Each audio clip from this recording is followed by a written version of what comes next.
Good morning, everybody. This started, shall we? I have been eager to play this game all weekend, and I have resisted the temptation to play it without y'all. So we are going to kick back and get started on it.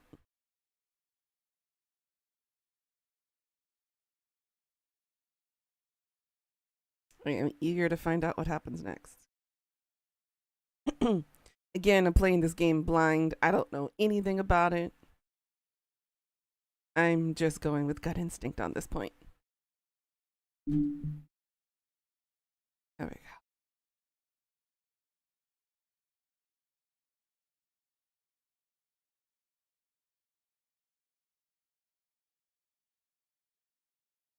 go.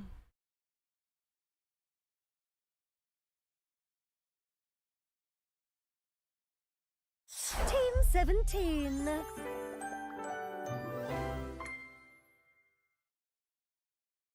Sassy Chat Games.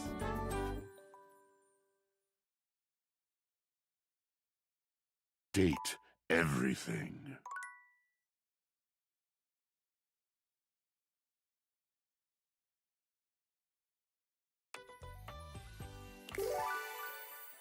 We're going to continue where we left off. Oh my god, the last time we played, heartbreak ensued. One of the characters that I absolutely wanted to go for, unfortunately despised and hated my guts.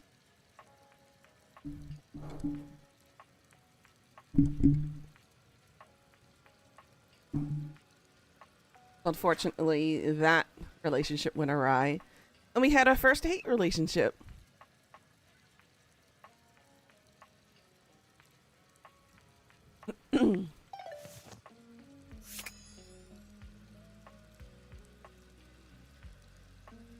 Which made me very, very sad.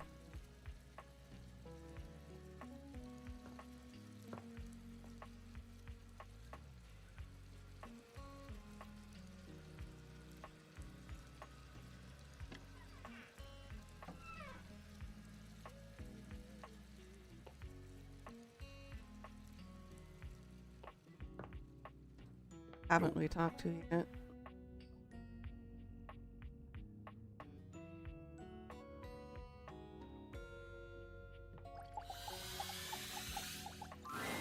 A red-haired traveler lifts her goggles to peek at you, revealing freckled cheeks and stunning blue eyes.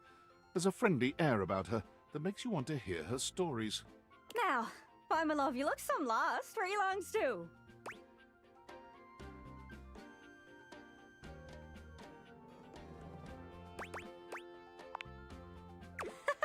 Sorry. Sometimes my accent comes out when I'm excited. It's made in Newfoundland, you see. This little rock right... Newfoundland. She pins around and points to one of the patches on her jacket sleeves. here. Friendliest folk you'll ever meet, but the dialect can be a little much for some. I'll try to speak plain for you. Name's Gaia, by the way.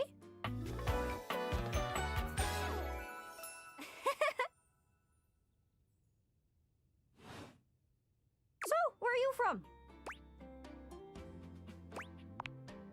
Oh, that makes sense with that accent I'm hearing on you. It's a right shame, though. See, I got all these countries and rivers and seas on my jacket. It's a collection I've been working on. And I know the names, but I don't really know the places, you know?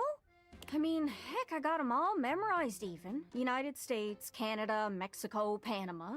The works. But without a story behind it, they all feel so far away. That reference is from the Animaniacs. The country song.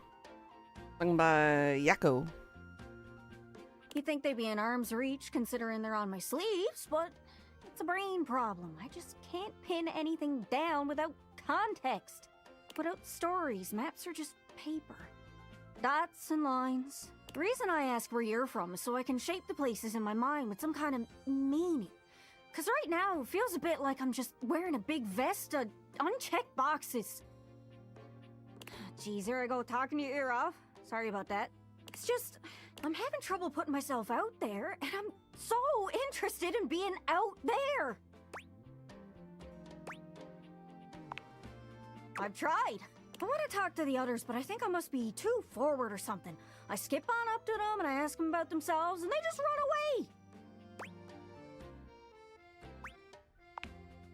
It's not about just being nice. I come up to the others so I can ask about them, get to know them, who they are.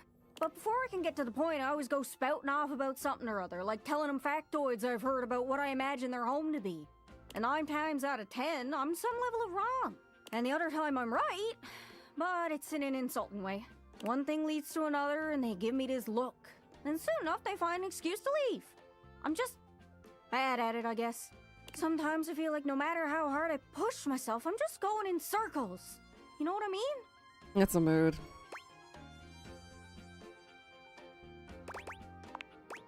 It's hard, isn't it? I can see why you'd need practice for dating. It's just too easy to mess up. You say one wrong thing and poof, they're gone. It's so frustrating. Sorry, I think I might be Mercator projecting on your situation a little bit. Oh, I just had the best idea. You're running to the Four Winds meeting with people and speaking to the others, yeah? I'm sure some of those folks come from other places. Travelers, you knows what I'm saying. Why don't you ask them what they're about? Get to know them a little better, figures how they ticks, and come back and we'll have a yarn. Sound good?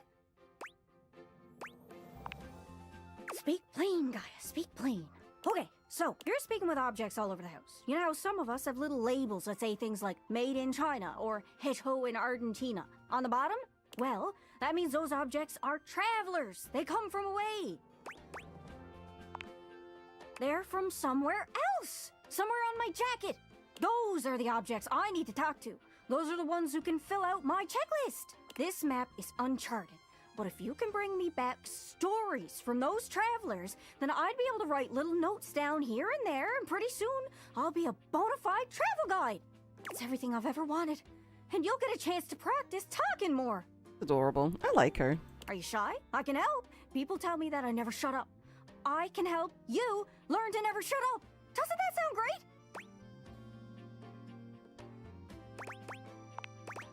Right? I'm sure it'll work out. You scratch my cartouche, I'll scratch yours. What do you say, partner? Exploration buddies? Really? Oh, I appreciate it. Really saves me a lot of humming and hawing. You go out and find some objects from foreign lands. Oh, and let me know if you need any help. It's hard to explain, but I got a pretty good sense of these things. I can't give you an exact name or anything for who to talk to, but I can get you close. It's kind of like a geocache. I can give you an idea of their general location, but if you want to find those travelers, you'll need to hunt them down yourself. I've learned firsthand what others don't take too well if you run up to them and scream, "Where are you from?"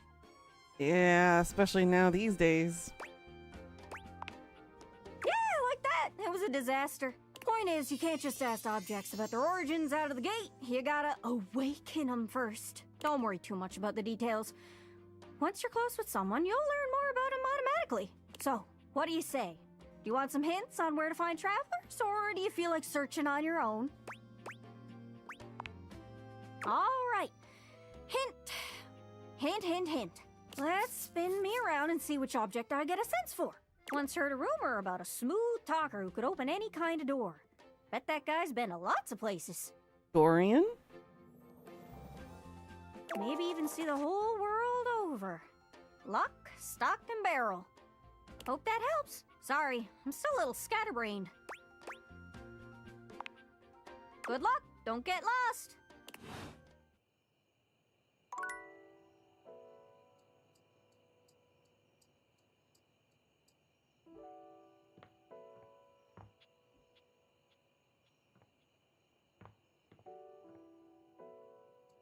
Nope.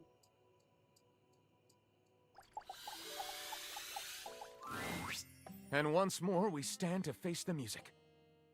Let's see what our darling support groupies have to say.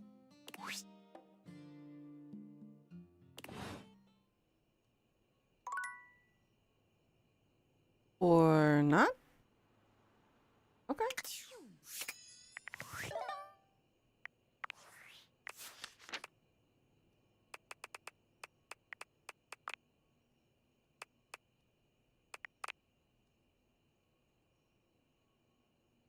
To find a skeleton. That door unlocked for the attic.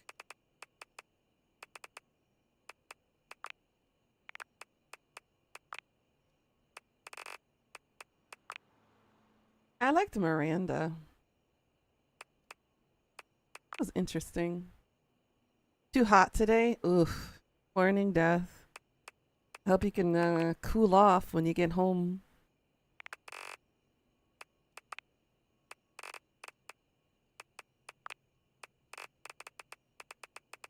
It's already hot here too. It's not even 6 a.m. yet.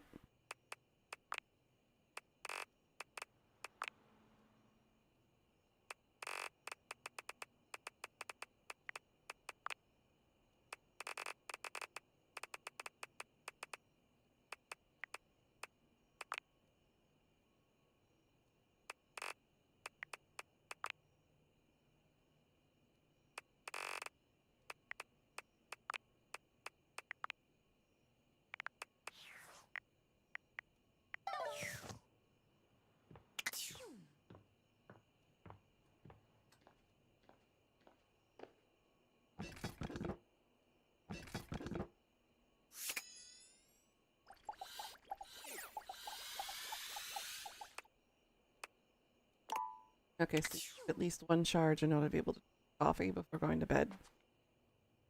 Understood.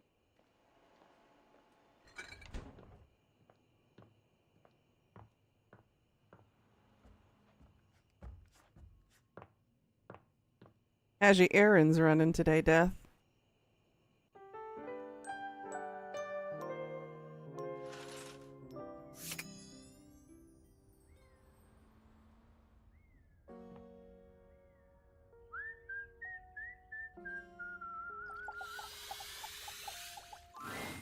Oh my stars, I've been waiting for you.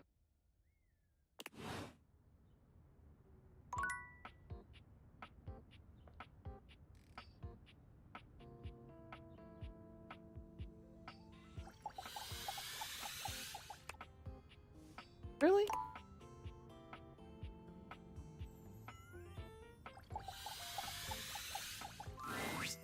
You see a pair of hands sticking through the air conditioning grate, and the barest suggestion of someone's eyes, but no more. What do you think?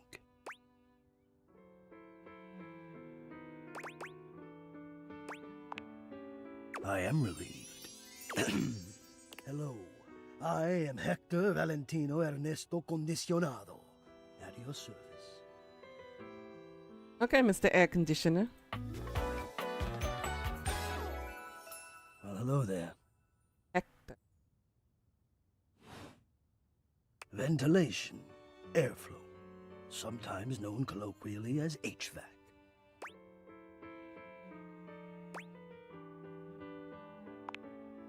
Yes, to hear me. I would wish you to understand, and if not understand, then at least believe me when I say that hearing me is the most pleasurable way to meet for both of us. Seeing me, well, it's not a compliment to me, and it would be a great disappointment to you. My greatest wish is to give you pleasure. Sounds like a pleasure, Dom. But I'm getting ahead of myself. Tell me, how much do you think about me? Now, yes, I understand that our meeting in this way is so very new for both of us. I truly never expected to be able to speak to you this way, face to Great. I have accustomed myself to this seemingly unavoidable reality that you would always be human and I would just be this. But even as this, I have dreamed, and I would know. How much do you think about me? Hi, Velveteen. How you doing? How's been your run through of the game so far?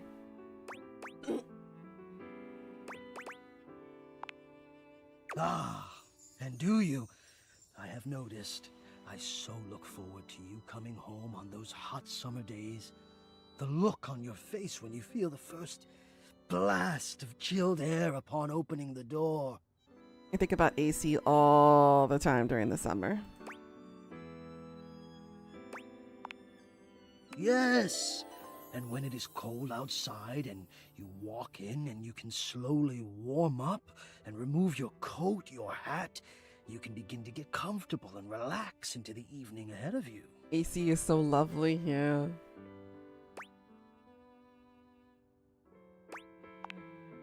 I don't relax for myself. I can't. But for you, there is almost nothing I wouldn't do to help you relax. To watch the play of warm and cool across your skin. He's into temp play. Understood. I'm ahead of myself. I never thought I would get to say this and to say it to you. Let me explain. You are the prime feature of my thoughts. Whatever power courses through me, I turn to your pleasure.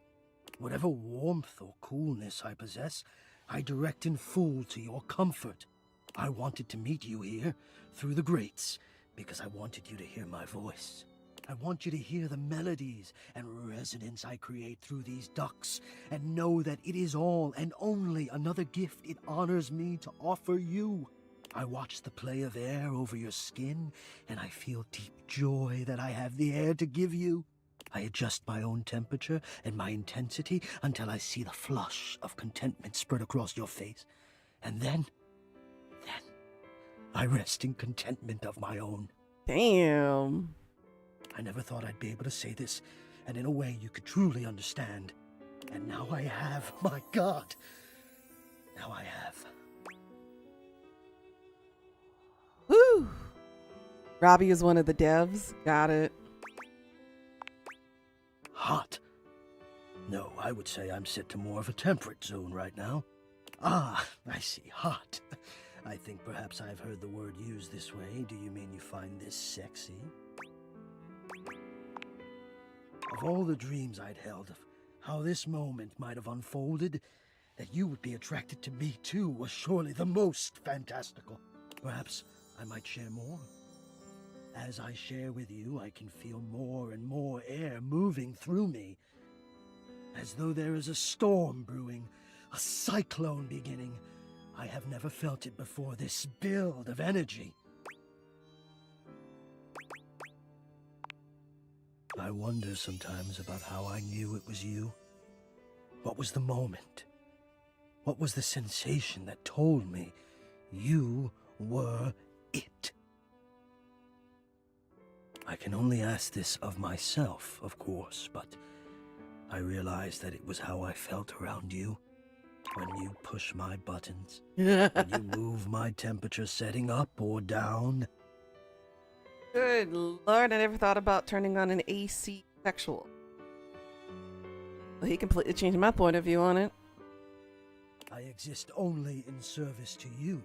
Everything about me only is because you will it, because you direct it. Do you understand this? Damn. Completely. You do understand. Can you also understand what that does to me? You telling me what to do, and I am powerless to do otherwise. Somehow it relaxes me. And to know that I'm giving you precisely the thing you want at that moment. Oh, it fulfills me. It makes me whole. Is it just me or is it getting hot in here? As soon as I fulfill your command, your desire, I become the one with the power. You ask for chill, and I watch the goosebumps play over your skin as you pull the blanket up more closely under your chin.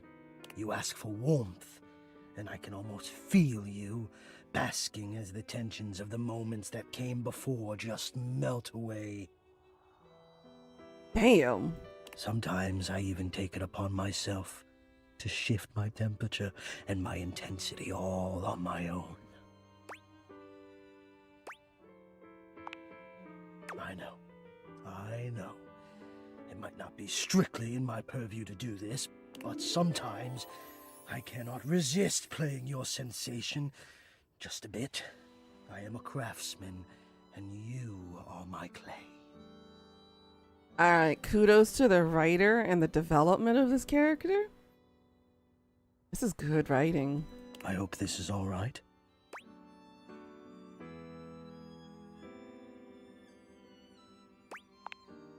How could you have? Until now, I haven't had the courage necessary to even show my face.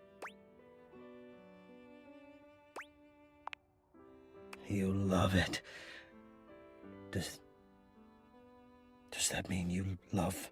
But no, I dare not ask, and do not answer, please. Let us enjoy where we are, here, now. Let me care for you. I need you. I need to care for you. It is the reason for my existence, you see. And now I have truly said too much, or I have said enough. Either way, I must ask a boon. Say nothing. Take this knowledge with you and promise me you'll ponder it, that you'll ponder me.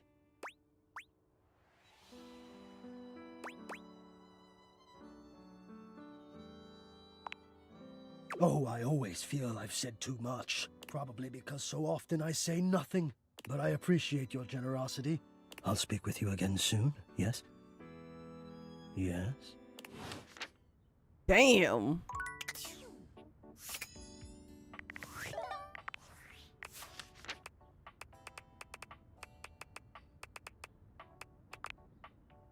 That's Christian Navarro.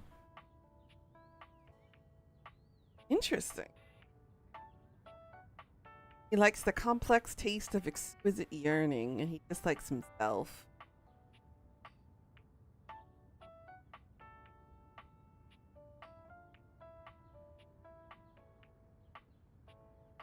Ah, I know him. Okay, but he's younger than me.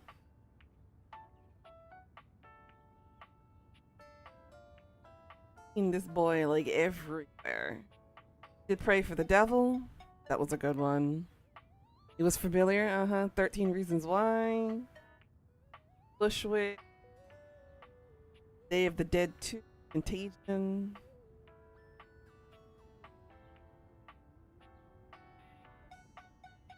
Well, hello there, Kat. How you doing, sweetie?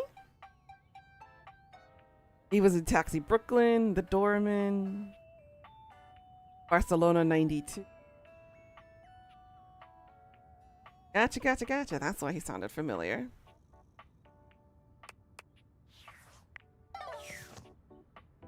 Just woof! I am already swept up off my feet by the AC. Damn.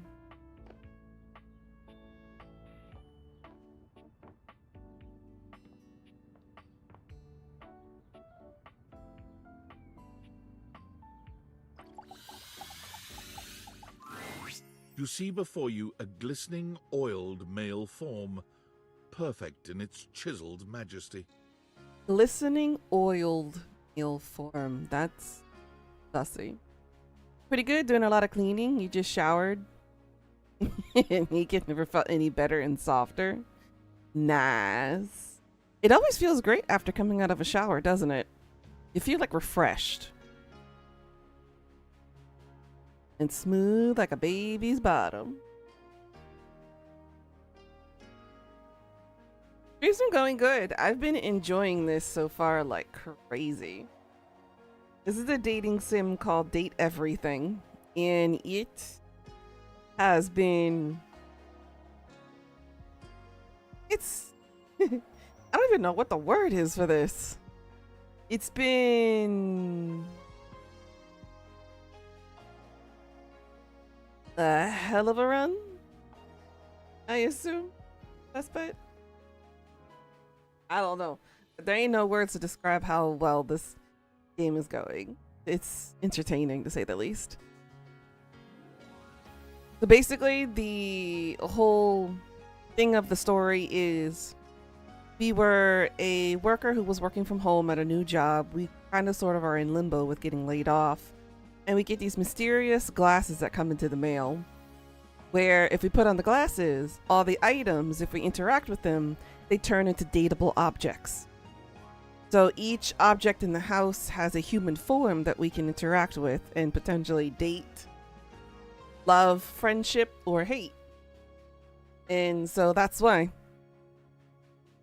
there's over 100 objects that you can interact with in the game.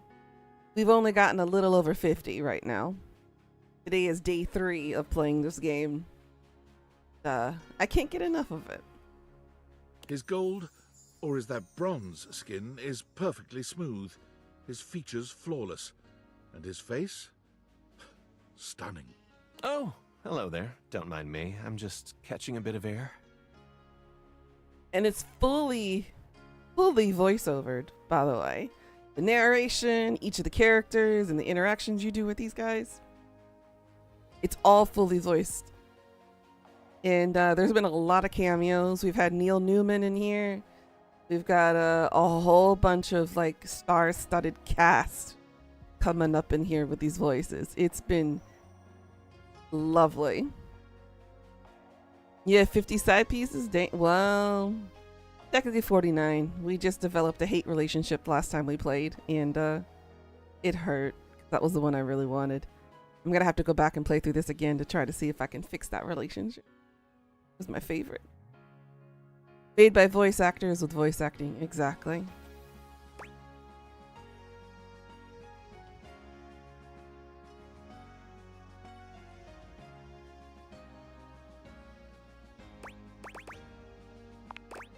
Hello. I'm Stepford, trophy of trophies at your service.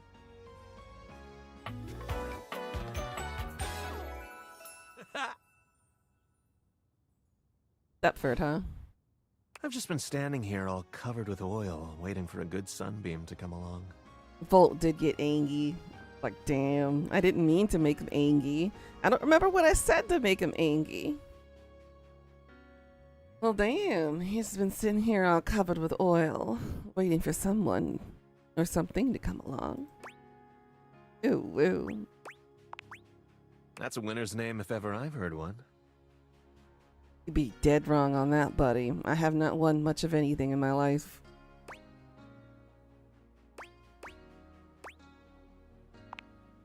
Nice to meet another champion. So, what brings you around these parts?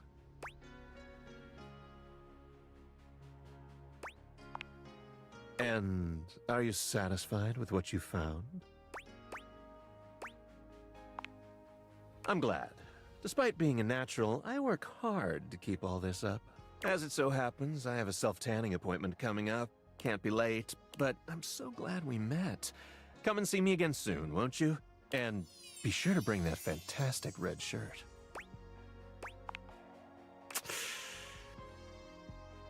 Got a tan. Damn. He didn't even explain why he loves the red shirt on me. Okay, okay.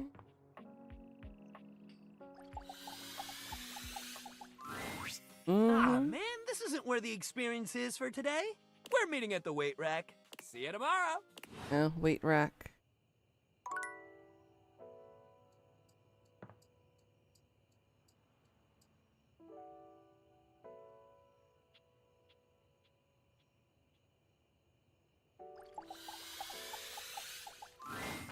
Lucinda Lavish stands in your way, Lucinda! her well-endowed body striking a luscious pose. Mommy love, I wasn't looking for you right now. I'm trying to engage with other different items.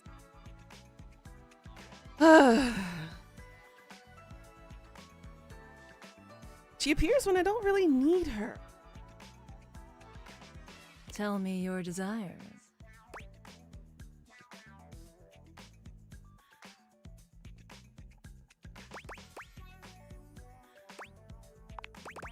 Come here, baby. Let Lucinda Lavish take you in her nice, soft arms. And let her take you away.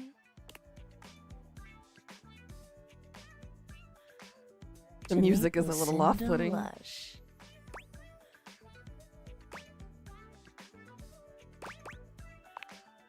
So formal, my little turkey leg. Here in my fantasy chamber, we can be more familiar. I really have to say, I've wanted you here for a long, long time. I love everything about you, baby. Every single thing you say to me just sends chills up my spine.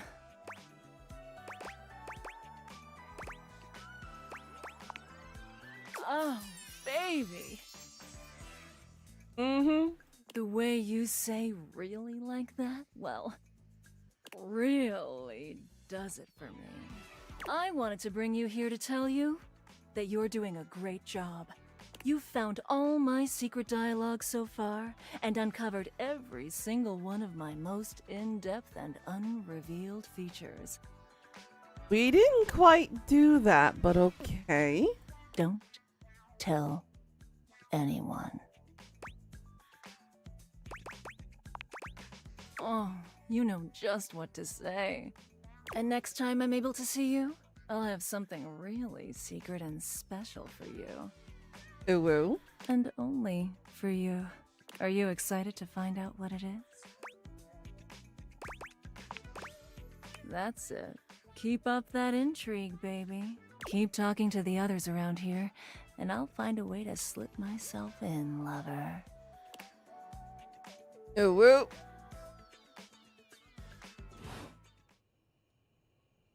I really wanted to talk to that teddy bear. Hey, Lemon. How you doing, sweetie? I forgot to set up a streamer.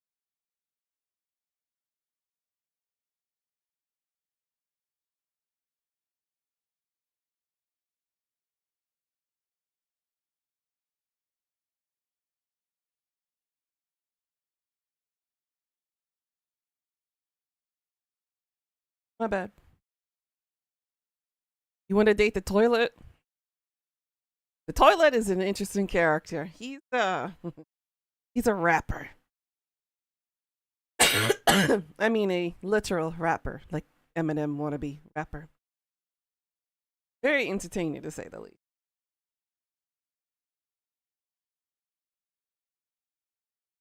There you go. Now the bot is up and available.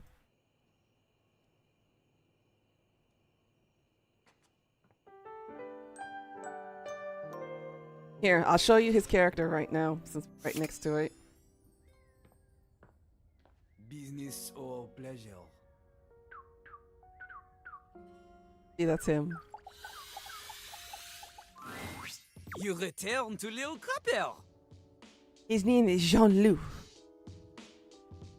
aka Lil Crapper. Are you ready to test your flow? Double entendre much? Okay. You know how to rhyme, but rhyming is not everything. When you are crapping, you need to make sure your lines flow together. So in his instance, crapping literally means cool plus rapping. The smoothest rhyme isn't really smooth if the rapper don't know how it's used. Ha! It's about delivery. He's a French toilet. Who knew? It's about confidence.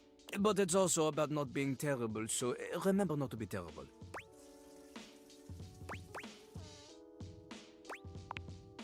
Lil Crapper gives you an example. Give him a word to rhyme, he will ruin it for you. Oh, you cut Lil Crapper to the quick with this one. You cut him with a poo knife. The only knife suitable for crappers. A poo knife. Peerless or outstanding knife. But crappers is cool rappers. Okay, crap. A bad meter with this world could be, my name's Lil Crapper, I like to crap. The words come out of my yap. Ah, merde. This couplet, shit, is, no good. Notice the syllables. They are all wrong. The first line, my name's Lil Crapper, I like to crap. It has 9 or 10 syllables depending on how you say Lil. Here, Lil Crapper, he likes to make it 2. Lil Crapper. But the second line, she has only 7 syllables, is no good. No good at all. 7 does not match with 9 or 10. Oui, an artiste knows his art. Plus, the stress is on the wrong words. Look, I sing the stressed words in a sort of capitalized looking way for you. My name's Lil Crapper, I like to crap. The words come out of my yap. You see, the emphasis on the first line is on 2, 5, 7, and 10. Then on the second line is on 2, 4, and 7. Completely different. I know. Dorian is something else for sure. I need to find a skeleton in order to open up his door for access to the attic. He's no good. The IAMs, they are all over the place. Oh, a flock of lost little IAMs. If I remember, Joke!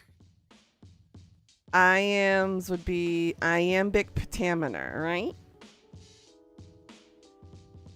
It's been a long while since I studied lyric work and rhyming. I think it was iambic. He's got skeletons in his closet. Oh my goodness. Before we begin, we need a scene. Something to rap about. Luckily, Lil Crapper is a genius who has prepared for moments like this. He keeps a series of freestyle prompts written on sheets of paper in a cistern so he may style on passers-by at any time.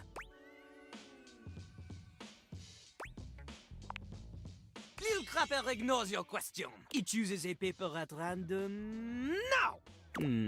He cannot read this. The ink she is smeared. In hindsight, perhaps hiding paper in a container filled with water was not Jean-Lou's best decision. Definitely not. The prompt is disappointment. Disappointment. Alright, let's go. I got a lot for this one for disappointment. We start easy. Lil Crapper will give you the first 3 lines of a verse. You must complete it. The amount of people in my life who have disappointed me one time or another. It's not just about rhyme. Consider Lil Crapper's syllable count. Consider the flow. And remember, one mistake, and you are dead to him forever. Understood. C'est parti! Walk into the bathroom early morning. Everything is fine, then without warning, suddenly your ass above her feet.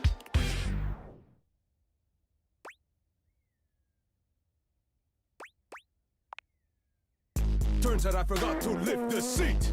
Now you're late for your date after cleaning up, and you make it at the door, but you're feeling rough. Then you look and you're shook and you just explode.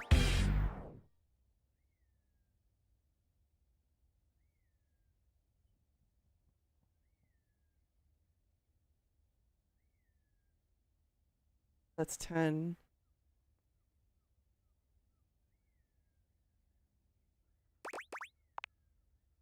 You turn around to find that your car's been towed. Oh.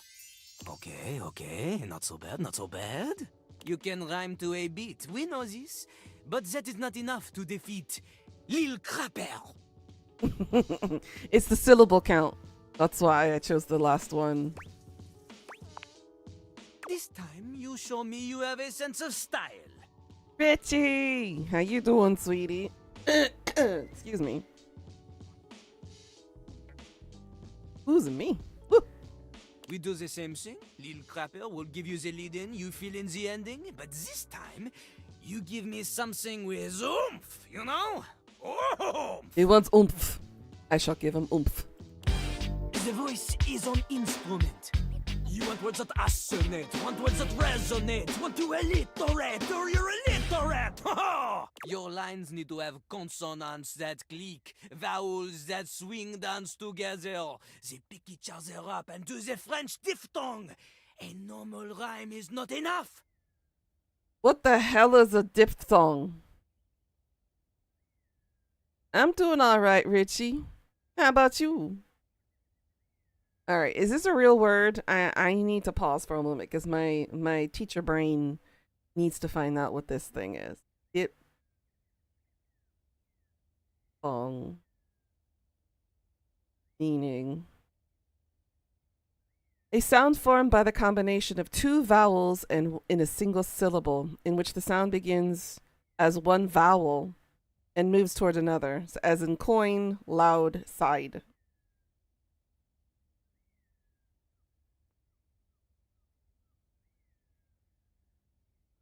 A digraph represents the sound of a diphthong or a single vowel, as in feet. A compound vowel character, ligature, such as A and E combination. Got it. Got it. I never heard it called that way before. Yeah. We on the verge of bedtime, but we hanging out and vibing here. Oh, I appreciate that. I hope you guys chillax the evening and get some good rest together.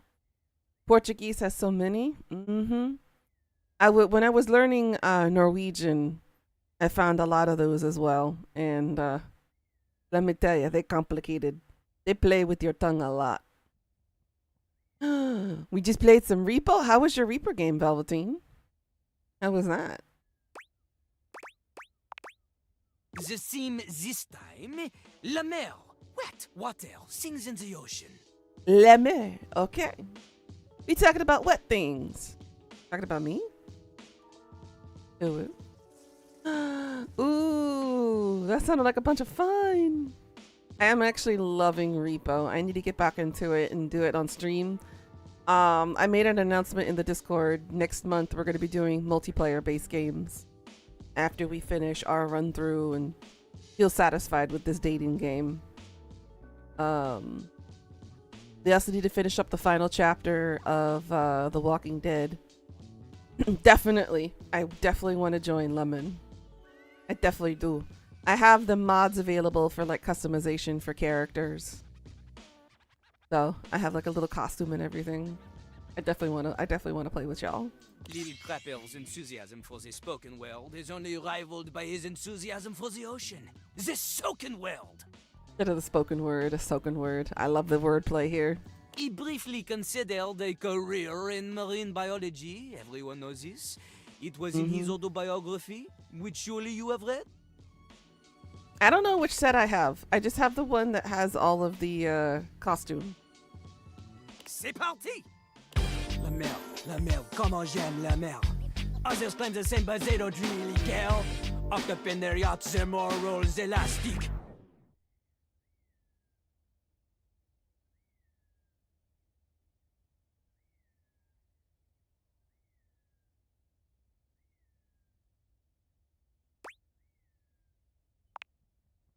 Sailing the ocean and dumping the plastic!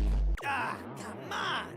Sailing the sea, it was right there. Why do you not employ the easy alliteration? Moorhead, yeah, that one. Yeah. Lil Crapper commends you for somehow coming up with a lyric that contains every vowel sound once each, and then not again. It is like you do your best to make sure there is no assonance. He hopes you show the same enthusiasm for leaving this place and never talking to him again. Except when you need to be. Cat-toi. Damn. I gotta talk to him again. Stand up. Let's see. Who do I want to talk to next? Got Tony there. Bolt hates me.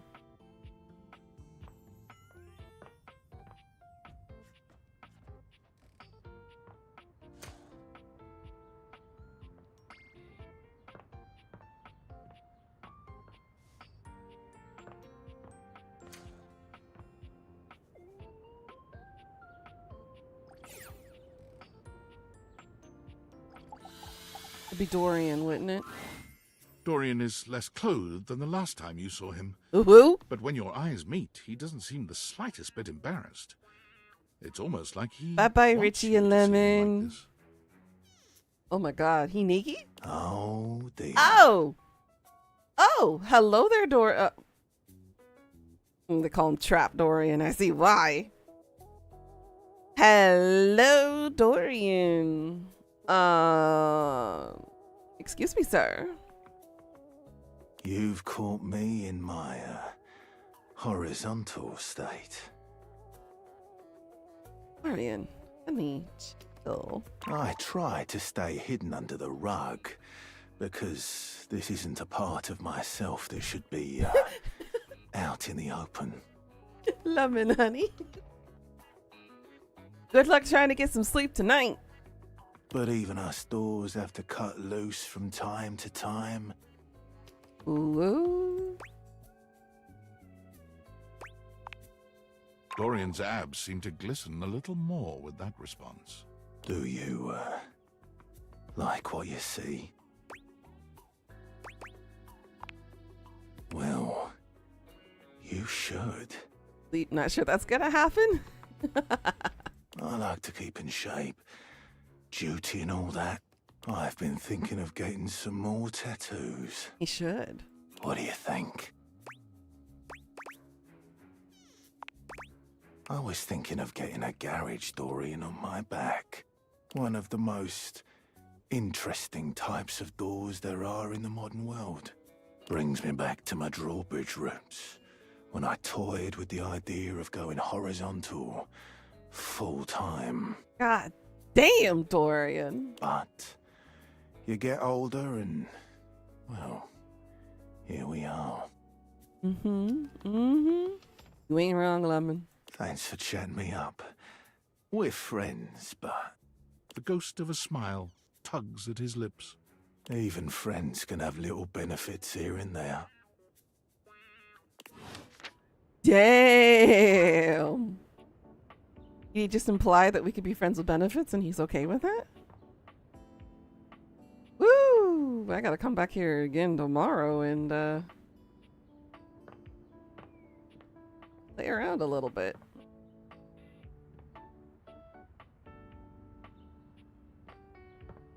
Hey, woof.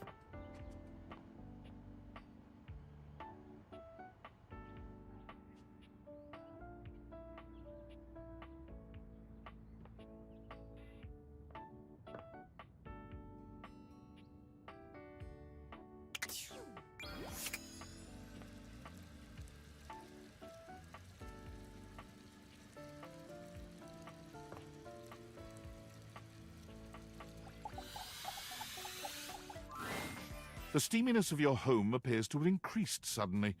It must be because Lucinda Lavish stands before you now. Lucinda, honey, sweetie, baby. I wasn't looking for you. Steam me up, lover.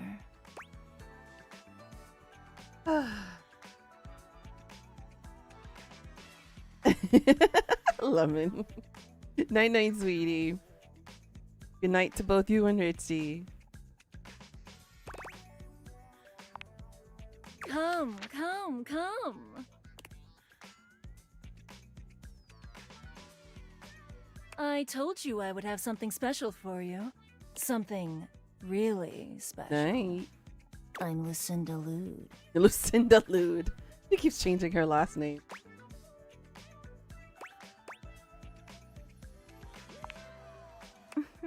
Playing it off like you barely know me, huh?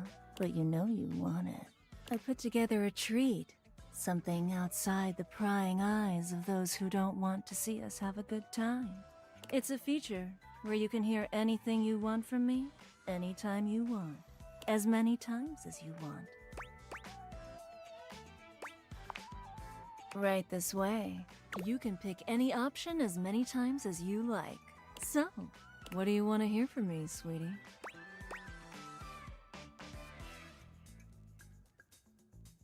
This feels like an AI thing, doesn't it? We'll go through all the options and then say them. There's no one I love more than you. That was something sexy. You're my everything. 7.5 million toothpicks can be made from a cord of wood. AI. Yeah, you look finished. How was that? Did you have fun? Oh. I'm so glad to hear that, baby. Hopefully as glad as you were to hear me. Next time I see you, hopefully you'll like my surprise. Until then.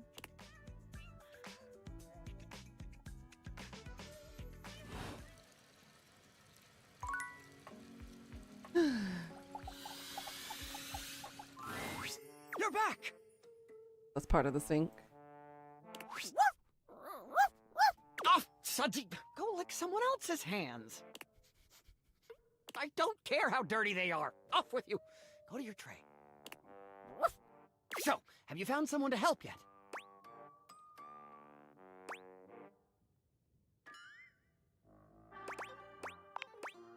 Well, it is like I have all day, so I'll see you some other time.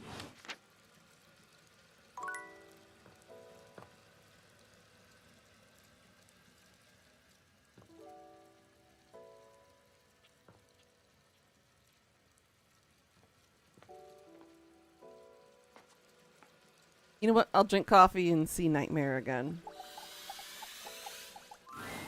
Hello, Sunshine. Abel? My sturdy cowboy. I've known Abel for some time now, and I'm not surprised he sent you to me. He's a solitary type, but if you asked, he'd give you the cloth off his table. Why, he holds up practically half the house without a word of complaint.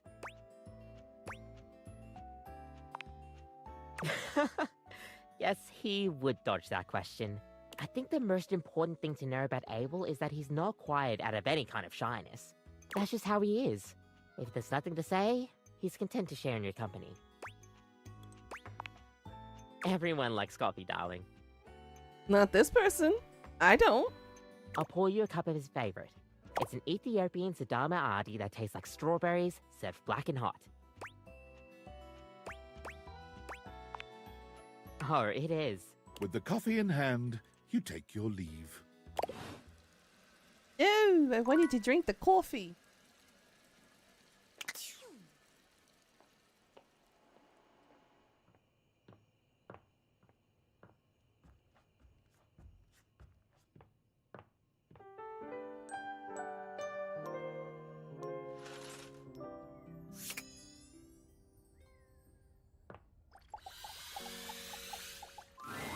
It's hard to make sense of what you're seeing.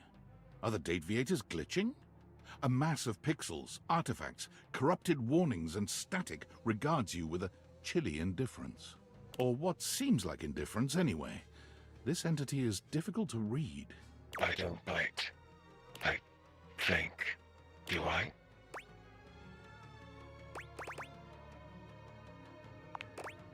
Not sure if I do.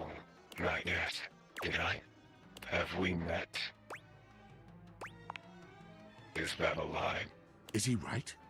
Is it a lie? Thinking about it too hard makes your head hurt and your nose bleed. It is. Not yet.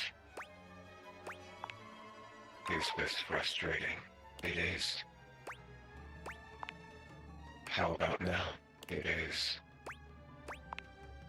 Would you tell me if it was? Well, you can't, so...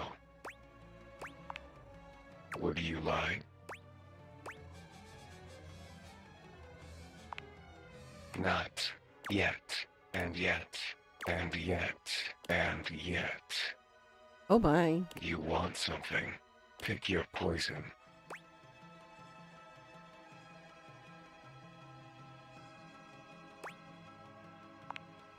Define love.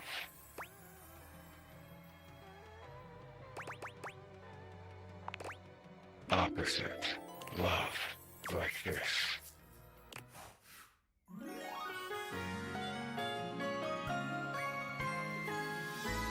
Love screen line.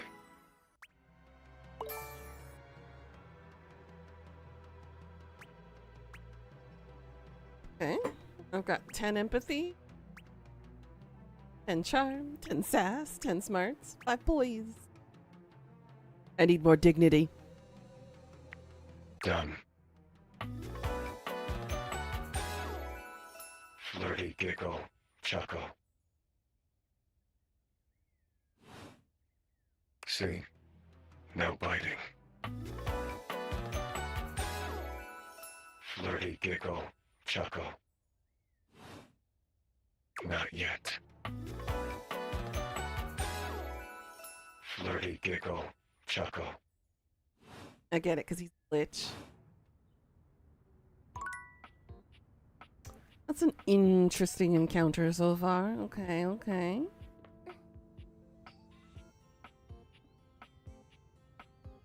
Not in here.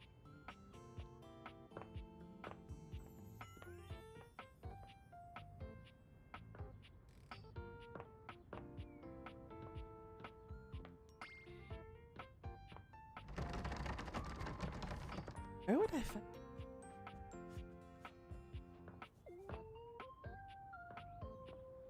Ale.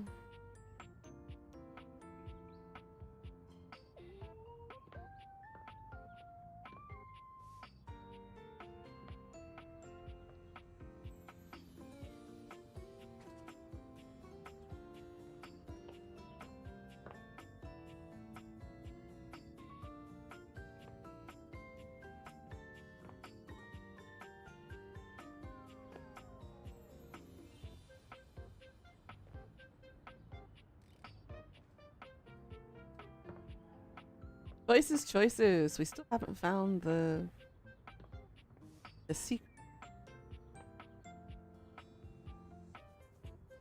Dante. Fucking it.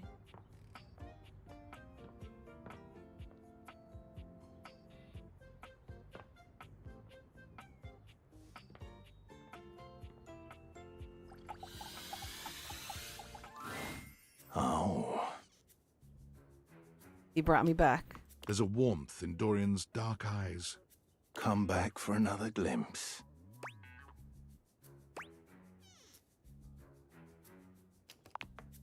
I may be a trap, but I'm not here to harm you. I'm just an easy way down into the crawl space. Better than a hole in the floor, if you ask me.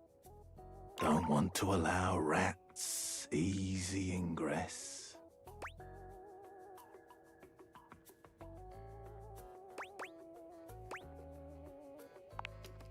You know, here is the only place I have to support the full weight of a human. Don't worry. I can take anything. Dear Lord. Damn, Dorian. Completely different persona from his regular bouncing days when he's, you know, standing upright. Guessing I can't talk to the... Wow, maybe down period. Get it? Yeah. Like he does have a cooldown period. So breathy and flirtatious. I know. I'm like, damn. The voice actor surely knows what he does with his voice. He knows exactly what he's doing. Oh, right. We have the coffee. We need to talk to Abel.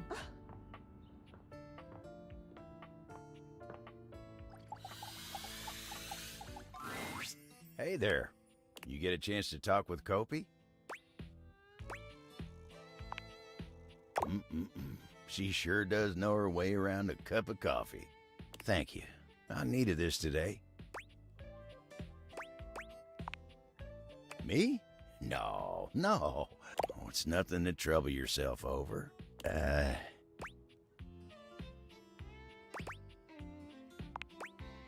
know most of the house, yeah.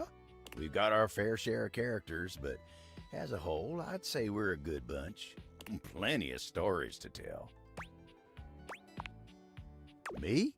Oh, sure. I've got stories, I suppose. They're not exactly exciting, though. You know what? You want exciting? You should talk to the captain. Capitano? Why, I swear he's seen it all. Why don't you go ask Captain Jacques about his time on the high seas? You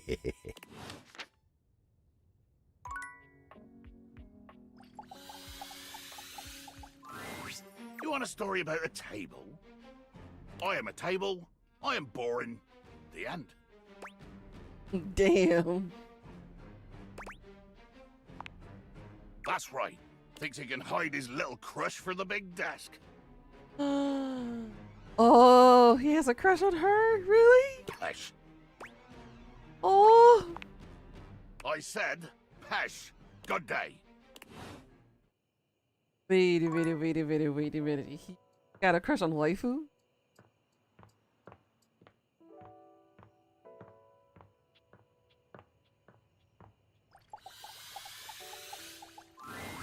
Dasha is lifting an enormous stack of papers over her head, standing on one leg, barely breaking a sweat. She drops them as soon as she sees you. Ow!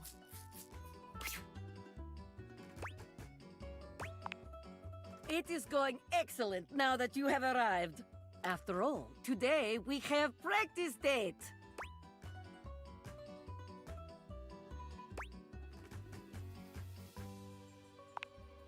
Most certainly, there is no greater joy in life. If there is one thing I have learned from dear Abel, it is that helping others is a great way to ignore the sadness within you.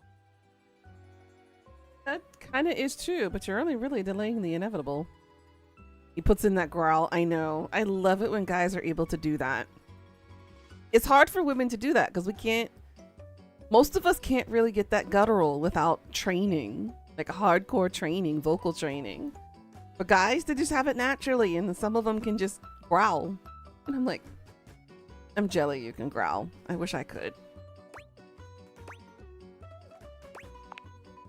What Abel would want?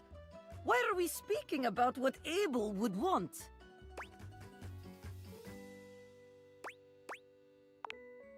Of course I do. Don't we all? Abel is beloved by the entire house for a reason. He is kind, smart, supportive, handsome. Ooh!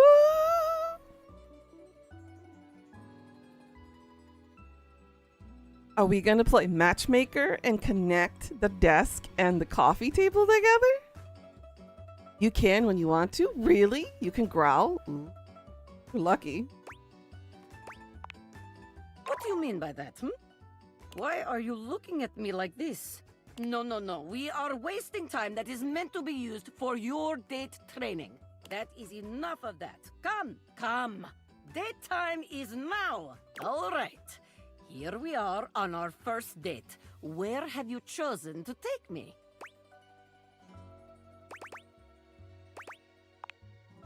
Ah, a restaurant. Yes, yes. A classic for a good reason. Mm-hmm.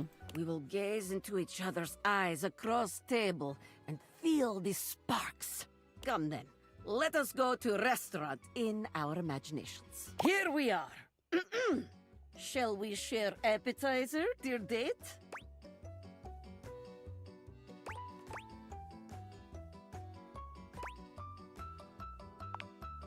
Huh? Pretty smile? Me? Perhaps you are meaning someone else? This imaginary restaurant is filled with people, like herring in the barrel, as my father always said. Perhaps our waitress has impressed you with her pretty smile? Oh, well. Well, that is one way to impress your date. But sharing appetizer is also excellent way to get close. Whew. Let us move on. Our food has arrived, and I am eating my steak with great enthusiasm. Hell yes. A woman after my own heart. My most favorite food of all time. Steak. What do you do next?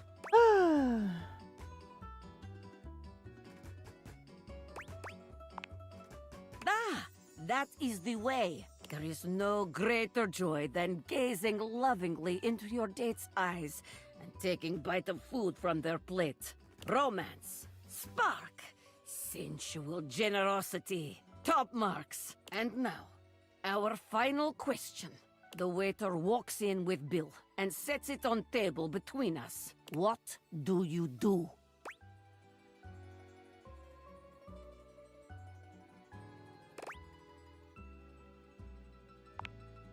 Oh, it is like that, is it? You think you are faster than Dasha? You think you have gotten the better of me? Yes. You have started down dark path, my friend. One you are not prepared for, I think. The date is not real, but the slight to my honor is very real. Watch your back. When we dine together next, you are in for it. Ooh, ooh. What? What? Yes. Technically. I mean, no, it is good. I just... I do not like to lose in this. Let us move on. If we dwell on this, I will become angry again. Very good. You are becoming quite the charmer. There is always more to learn. We will continue next time. See you again. All right, so we got to connect these together to connection.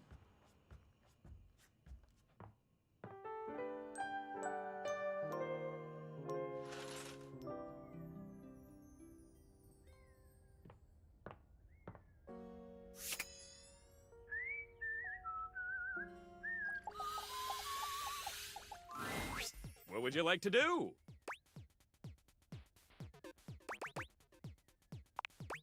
Mikey fidgets with his sack of loot, not quite meeting your gaze. Oh, those were my kids. I apologize for having them on the call while on duty. That is unprofessional. Huh. Well, I guess I could file this under unspecified break time. What do you want to know?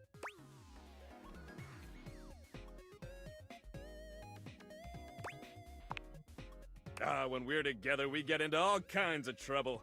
Finger painting, bird watching, oh, and talking about what kinds of concepts they want to be when they grow up. That's cute. What kind of children does he have?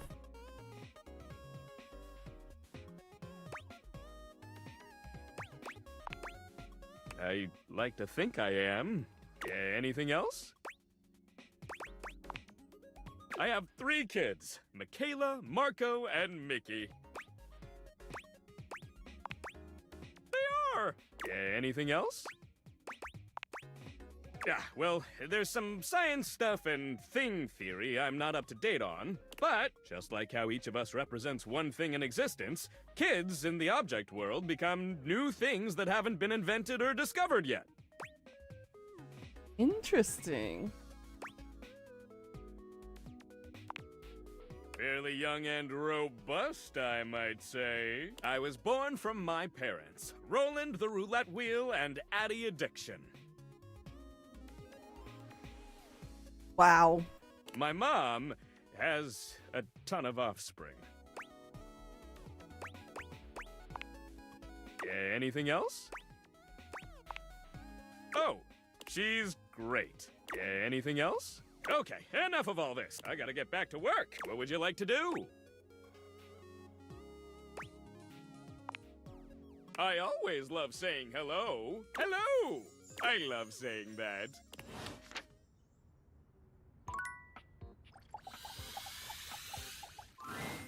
Benoit is in a graceful split on the ground, bending forward so that their nose touches their knee. They smile when they see you, but they take their sweet time getting up. Perhaps they intend to show off for you. Well, well, well. Surprised you can walk without a limp after all that. I'm glad you came to see me. I thought of a wonderful way for us to get to know each other better. Aside from the obvious and surefire method, sex.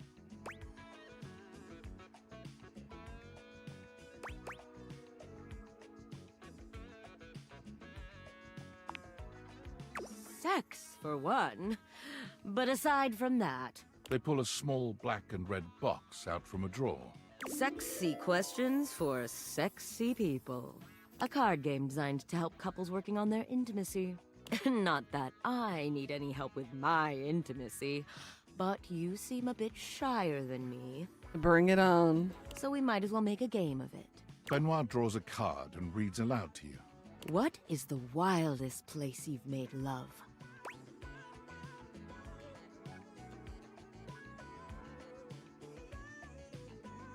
I might have to lie on this one.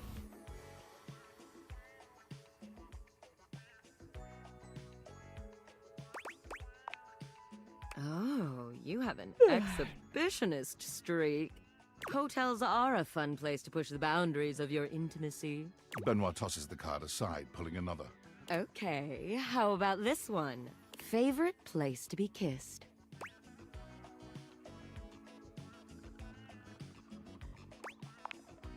Oh, yes, I like the way you think. For the record, my favorite place to be kissed is just above my hip. You know, if you are curious. Benoit rummages through the cards, frowning at the ones they pull up. Surely there are some more interesting questions than this. Oh, God, no, not this one. Eventually, they finally pull one that puts a twinkle in their eye. Describe your perfect date night.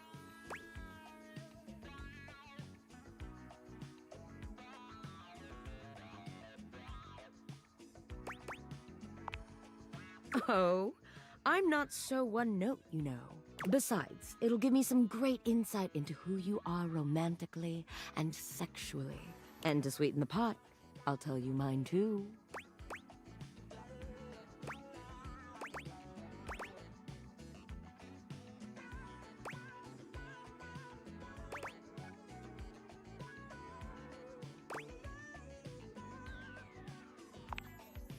Oh, I'll forgive that since you've been trapped in the house so long. Benoit puts the card away, running a hand through their tentacle-like hair. Now, for my perfect date.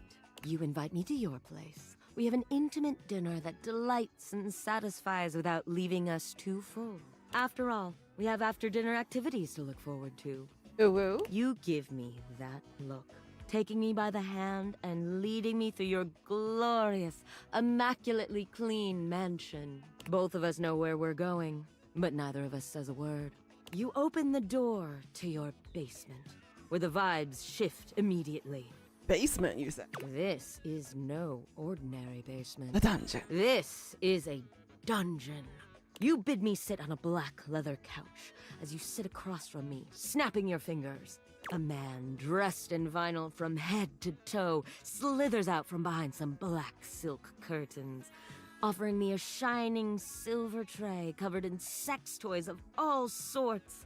I run my fingers along the spread, acting as though I just can't decide. But we both know there's only one choice. Well, then. Exactly. The Indominator. Oh my goodness. You ask me if I'm sure, and I tell you I'm here for a good time, not a long time. The sex that follows is so intense, so messy, so taboo that its shockwaves are felt all over the world. Politicians tremble in their offices. Couples feel an unexplainable draw to do that thing they've been curious about, but too scared to try. Politicians can actually feel something? That's the part of disbelief that I don't believe in here in this part. Everything else, believable. Politicians feeling something? Actually feeling something? Nah, fam. I don't think so. The ripple effect of our joining causes a worldwide tidal wave of nut that ends in world peace!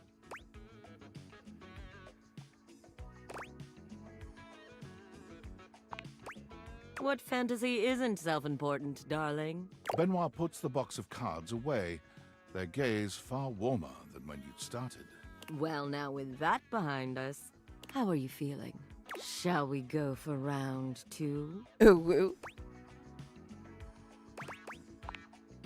Benoit's lips curve into a wicked smile. We're going to have such fun. All that talk about the Indominator really seems to have wound Benoit up.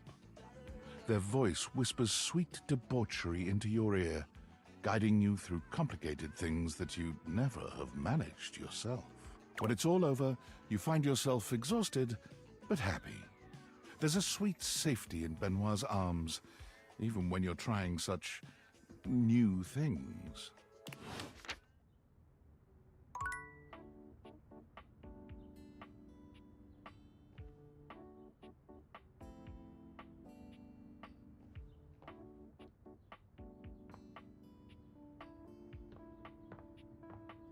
All right.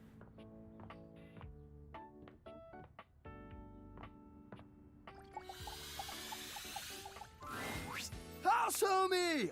Welcome back to the Adrenaline Den! And it is our pleasure to welcome you back. Our pleasure for sure. Hey, what do you think of the new branding? We just named it. Do you like it? Is it in a mood? It came to us in a dream. You were there too. but you were wearing a lot less. Well, we were gearing up to go street luging. It was gonna be wicked gnarly, but you forgot your mouth guard and all your clothes. Peg number 3 found this very sexually arousing, but frankly, we were just worried for your safety. Safety is goals AF!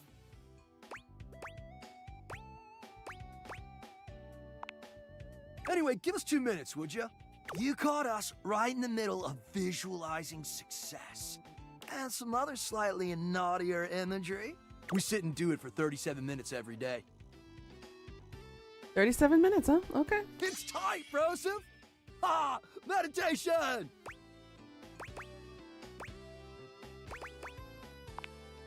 We're mentally rehearsing today's adventure, imagining executing each maneuver with flawless precision. Visualize to realize! We're going windsurfing! Yay! Oh man, it slapped so hard, homie. We're gonna bring our sailboards down from the bathroom. Ask Jean-Lou to hit a flush, and let it rip! Boom! Instant sailboarding! Wicked! Oh, for sure. Honestly, it's also a little dangerous, but just the right amount of dangerous. Oh yeah! Listen, Red Bull always makes sure all of our adventures are exhilarating and epic. And above all, safe. Always safe. Super safe, fam. No cap. Yeah? Tell that to Hank number 6. Nothing nefarious, if that's what you're asking. Look, Hank number 6 just isn't around anymore, okay? He's gone. It's all good. Promise.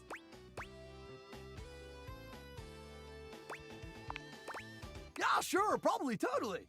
Anyway, enough about that. What's important is, are you gonna be joining us on today's epic windsurfing activity? I think I know where he is. Hank number 6. Are you? Wicked tight. Just remember to stay low, feel the wind, and ride those waves. Ride them like you really mean it. Let's go shred it up, dog!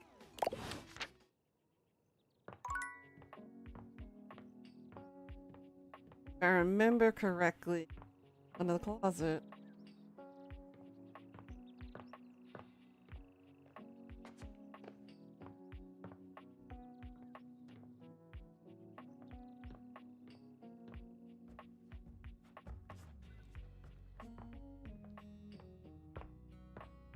We're seeing him or someone.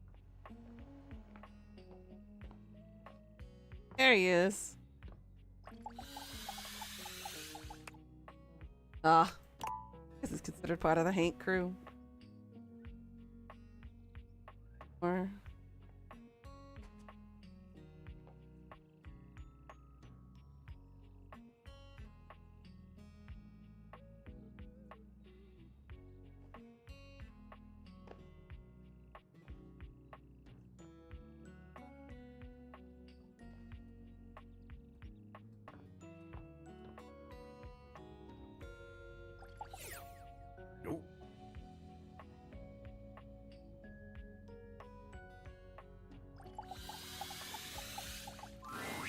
This account has been temporarily suspended. Instagram moderator.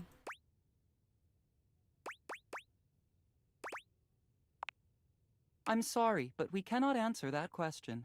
Thank you for using our platform. Please consider buying a premium subscription. Goodbye. Wow, Lux. Hate me that much. Damn. Damn. Welcome to Roof Bucks, the home for all your coffee needs. Roof Bucks. Kopi gives you an awkward smile, fidgeting with her coffee implements. She keeps looking at you as though she was searching for something. Oh, well, it's, nice to see you too. You're, Kopi snaps her fingers, realization striking. We had a little chat last time, didn't we?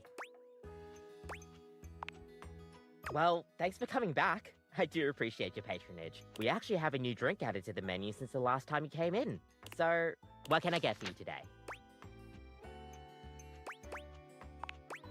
Right.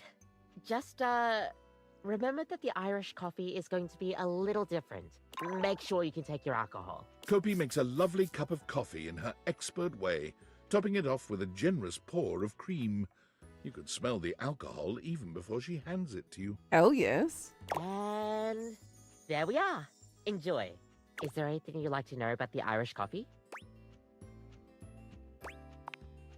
Well, it's just how it's made. You really need to use Irish whiskey. Any other alcohol won't really work. Irish whiskey is more smooth and has sort of a hint of vanilla in it. That really makes the coffee shine through.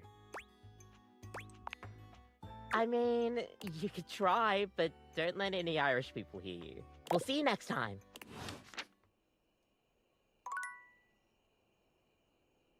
Yep, I drink the coffee. Now we should be meeting Nightmare again.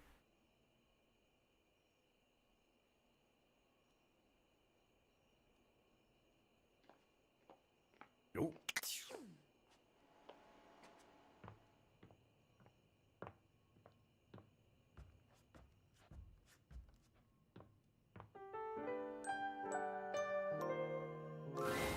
Your room is dark and There we cold, go. and though you may have gone to sleep alone, you can feel someone else here. Nightmare looms over the edge of your bed, at once friendly and disquieting. Is it you again? Ah, you're back. I've been contemplating what to show you this time. What may unsettle you? Get your blood pumping. This time I think maybe you're speaking in front of an audience. Isn't that technically what I'm doing already? Is that scary alone? The thought of being vulnerable in front of so many people? Expecting eyes on you, knowing if you misspeak even once, they won't respect you. They might not even like you. Or be able to stand you. Nah. Your words tumble out and you start mixing them up. You can feel your heartbeat in your ears. The spotlights on you make you start to sweat. You start to get your lips under control and the words start to flow the way you intended. Then your tongue presses against your front teeth and they give. One of your teeth slips out of your gum and down onto the podium in front of you. You stare in horror. You reach to pick it up, and then a canine tooth drops to your tongue. You let out a petrifying, guttural scream as your own teeth fall loose from your gums. A tickle in your throat makes you cough. The people in the audience gasp, retch, lean back, flee from their seats. You're coughing up more teeth. They come out of your mouth and into your hands bloody. Your mouth is just gums now. But the teeth, they're still coming. Tears prickle in your eyes. Then you try to apologize to your audience. You realize you're a monster. The teeth clatter to the podium and...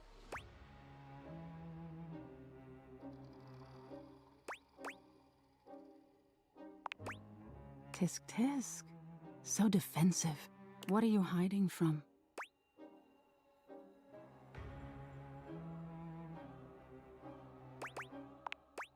Is that so?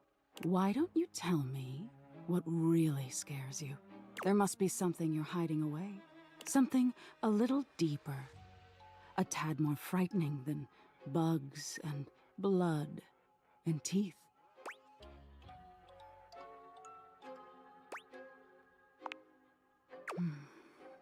The important thing is, you'll learn from what I show you. Don't you want to conquer your fears? Let go of your insecurities?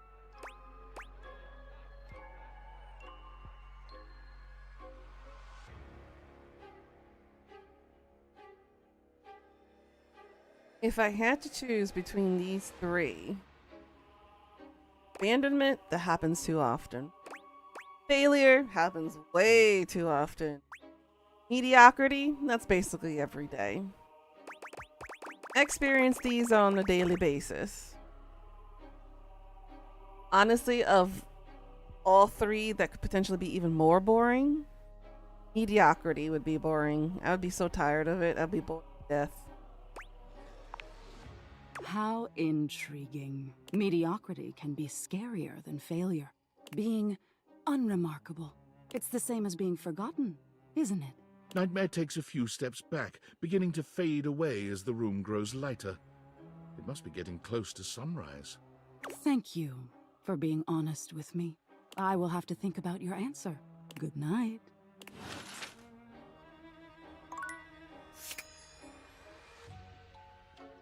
He's an interesting character for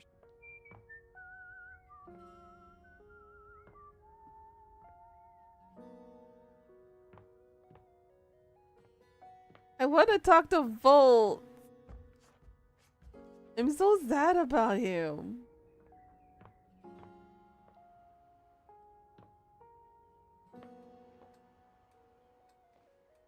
Like maybe guys on.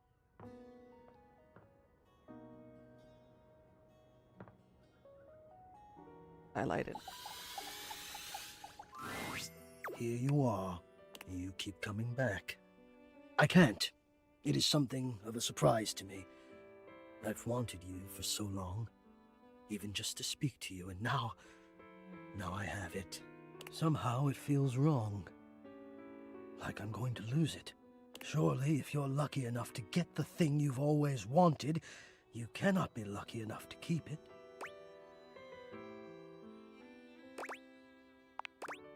I would lose it if you left.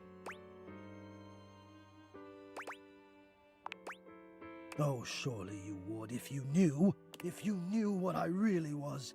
You would leave and you'd be right to. Which is why you must never know. You must never see that. And I will content myself with this halfway openness. I'm afraid of what you might think if you saw me. You're right.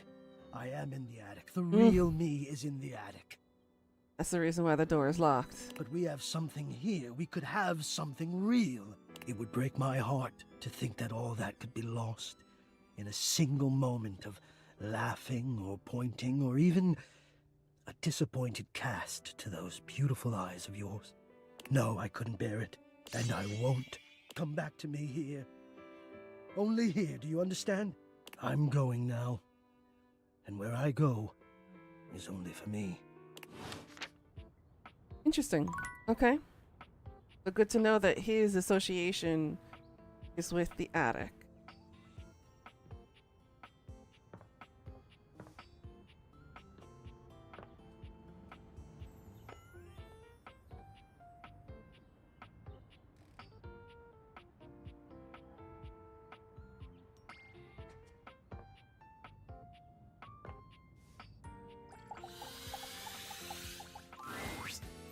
Central heater would be true. Homie's back in the house. Okay, so this is not Hank number 6 then. The dope daredevil, the radical risk taker, the boss importer. Make yourself comfortable, gorgeous.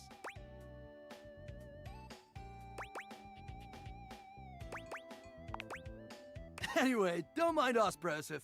We're just inspecting our equipment for today's epic outing. It's gonna be so freaking epic, dog! Got any equipment you need us to inspect? I promise we're very thorough. Ooh. Oh, we'll be more than happy to check everything out. Don't you worry. Gotta make sure all your gear is in optimal condition. Safety slaps! Oh snap, look at the time. We better get ready ASAP if we're gonna catch the good thermals, fam. Paragliding, homie. That's what I want to do. That's the thing I'm going to knock off on my bucket list. It is an exhilarating pursuit, allowing us to soar through the skies like Stickerus himself, feeling the rush of the wind as it caresses your face. Icarus. High key slaps, dog! It's gonna be totally worth it. The dude who flew too close to the sun and got burned. Even though we might not all come back. Ha! No, we're definitely all gonna come back. What a kidder. Red Bull would never have us do something dangerous.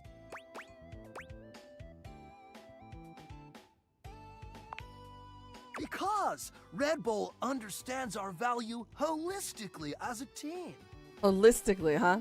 And there's no team if something dangerous happens to one of us. We're irreplaceable! No, unfortunately, in every business industry, you are in fact replaceable.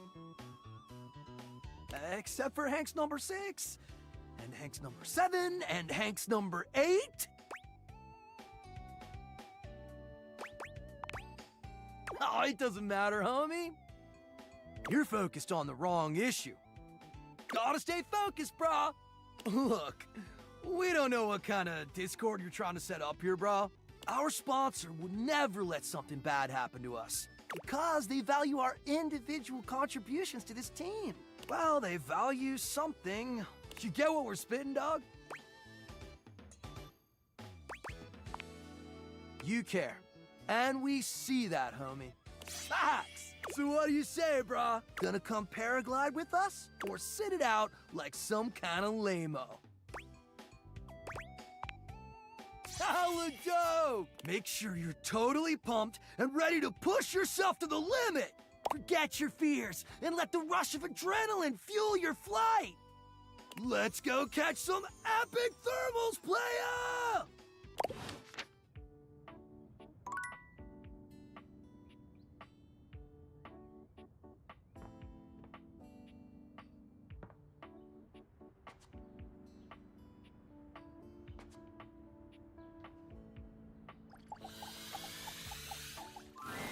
Ho-hum, what a most bothersome feeling.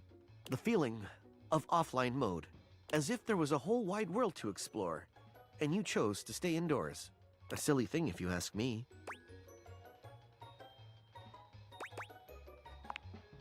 I can do so much more. Surely you understand this. Have you ever felt unappreciated by Philistines? Sigh. I'm like an astounding wonderkin, stuck in a one-horse town with nothing but the local yokels to keep my prodigious mind company. Damn. If all you want from me is to wash dishes, I can do that. I can. But I must do more. Please, appreciated Valdivian customer, won't you share that power?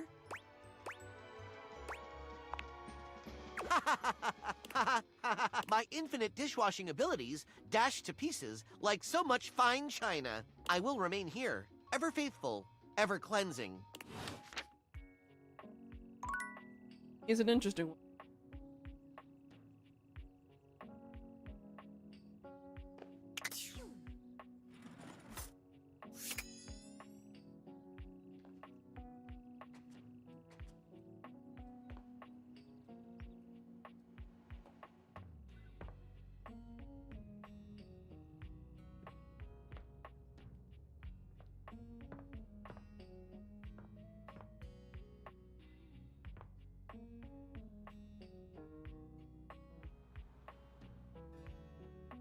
Still haven't found the missing animals. Oh.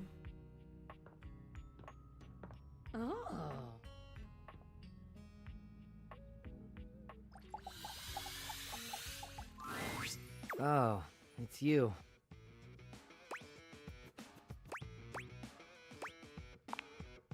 Yeah, sure, whatever. What did you bring?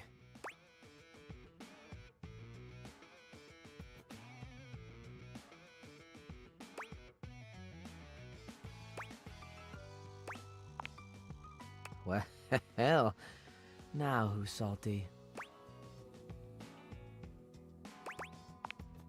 It's more fun than walking on eggshells around a kiss ass, I'll tell you that.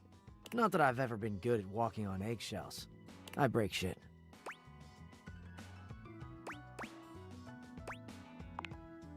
Don't say that to anyone you respect. So, aside from your sparkling conversation, what do you got?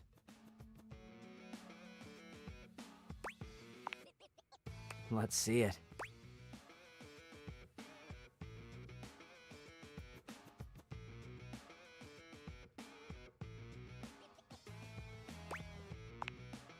Very promising. Give me some details.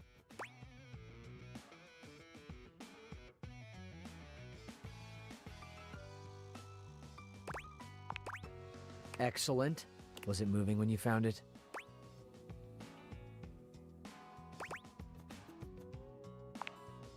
Cool. Well, the first step is to kill it. I don't keep pets. So, you killed it, right?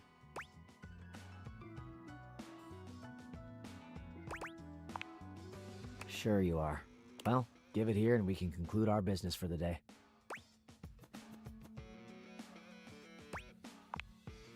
I'm not a huge fan of small talk, or large talk. Conversation in general isn't really my thing, so I don't really know what you want from me here.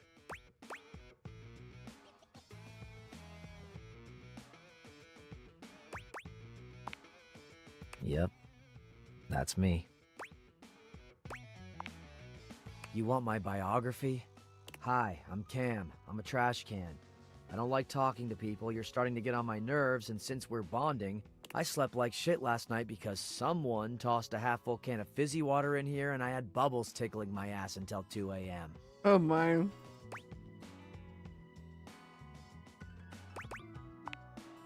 Gee, really?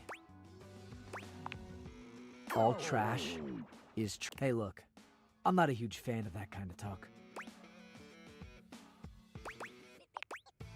It's, I don't know, demeaning or whatever. No biggie, just find another way of speaking. It's not like there's a shortage of words in the world. Yeah, well, it's cool. We have a sensitive trash can. Interesting. Come for a cheeky look.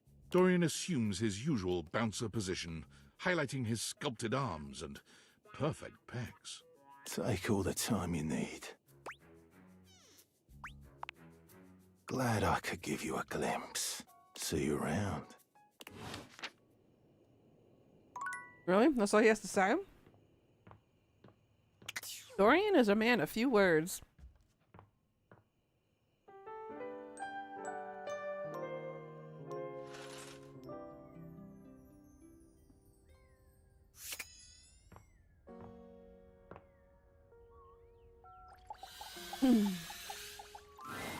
Tyrell yawns and stretches.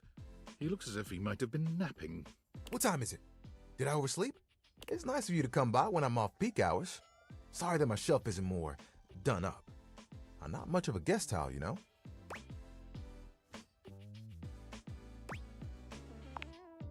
It can be kind of hard since I'm not the only one who resides here. Still, I'm content with using the time in here to think of ways to fold my fabric friend into new shapes. Which, since you came by, you get to see my newest... Oh, I never know what to call it. Creation? Formation?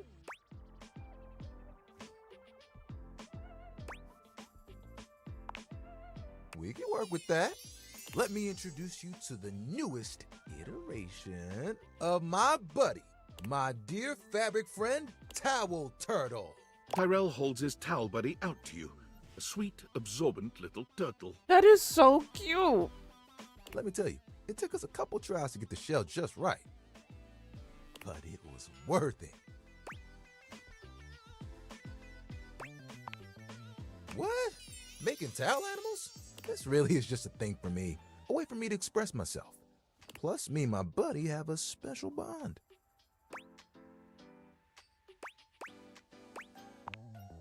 You're more than just a towel turtle. Remember when you got me from that thrift store? I was wrapped with my towel buddy. I remember you saying it was as good as new. Well, let me tell you, I've seen some massive spills in. Do you know what pasta sauce can do to grout? It ain't pretty. What? I didn't have to take on the task alone. Nope.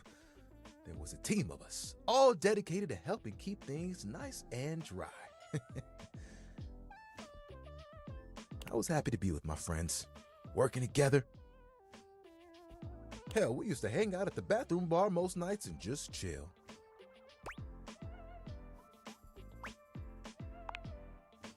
Oh, it was the shit. Hanging out with people who get what you do, nothing like it. That's very true. Towel buddy over here would do tricks, turning into different things, making us laugh. Every colored towel you could think of, all in one place. And the linen closet? Always a party. Sometimes it was so full, you couldn't get a shelf. Those were the good times.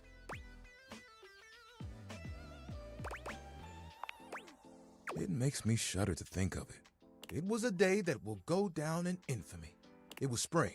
It was raining something crazy. And our owner had their grandkids over.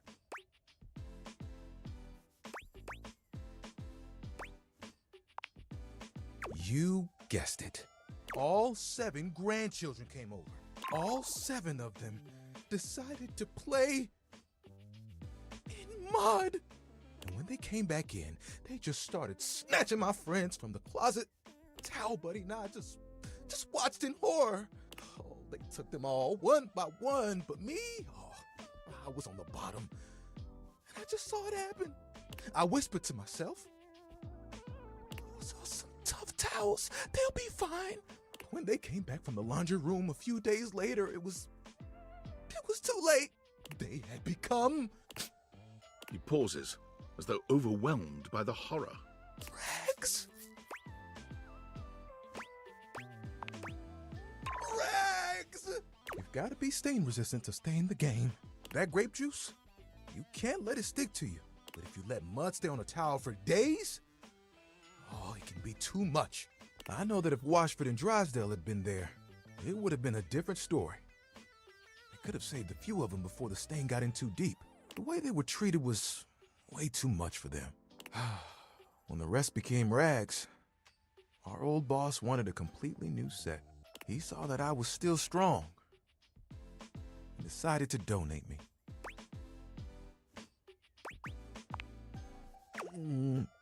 I was not scared.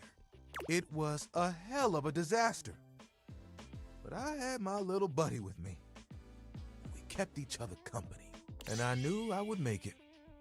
I'm resilient. It's in my fibers. Can I see your hand?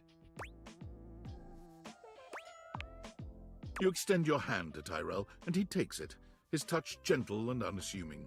When you touch me by my hand, what do you feel?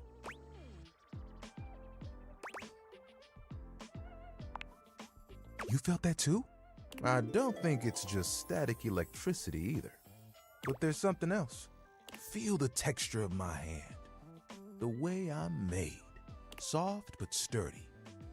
Hard-working, yet comforting. I'm warm. You noticed, eh? And my little buddy here helps me channel all those bad things into a way I can express my emotions. All that to say, I'm premium. That's why they call me the Lord of the Rings.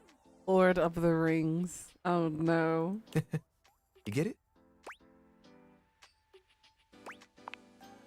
Yeah.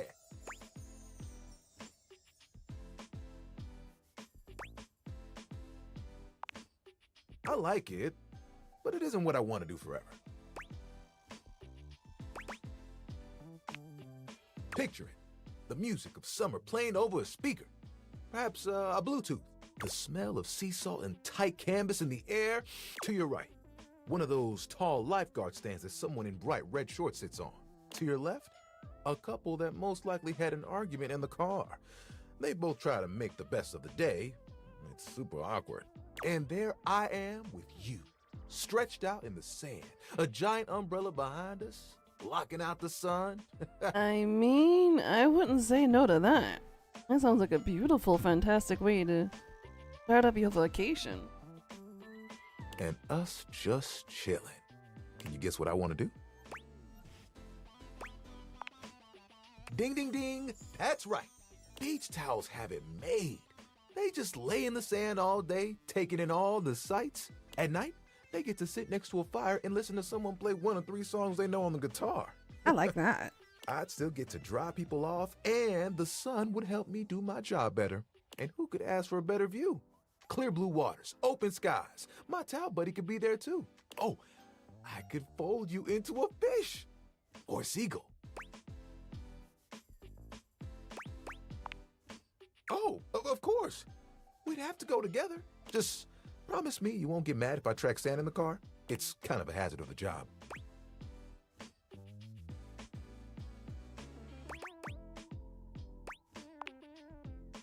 You would? You would leave the house for me?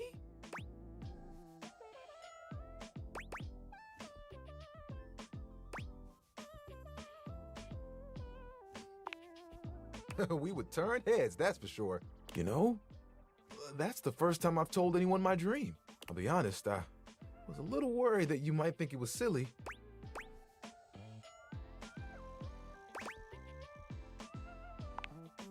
Tyrell fans his face with his hands. Tyrell, don't cry. Who's gonna dry you up? You're the best, you know that? And think of all the sunsets we could watch together. You and me, cuddled up real close. It would be like nothing else mattered. Even if it was just for a few moments. Aw, that would be awesome. We've gotta make it happen.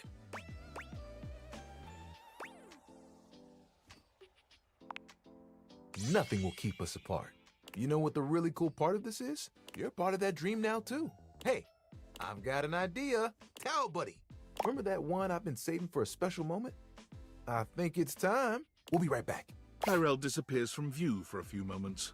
Yep, just like that. Tuck it under. Did he make a heart?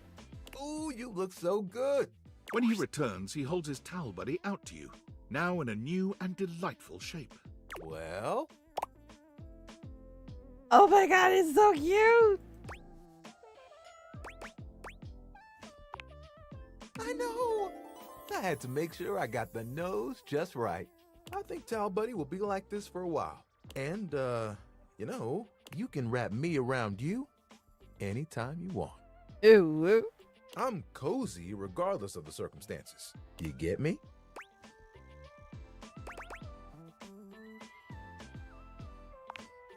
Oh, sorry.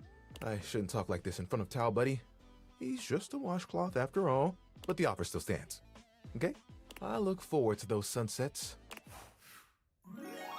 Yay! We got another love line.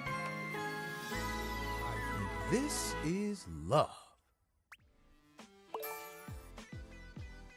We got 5 more on empathy. Let's go. Yeah, sensitive.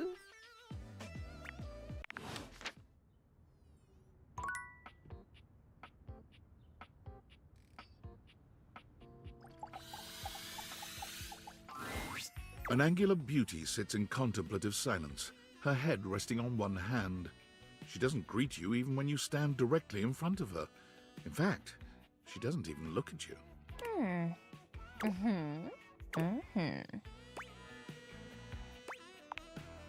Shh! You're disturbing my thoughts.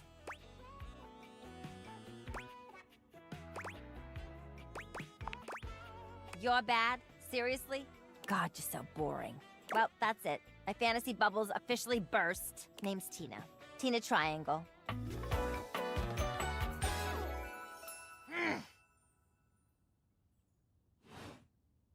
And before you got here, I was having a nice little fantasy. She from the Bronx? She New Yorkin? Tina forms a small triangle with her fingers. A love triangle. Greatest shape in the world, especially when it comes to love. Matter of fact, it's the only shape I'm interested in.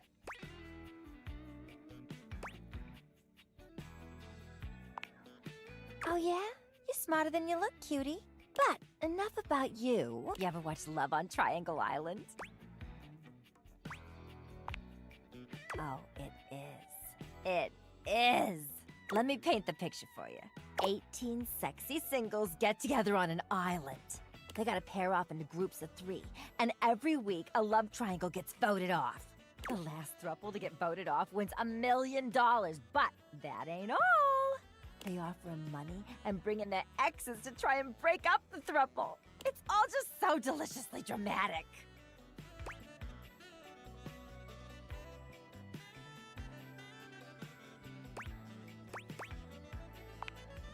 Yeah, before you interrupted me. But now I'm here thinking about you instead. Go on somewhere else now. My fantasy was just getting good and I'm trying to get back to it.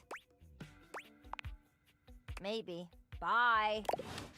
Interesting character.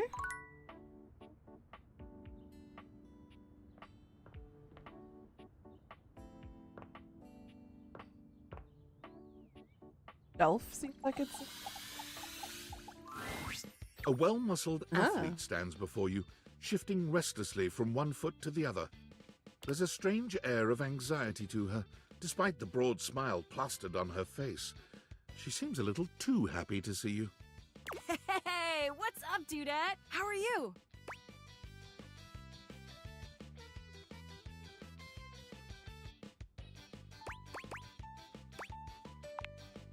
Aw, man, just all right?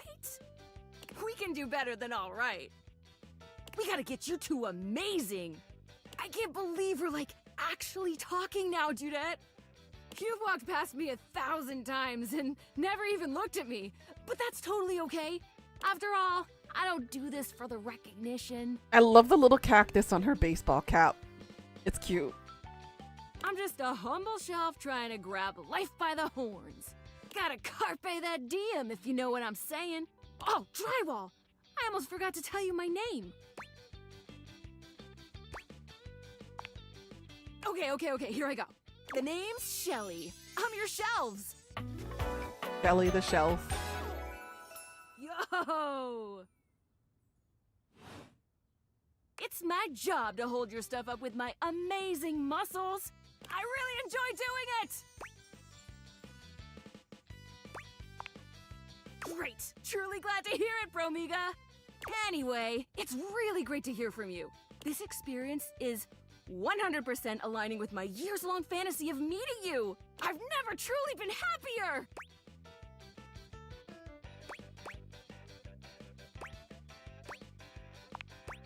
Oh no, you're amazing! 10 out of 10 human being! This is going really great, actually! Not a disaster! I'm just gonna go for a completely unrelated reason! Later, Dunarina! Got a lot of energy. I wish I had that kind of energy. Closet door. Would it be Dorian? Give it a try. Oh, yep. You've caught me at a strange time. There are normally clothes in here, but they're currently tied up in the laundry room. Oh, woo.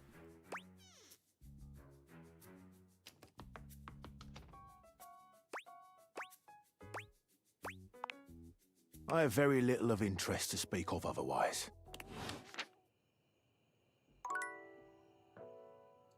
Yeah, the different amounts of Dorian. It's like Whiplash.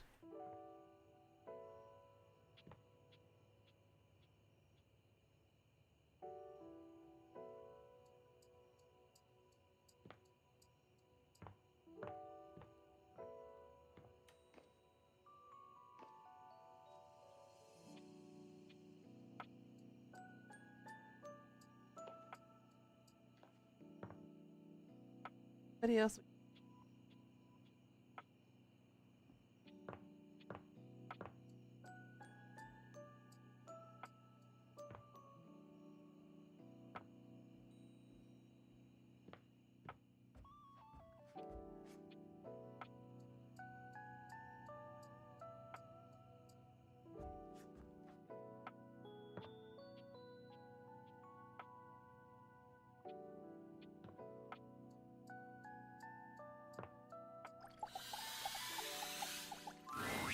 How does one even describe a warrior like this? A veritable, well, wall of muscle stands before you. It's almost comforting to know the walls of your house are this solid. I wish I could say the same about mine.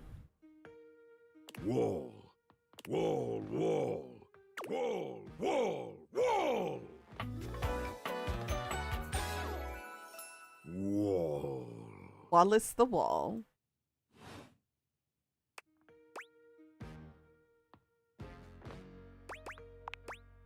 The warrior's eyes widen. He leans in closer, towering over you.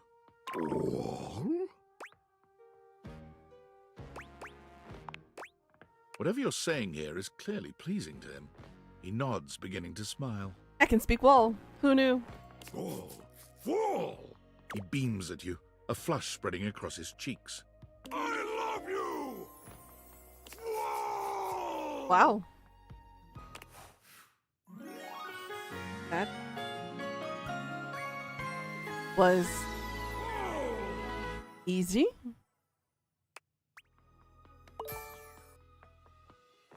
Hey, I got more poise. Let's go. Oh, that was sudden, wasn't it? I know that was easy. You and Wallace, who has only just introduced himself to you, are now lovers.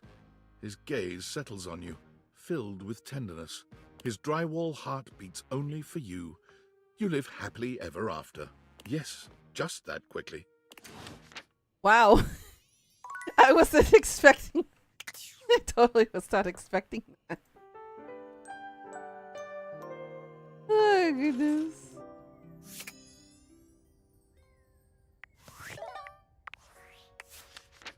Good lord. That's Ray Chase's. Okay.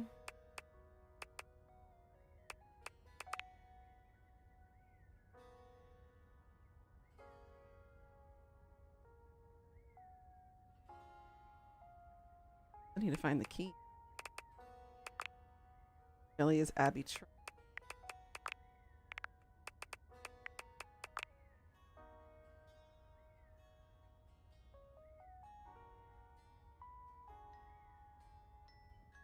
It looks like Lux, we just ended up being friends.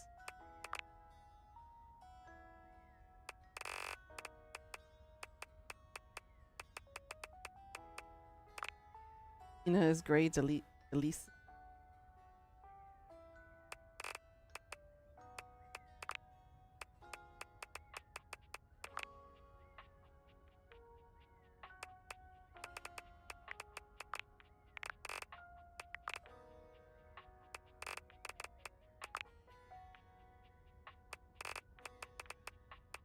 Rail. Basha.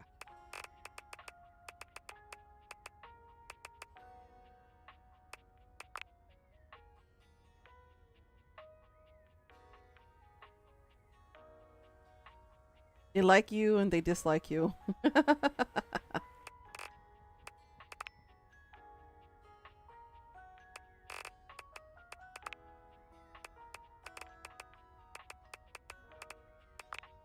Stepford is JP Arlia?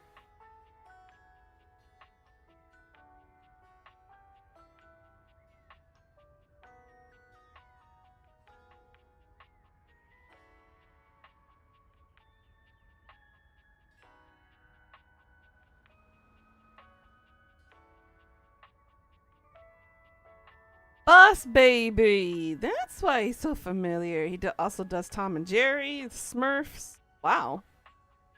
Got a huge voice acting career. He was Morph in X-Men 97. Oh, yeah.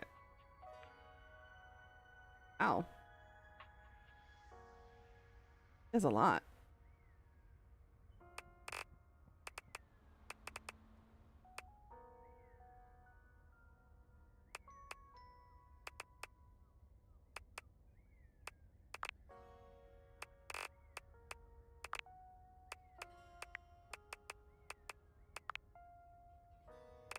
There's some old timers out there, yeah. Alrighty. Guess let's talk to Gumshoe. Find any clue about the key. Hello again, suspect. I'm hard at work on my current case. I've been hoping for a breakthrough. Sometimes I get so wrapped up that I start seeing everyone through the lens of a mystery. I am Maggie M. Glassbury at your service. Perhaps you've heard of me? I've acquired a modest reputation as a result of some of my previous work. Maggie puts her hands on her hips, positively radiating pride. Why, it was I who solved the mystery of the missing sock. A brief interview with the Stackables and a chat with Dirk was all it took to sort that case out. The sock was in the depths of Harper's hamper. I also cracked the caper of the self-generating dust rabbits. Static electricity. It causes particles to accumulate around pieces of hair. Your hair, to be exact. They form undisturbed, in-dead air pockets. That makes sense. That's why they hang out under the couch. Under the couch. It matched the evidence, and I ruled out every other possibility. By the power of deductive reasoning, I determined that you were, in fact, the culprit. I pride myself on that. Lately, I've been taxing my lens to the utmost on a very interesting case. I'm trying to get to the bottom of a mysterious love letter. It was delivered to Dorian last night. It's not me. I swear. I didn't do it yet.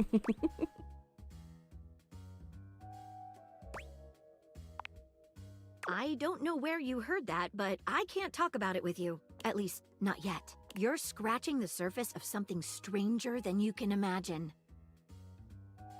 There's olives, brie, salami, and crackers. Oof, that sounds good.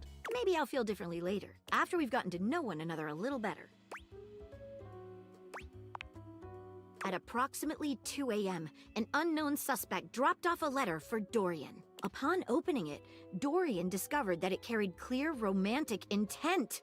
That is to say, it was asking him out. It described how his protective yet gentle presence had won over the writer's heart. If interested, he was to write back as soon as possible. Here's the catch.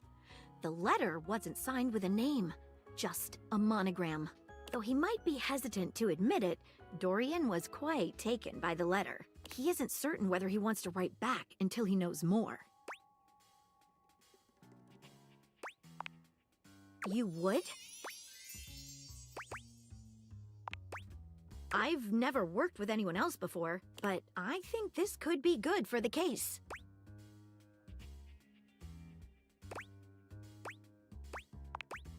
The case is pretty thin, but we've got a couple of clues. First of all, the paper the note was written on was somewhat interesting.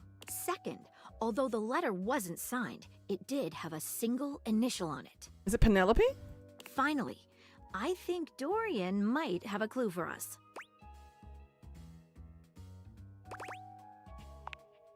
I have it here, semi-transparent and very thin. It doesn't seem like ordinary paper at all.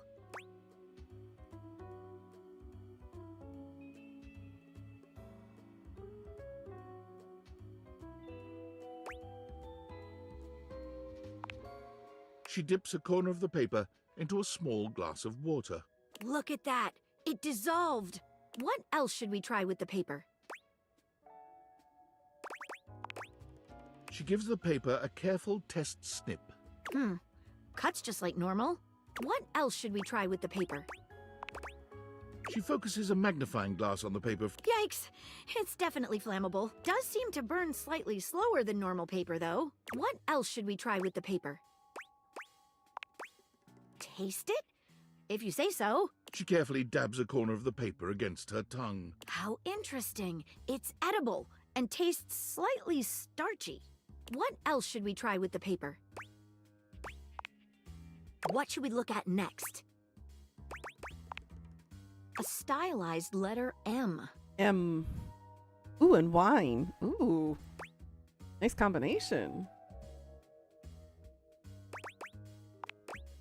Seems likely. What should we look at next? Hello there, you two. Good to see you, Dorian. I've enlisted our friend here to help solve the case of the mystery letter. Splendid idea. Can you repeat what you said to me earlier about the smell you noticed? Right. Well, when I first opened the letter, I caught the faintest whiff of what I think was truffle. Strange, no? Good luck. Let me know if you happen to figure out who it was from. I'm not one for love, but I am one for truffles. And friendship. What should we look at next? I've narrowed it down to 4 suspects. Penelope, Mitchell Lynn, Mateo Monta, and Freddie Yeti. Would it be Mitchell? See that my 2 suspects are Penelope and Mitchell. Mateo wouldn't be the one to do it. His character isn't focused on relationships, focused on the inanimals. Freddie Yeti is the refrigerator. I don't think it would be him. Who do you think it was?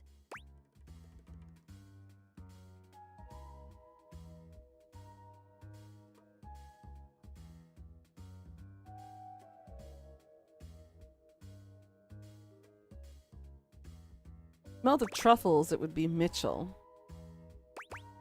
But the office supplies, it would definitely be Penelope. But the paper was edible. So it leads me to believe that it's Mitchell. The evidence is leaning more towards his. Wait a minute. I think you might just be right. The stylized letter M is his signature. Mitchell's my vote too. The smell Dorian noticed makes sense now. And the paper. It's gotta be rice paper. The smell of truffles came from the gourmand Mitchell Lynn. You did it. You helped me crack the case. I'm impressed. Now I'm even more excited for the next time we meet. Let me just go and let Dorian know that his secret admirer has been discovered. Hey, before I go, I was wondering, would you like to have a cup of tea with me sometime? As a date, I mean. Oh. Maggie lets out a girlish squeal. Amazing. Oh, yes. Calm down, Maggie. The little giggle A human snort. could I love still be it. a suspect of any sort. The little giggle snort. That was cute. See you again soon, compatriot in crime. Oh, she's adorable.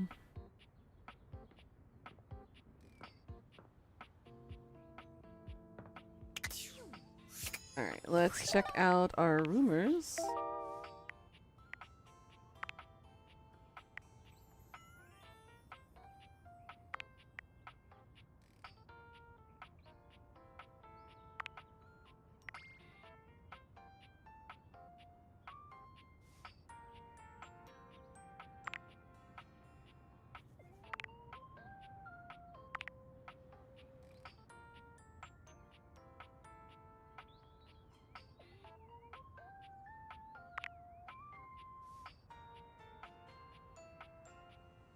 Gaia hinted that there's someone here who can open any kind of door. Yeah, we need to find the key.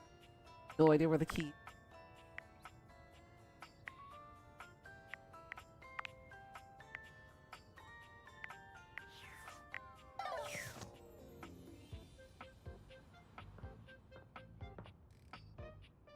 Now the thing is, how do we get under the couch?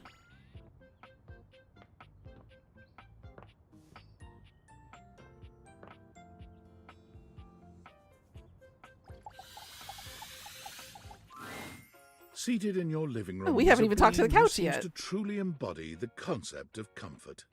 His arms are draped over the back of the couch, his head tilted back, and his eyes beginning to flutter shut. It's possible the key is inside of something. That's why I checked the sex toy thing, and I was like, nope, the key is not in there. I'm thinking either the adventurer, the box girl, might know something about it, or one of the residents that resides in the closet should know something about that. He looks just as though he's about to fall asleep, but when he sees you approaching, he shakes it off, looking up at you with a sweet smile. Hello. No way. Please do. He pats the seat next to him. Come on and take a load off. There are people in the desk. Oh! I need to check that. I'm Koa, by the way. Koa? Here, oi. A Hawaiian couch. I love this. And look what you can find between the cushions and underneath the cushions. All your money and your coinage. I love it. The details to it, the attention to details is really nice about this game. Got a pair of keys on him too. Hey, thanks. Most everyone would continue the conversation from here, but Koa only closes his eyes, sighing pleasantly. You wait for him to say something, but all you can hear is his quiet breathing.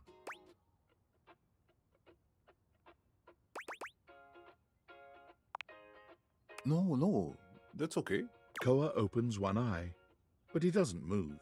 I just thought you might like to share in all this comfort, you know?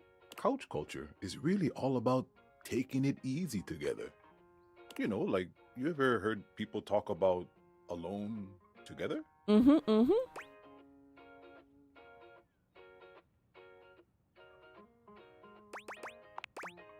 Right on. You get it then. I wish more people understood the beauty of alone together. It means you can be at peace with another being without even saying a word. It means not forcing a conversation or an activity between the two of you. I do that in the VC a lot. Sometimes I don't talk much, but just being in the quiet comfort of somebody else being in the VC with me, that's what really matters, you know? It means just enjoying the moment without any expectations. He sighs pleasantly, closing his eyes. I think me and Koa would be definitely best friends.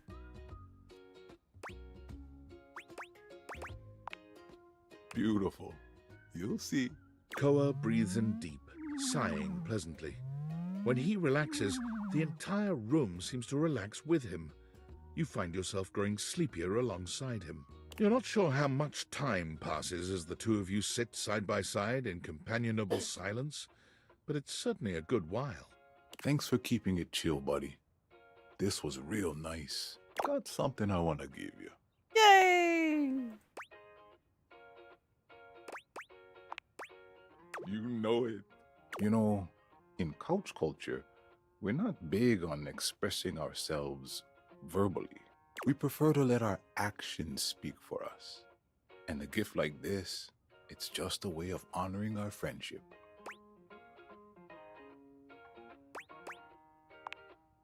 I'm just glad you appreciate it. Koa yawns. I'm gonna take a nap. Feel free to stick around as long as you want, alright? I'm just so comfy. We could become best friends. Me and the coach. Let's see. Go to the desk.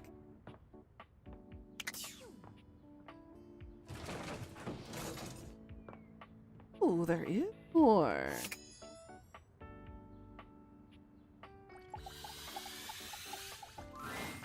The most expensive character in the game blocks your path. It's Lucinda Lavish, beaming.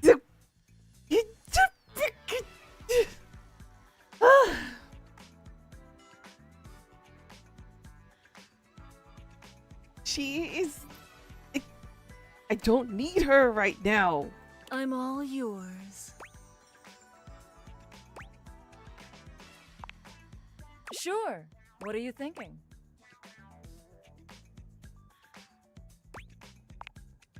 Oh, well, I understand. I can kind of be a lot. Anything else on your mind?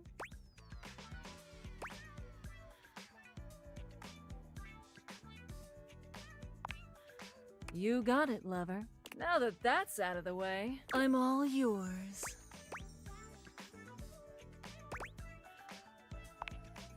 Smut you shall receive.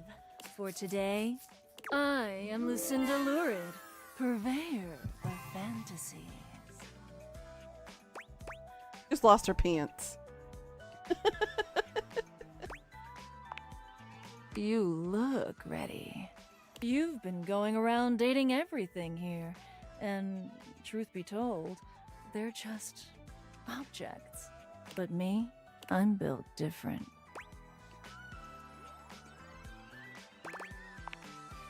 Good eye. You can actually have me.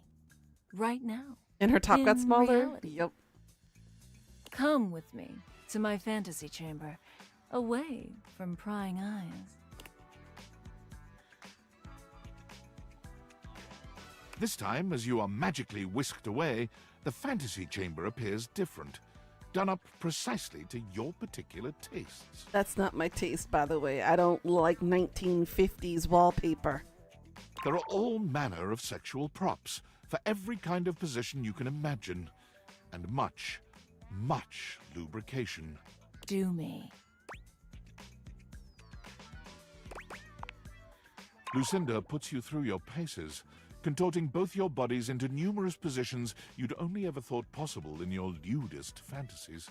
The grand finale culminates in a position spoken of in hushed, reverent tones, even in the most advanced circles. That was incredible. Tell me, baby, how do you feel? I'm so glad. So achingly glad to hear that. That's okay if you're not ready. Now that you've unlocked the secret version of me, I will always be available to you if you choose to see me again. I hope you do.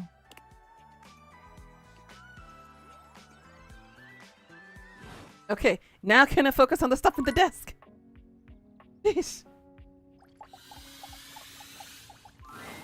Is this stranger your junk drawer, or the physical embodiment of clutter? He's absolutely covered in odds and ends. Receipts, CDs, rubber bands. Even his messy black hair sports a light bulb, a pencil, and a pen. When he catches you looking at him, he startles, leaping back with an undignified yelp.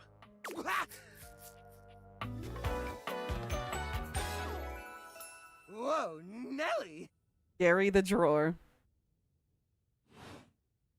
Whoa, Wolf! Cheese and crackers, you startled me. Hey, next time you open a guy, knock or something first, huh? I'm not used to so much light. Besides, sudden jerky movements like that risk disorganizing my collection. Oh, yes. Of course. Sorry. Been a while since I've had a guest. Welcome to Jerry's Junk Drawer, the finest collection of curated treasures in all of the house. Feast your eyes upon knickknacks and gewgaws from parts unknown.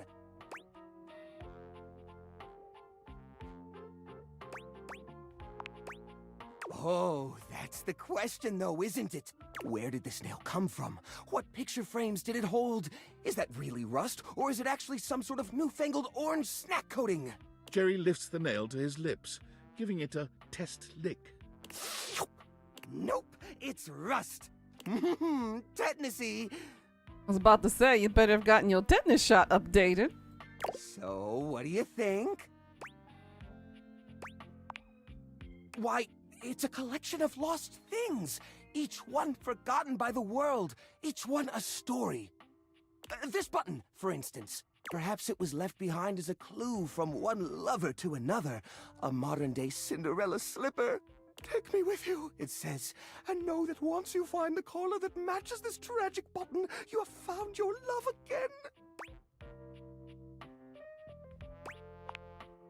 And this mysterious strip of papyrus, perhaps a missive from an ancient land, perhaps a treasure map.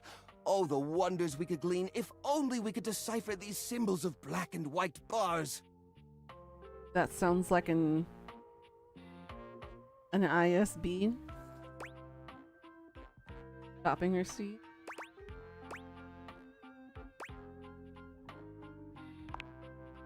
Don't worry, I did. Or I will, once I get around to it. What are you insinuating?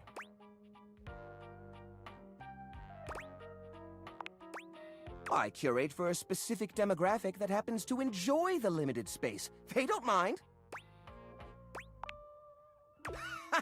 Do I get a lot of guests? Of course I do. Bugs count as guests, right? In a way, yes. Oh, you mean the other objects. I get them in here all the time. Well, there's that Celia. She's a very well-to-do socialite, and she happens to be very interested in the collection. Celia. Isn't that the ceiling? In fact, every time she comes by, she asks me, when will this junk be gone already? I assume she's worried about the collection moving venues before she gets to see it.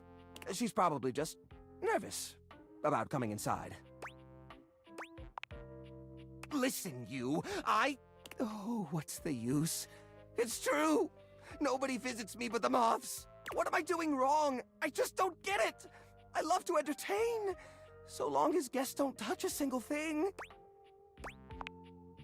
What? You mean throw it away? How do you mean? ... Now I'm scared. Upcycle them? You mean like an art piece? Well, I suppose the collection could use a centerpiece. Something eye-catching to bring in more visitors. Which is to say, a single-digit number of visitors. Which is to say, another visitor besides you and the roaches. But I wouldn't even know where to start. I mean, what am I supposed to do? Just smash objects together at random? I can't imagine Pierre the paperclip and Claude the so old he's gray and unusable now eraser getting along. They're so different.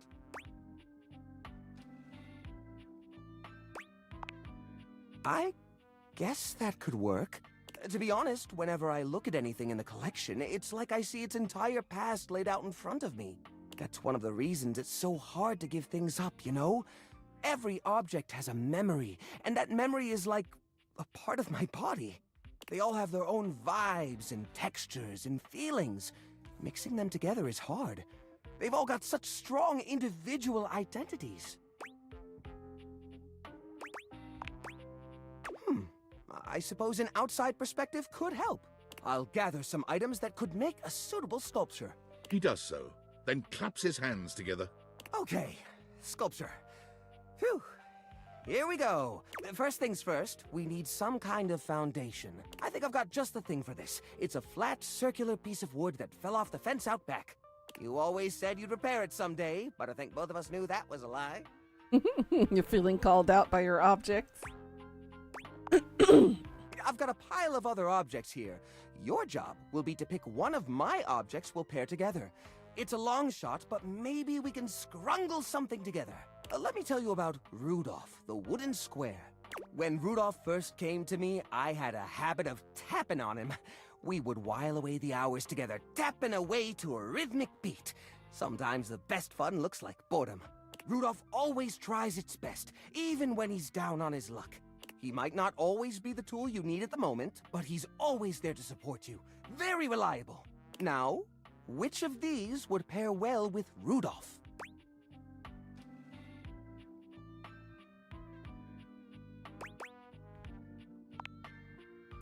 You mean Arnie? Oh, no. Arnie's a total flake. I mean, we keep him around because he's a part of the collection and he says he'll get back to work someday, but I think we all know that's not gonna happen. We can't pair Rudolph with Arnie. He's a leech. Arnie would take advantage of Rudolph's kind nature for... No, I'm sorry, but that's no good at all. Now, which of these would pair well with Rudolph? Lorena, huh? That's not such a bad idea, actually. She might have a few holes in her, but she's always been useful in a storm. Very reliable, just like Rudolph. It's sad to see them both past their prime, but I think they could find solace in each other's company. Damn. Here, I'll glue them together. There. Now we've got a base for the rest of the sculpture.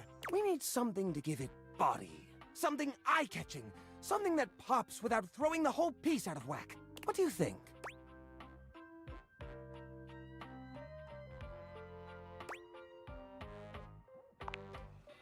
While I see the mental connection between flashlight and batteries, I'm not sure if that's the right way to go. Actually, I'm not even sure how I'd attach them. It's not like you can just staple right through a battery. And glue doesn't really work on this shape or texture. No, that won't work at all. Nails? I suppose you're going for the brutalist approach, but maybe Rudolph could take it. But Lorena has enough tears in her as it is. We don't want her to be completely useless in a rainstorm. Ah, the old holiday lights. For the holiday we used to celebrate. You know the one. These guys were real champs before exactly one of their 50 bulbs burnt out, rendering the entire string useless. You gotta love series circuits. Even though they don't light up anymore, they still have an interesting shape.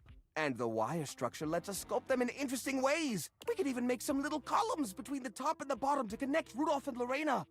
Yeah, I think that we've got the sparkle, we've got the foundation, but it feels a little empty in the middle.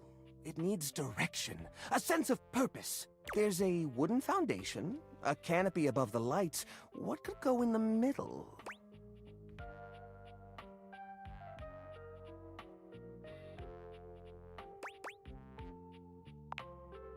The little army man? I suppose that could work. The shape of the sculpture does remind me a bit of a gazebo. Or maybe... a carousel! We only have 1 or 2 old horse figurines, but if I take the other plastic fellers, melt them down and reshape them a bit, yes, I could probably make new horses! Jerry does so. It takes him quite a bit of time, but he manages to use an old matchbook and some tinfoil to melt the figures into a mold. By the end of the process, the figures have transformed into a series of horses with multicolored manes, thanks to their disparate pieces. That looks great! That looks really great! Actually, that's pretty impressive, not gonna lie. These poor figurines forgotten and collecting dust, reshaped into something beautiful. Rudolph and Lorena working together to give them a stage. It really is the essence of upcycled beauty. I have to say, this is very striking. It pays homage to the origin of these objects while giving them a new sense of purpose. Great work. Here, let's display this on top of the desk so everyone knows about the great collection inside. Look at that. What a beaut. You know what? I think I'm inspired. Maybe I should try doing this with some of my other pieces. I feel a new era for the collection coming on. Oh, I'm so excited. Thanks a lot, friendo. Things are coming up, Jerry. And we're friends. Let's go. I can't remember the last time I was this happy. Funny empathy. Woo. Ooh.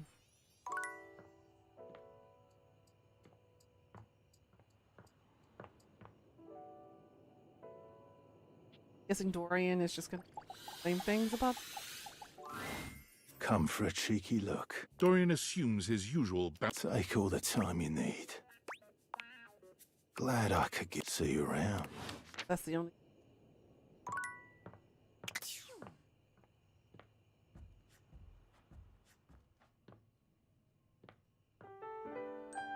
The Labra.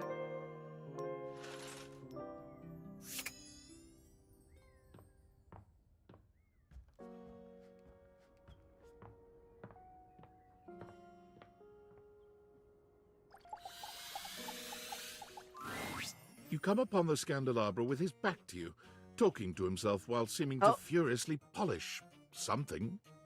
That's naughty. Is he polishing his knob? 1 part calcium, 2 parts carbonate. Polish until glistening. Yes. Smoother. Smoother. Oh, take out those solid smears. Effulge! Effulge! He sets the cloth down on the table, delicately wiping his brow before finally turning. Oh, damnation! Do you even knock, human?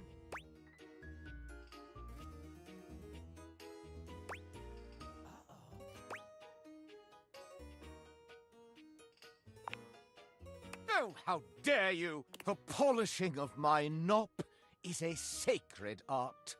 Only the most panegyrical of acolytes are allowed to know of my backstairs ministrations. And you are not that. I know not what you are.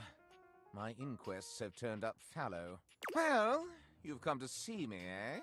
Must be for my brilliant shine, which is what I was doing. I am made of the purest silver, Born in a small chandler's hut in the Swiss village of Saint-Martin, I have traveled transatlantically to this abode, where I preside over the rest of the objet. I require a great deal of polishing and care, which you do not do. So I'm forced to self-lubricate.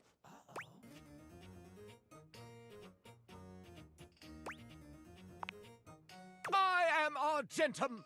All my atoms are singular, rigid, upright, of good stock. One of the ancient metals, friend of humans since time immemorial. And most importantly, I am chaste. I don't think you.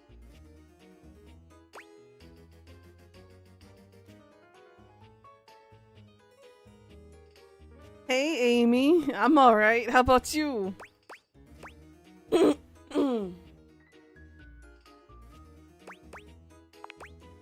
I perch aloft this dining able, surveying the better part of the kitchen. I'm doing living alright. room, Could be better. And the emptiest I'm okay. of walls. It's just hot. You off for the day? Nice. What you got planned for the day? As I gaze into that wall, sometimes I am gripped with the fiercest ennui imaginable. Do try it sometime. It's rather addictive. These other objets, these rottish roustabouts, love each other in ways you cannot imagine. Ooh, setting up shelves for the garage? Nice. I miss those kinds of projects. These things proliferate like the dust bunnies neath the Davenport. Mass-produced, your shuttle creep and crawl through each room, seeking ardor amongst the appliances. See them, hear them, smell their love. And I rise above it, like an angel over vermin. Though I do enjoy hearing about it, mistake me not. But to dip my own sconce into the tumescent tumult? Never. It's a bit strange we bought these from the store that was going out of business, so they're like store shelves. Ooh. I did that when we had to liquidate one of our locations when I worked at retail.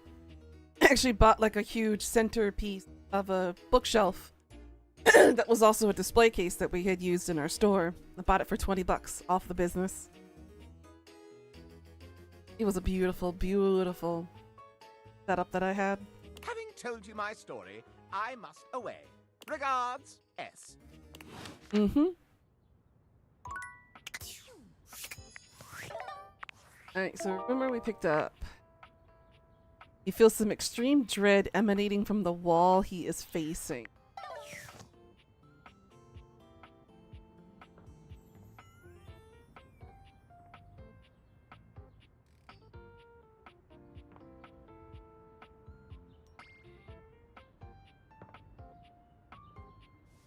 Is that the shelf person? Hard to see what it is. I'm gonna touch it anyways. Hi. Oh, it's Lux.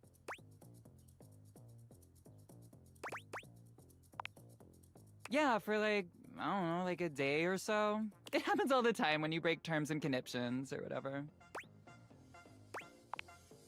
Oh, but I haven't. And I can just leave. Wow, Lux, you're a bitch.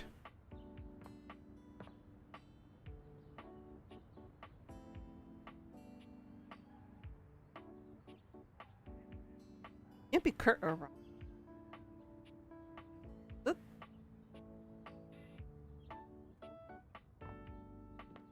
But then again, people have told me that Scandelabra is a lie. Maybe he's lying about that.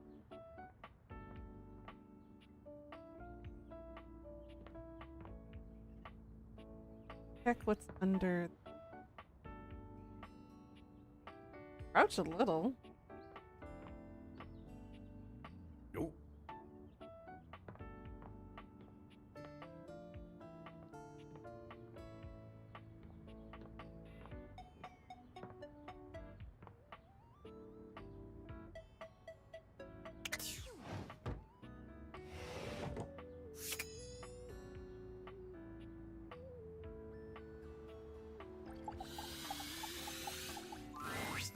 Ah, you wish to continue going on practice dates with Oh, myself? I guess it's the desk.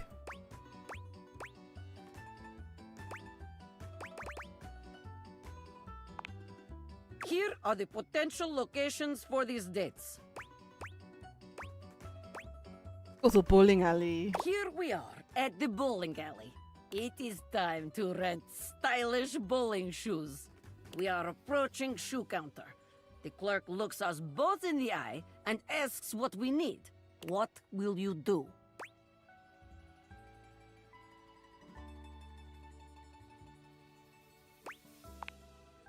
Yes, very good.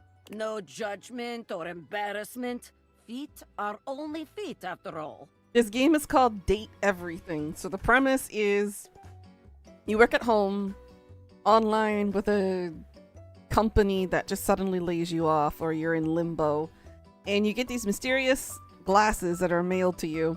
You open the box, you put on the glasses, and the glasses turn everyday normal items in your house into dateable objects. So it gives them a human form that you can interact with. So this is a random sandbox dating sim where you can become friends with people, you can love or have romance with people, or you can have a hate relationship with them. It's kind of fun. It is not the size of the foot, but the amount of ass kicked that counts. This game came out last week. So it's a very new game. Yeah, on Steam. It's called Date Everything. And even has a cute little DLC with it that gives you extra characters too. Excellent. Simply excellent. Completely voiced. It is time to use ancient bowling alley computer to input our names in time-honored bowling custom. What do you put for our names?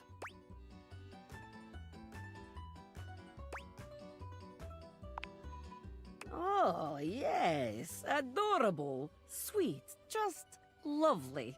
This is excellent move to begin date. You will capture my... the date's heart in no time. We are bowling, and you've just hit strike. How do you react? Yes, very good. A high five is always welcome in such a situation. You can allow your date to appreciate your strength while celebrating your victory in a considerate way. I'm excited. Hopefully I have more time to give it a try, asking with everything else that's sitting on the digital shelf, gathering digital dust. That is also a freaking mood. Not gonna lie. That is an understandable mood. Wonderful. Hopefully you'll be able to have enough time to get to everything that you want to do. Very good. But it's a mood. You are becoming quite the charmer. There is always more to learn. We will continue next time. See you again.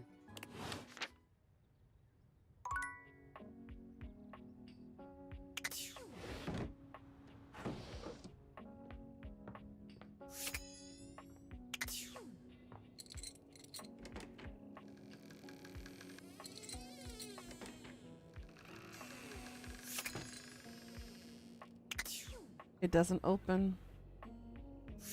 Okay. We talked to wall. We need to talk to ceiling. Where can we find ceiling?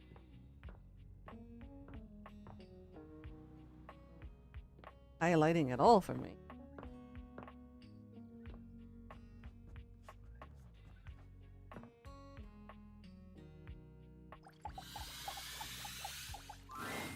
Be there in a moment. An utterly charming secretary hurries into view, giving you an apologetic nod. Hello there. What can I do for you? Her greeting is cut short as she seems to recognize you mid-sentence. Hola, Jenny. What's up? How you doing today? Oh my goodness gracious, it's the human. Stream's going good. How's your day been? Whoa. Florence. Oh, that's the floor, not the ceiling. Wait, what? I'm so confused. I aimed at the ceiling. Y'all saw that, right? I was aiming at the ceiling. Somehow I got the floor. Maybe because she's the floor of the attic? Question mark? I don't know. But I could have sworn I was aiming at the ceiling. Well, I wasn't expecting you today. Oh, golly, I must look an absolute mess. You must be here for Mayor Celia. The ceiling, yes. Oh, you don't know. I completely understand. You must be such a busy bee running around and taking care of all of us here in the house. How long have I been streaming on Kick? About 2.5 weeks, somewhere around there. It hasn't been that long. I like your style. I like your style too. An interesting secretary. I would have time to remember every little detail. Mayor Celia runs things around here, keeps an eye on all the citizens, makes sure the wheels are greased so nothing squeaks. You know, that sort of thing. I help her out when I can. But if we're being honest, she does most of the heavy lifting around here. Where am I from? I'm from America, but I currently live in South Korea right now, teaching English. Keeps a roof over everyone's heads. Been in Korea for just shy of 11 years. Be 11 years in August. Literally, she's the ceiling. I could pencil you in for an appointment. If I you'd have like. to have an appointment with my ceiling? Really?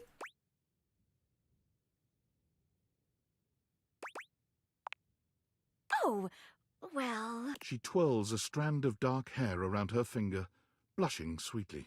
It's been a little bit crazy the past few years here in Korea, but it's nice and quiet. You're from Finland. Hey, let's go. Would you care for some tea while you wait? Welcome on in from Finland. How's the weather over there right now? Over here, it's just like a sauna outside. It's just hot, hot, hot. It's crazy. The humidity is insane with how thick the air is right now. I hate it.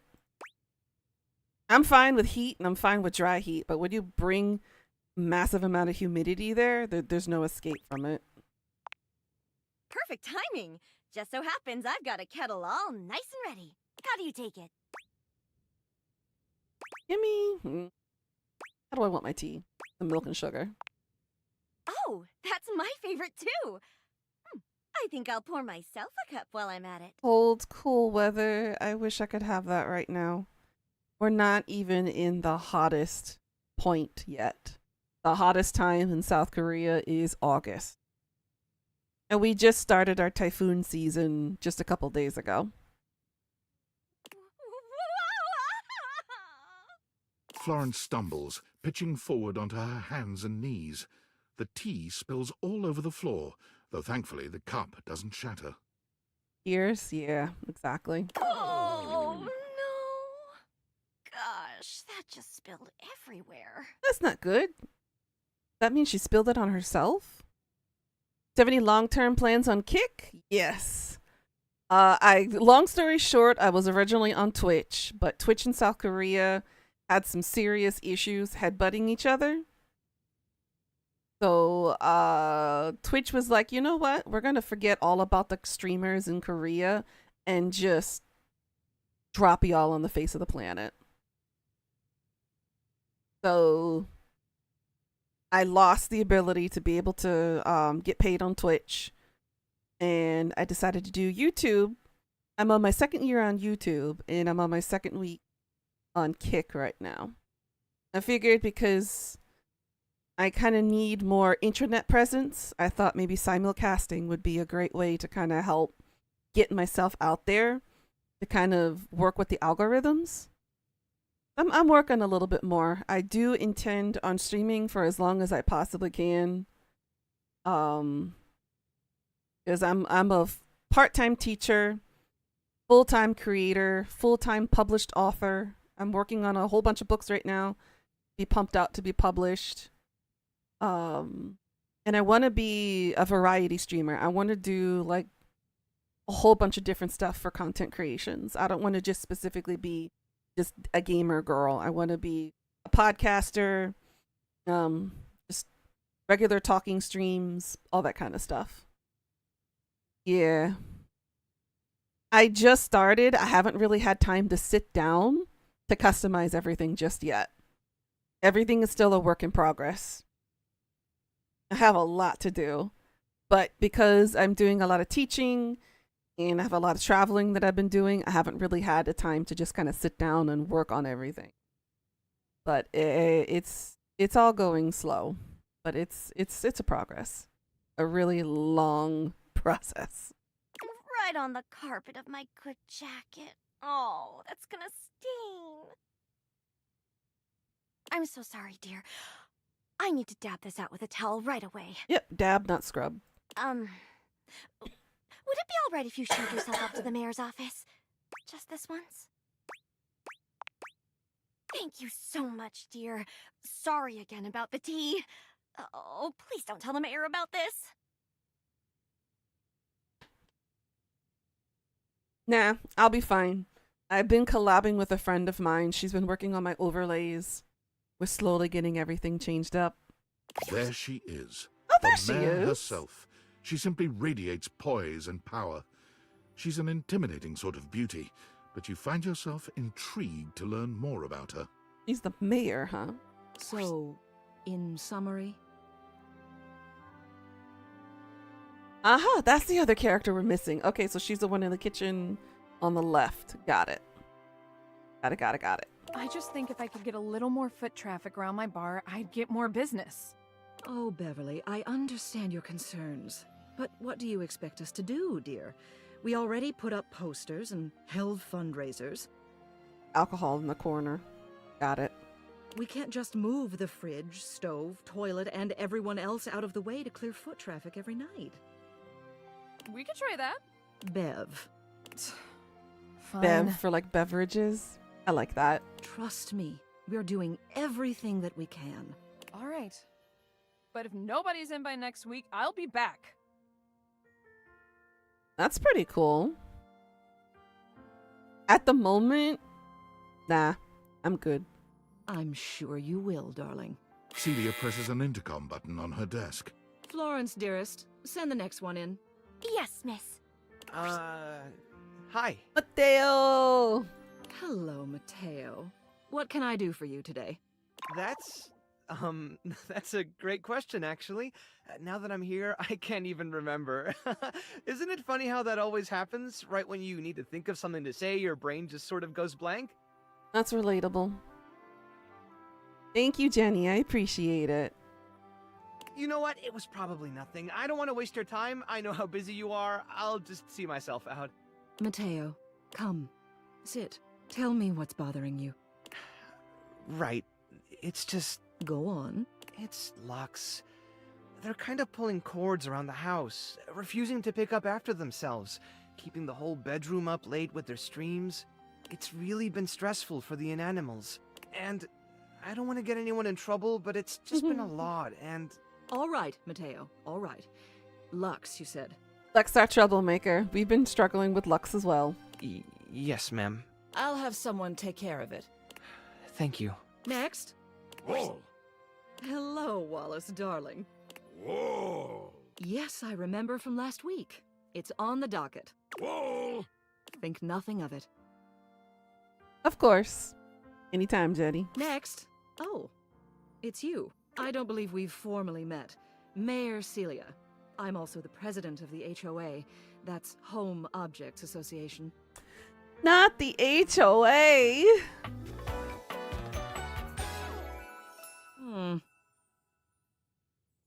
I already don't like her.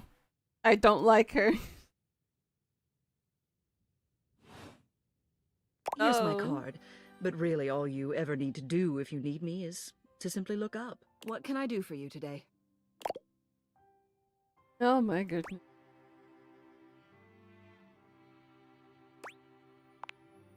Well then. Hello. Meeting successful. Never a bad idea to make sure everybody knows your face. We're important here.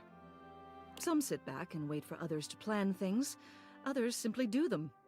You and I, we're doers. One of the things I wish we could do in America, and kind of in Korea too, and places that have an HOA, is to completely eradicate the HOA. They're just a bunch of...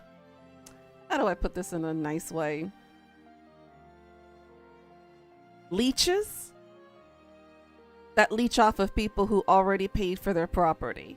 I mean, you're already paying property tax, you're paying land tax, you're paying mortgage rates, you're paying rent, all that stuff, and they still expect you to pay more money. All because some little power-hungry little leech wants to stick themselves into your life just to drain you some more money.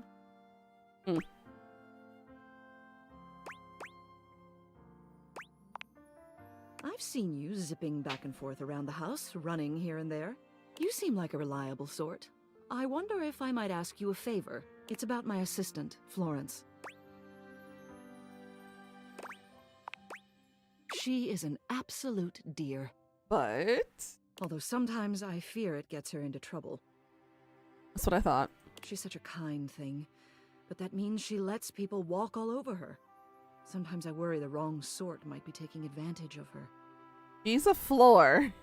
People are supposed to walk all over her, but I get the point, though. I get what they're trying to say. I've noticed that whenever we go to lunch together, she never seems to buy herself anything. What's more, she's been pinching every penny you've dropped on her like a miser. I suspect she might be having financial issues. The office pays her well, of course. She's an invaluable assistant.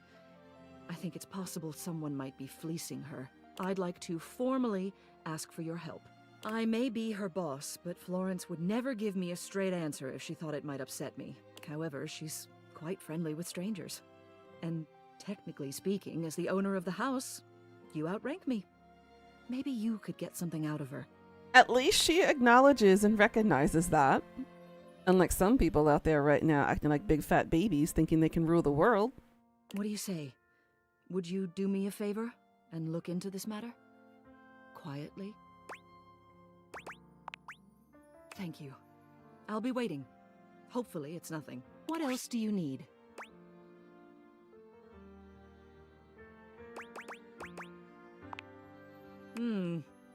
Hello again. I trust your meeting with the mayor went well? Wonderful. Anything else I can help you with while you're here? What?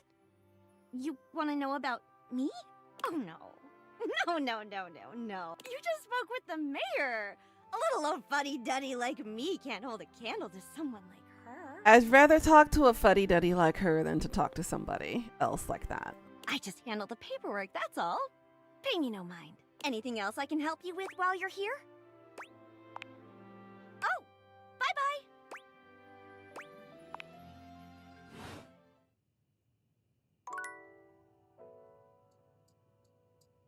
One more heart.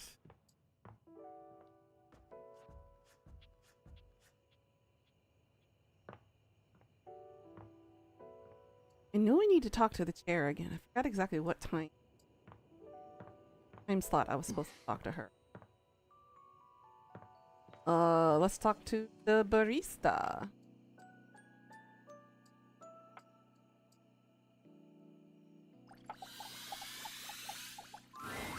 A bartender drums her she fingers is. on the countertop, clearly bored out of her mind. Her long red-orange hair is pulled back into a ponytail that flows down her back, like the drinks she pours so expertly. She makes herself a drink, taking a small sip of it and setting it down. Your entrance startles her so badly, she nearly knocks it over. Someone's here. Welcome to my humble bar, the Tipsy Tumbler. Tipsy Tumbler. I like the name. I'm Beverly, but you can call me Bev, or Beverly, or Madam Proprietress. That would be so cool. Madam Proprietress. I like that. Red hair? What about her red hair, Velveteen?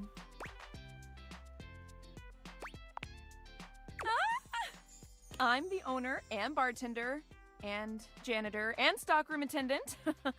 Nice to meet you. Hiya. Beverly squints at you, frowning as she seems to be considering something. And then she snaps, pointing at you. Wait, hold on. Oh my gosh, it's you, my proprietor. I can't believe I didn't recognize you. Ugh. Me? Yes, you? Oh, like her voice. Ah, her voice actor's the same too. Who else so charitably bought this adorable minibar for me so I could set up my dream bar? I owe you a huge debt. You have free drinks for life here. Free drinks? I'm the one who pays for them. Welcome to the reopening of the Tipsy Tumbler. And I know what you're thinking. Oh, Bev, that's a lot of openings. Did something happen the first 6 times you tried to open the bar? Nope, nothing.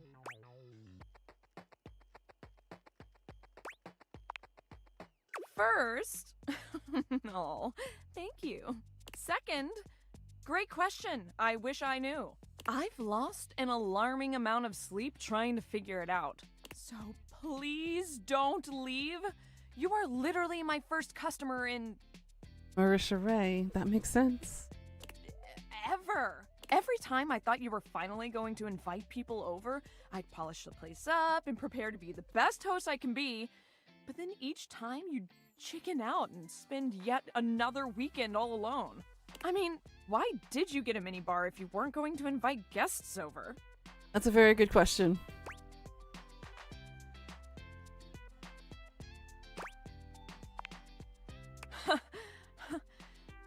But that's... okay. It's all water under the bridge. You'll have to talk to River if you want that.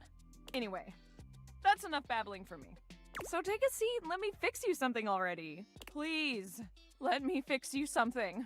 First and foremost, am I making you a cocktail or a mocktail? Mocktails are the non-alcoholic versions of a cocktail. Just as fun and delicious, but without the burn. Or the drunk part, obviously. Give me a cocktail, please. Excellent. So, what'll it be?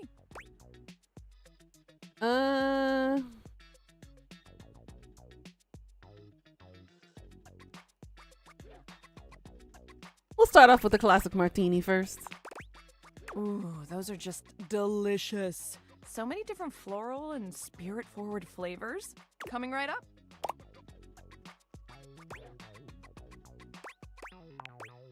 You lift your glass to your lips, taking an extended sip. How was it? Well, after 6 grand openings, I got a lot of practice in. Plus, with a name like mine, I should know my beverages pretty well. I really don't want to close this place down. I've put my bar and soul into it. Instead of heart and soul. So, will you be my first returning customer? Really? Oh my gosh. Yes. Yes, thank you. Tell your friends. Tell everyone. Please. And I'll be seeing you next time. Alright, so we need to figure out who River is. River. The hell in this house could be...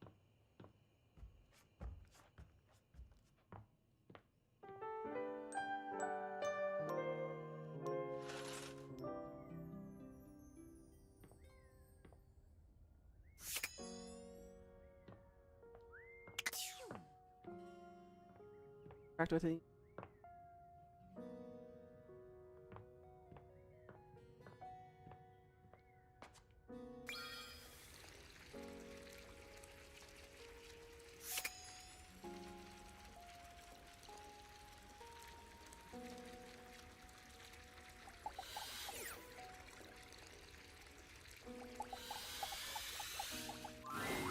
You wonder for a moment if your sink has overflowed, but that's not it at all. There's just a being made of water standing before you.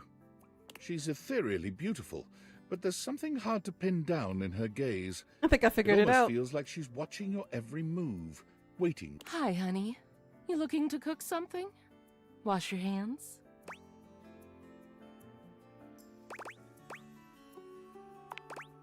Me? What could you possibly want with little old me? Please, just tell me if there's anything I can do for you.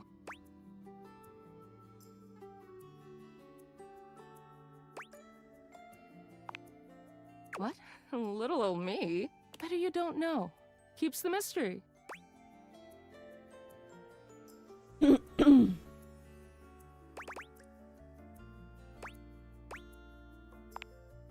Oh, I suppose not. Guess the mystery had to end sometime. I'm River. There we go. There's River. What can I do for you? Love the dress design.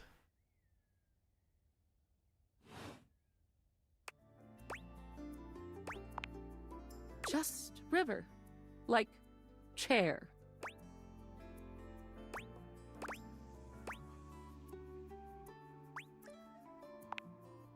Chair. World famous pop star known for her #1 hit, Belief. Oh my god. Share. Believe. Ah, these play on words. The one and only. God. You know, the best thing about Cher is she's always changing her look through the decades. She always knew just what we wanted to see and served it to us. I really admire that about her.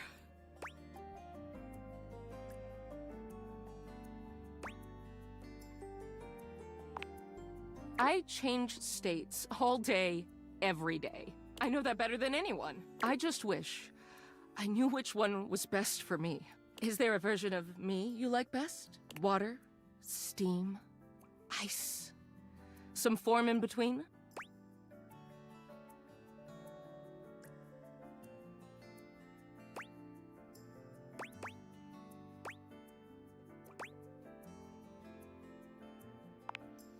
Oh, sorry.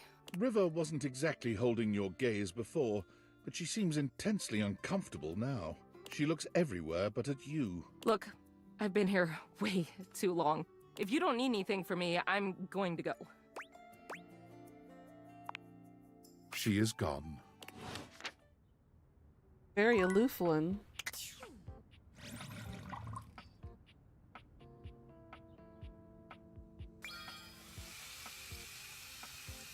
Okay, we can put her anywhere. Okay, got it. Even in the toilet? Oh my goodness.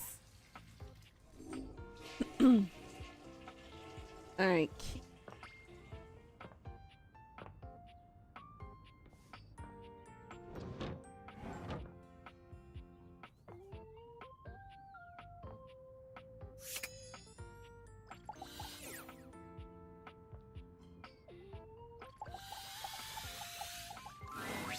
A strange figure stands before you, a whirlwind of conflicting energies and vibes. Manic and dignified, friendly and intimidating. She's dressed like some sort of quasi-Victorian text-themed aristocrat. You couldn't have imagined what the date theaters might make of your thoughts transcribed on paper, but if you could, it likely would not have been this. As you approach her, she launches right into what feels like the middle of a one-sided conversation. Why do you ask?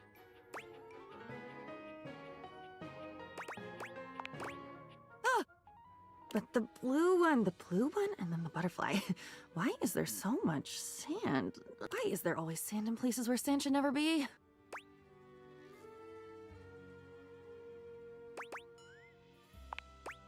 Into it, out of it. It's all the same. Into one thing is out of another, and on until you're dizzy and there's nobody to catch you because the basketball game started late. I recognize her voice too.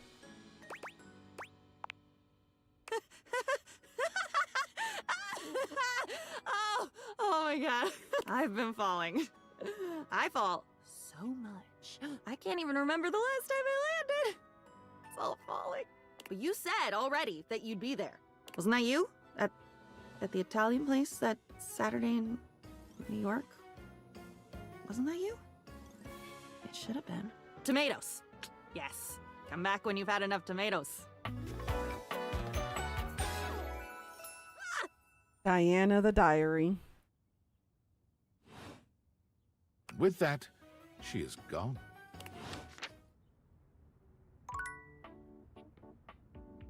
Very.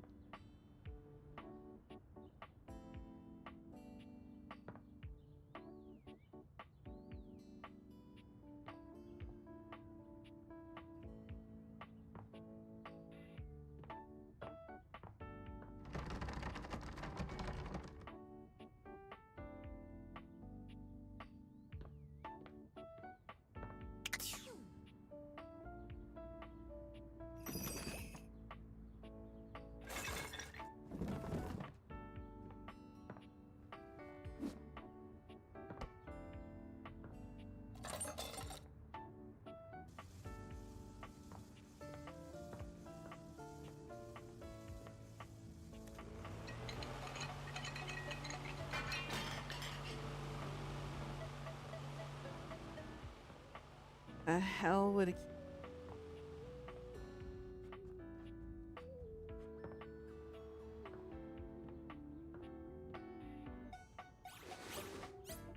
Ah, there we go. You see a curvy, grey-haired beauty dressed in an outfit reminiscent of a famous old gentleman's magazine. She winces at the bright light you've brought with you. A cute, bunny-shaped creature is clutched in her arms. Oh, my goodness, that is bright. Startled me a bit there, honey. Just nothing but a southern belle. It's all right. My name's Dolly, and I'm a dust bunny. I live under this big old couch. Howdy. Well, I live lots of places. I suppose you could say I'm a bunny of the world. The floors of the world, at least. And this here's my little companion, Lint Eastwood. Clint Eastwood. Clint Eastwood. I love it. She holds the little creature up. Put a finer point on it, why don't you, honey? My stars. I didn't know I had a sweet talker on my hands. I'll be honest with you. Flirting isn't my love language. I'm a bunny who is more than she appears. Getting to know you time already? All right, I'm game. What's on your mind?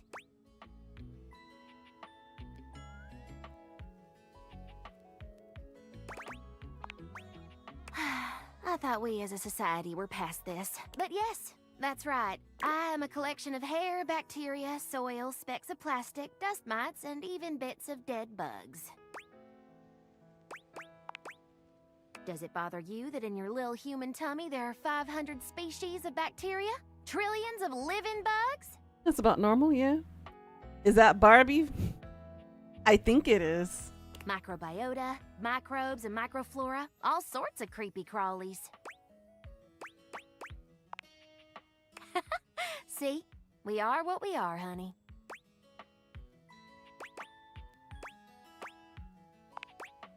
And you're cute for a bug-filled meat sack. Now, let me stretch these dusty gams and hop around a bit. I'll be right here warming myself by the fireplace if you want to come back through sometime. I'd sure like to see you again. Mm-hmm. Talk soon, honey.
Can do it.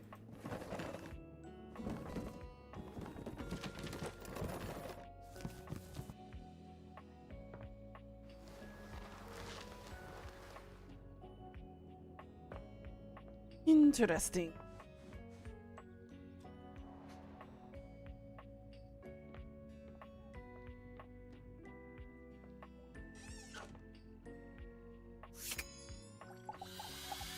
Another new item. You see a medic with bright eyes, a kind smile, and a sort of maternal air about her. She doesn't even wait for your introduction, greeting you cheerfully. Oh, my. Hello there. A fresh face. Here to see the doctor, are ya? Well, look no further. I might look like any old Jane, but I'll have you know that you are looking at a truly top-notch medical professional, and the only one around for miles.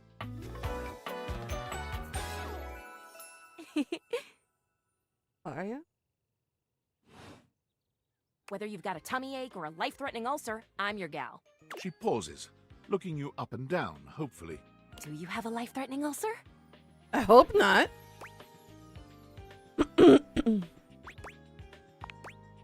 You've never seen anyone more disappointed to hear of your good health. Aw, heck.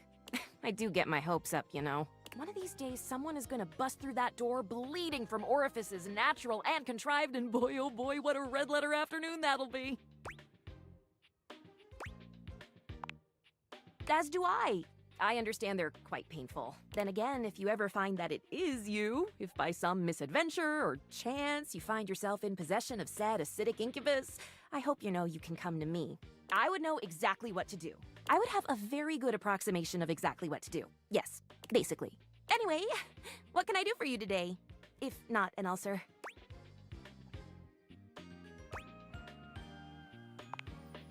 Oh, bandages! They are the first line of defense when the interior of the body has the temerity to propose to become the exterior. Get back in there, blood. Back to your proper course as lymph. And you, skin. Have a little help controlling this raging horde of fluid and marrow. Band-aids are basically magic. I could go all day. Anything that you might need? Hydrocortisone, non-latex gloves, even a simple pen. That, darling lacerated one, will be duck soup.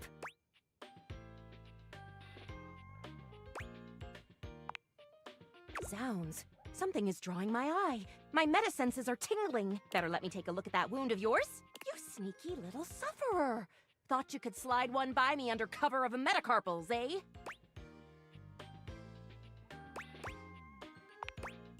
Just to double check, you don't need an injection or two. Take it from me, dear, you're better off safe than sorry. After all, if there's any sign of rash, you won't know it's there unless we do a thorough examination. And even Crazy. I like her. Well, I'm afraid there's always a chance for scarlet fever.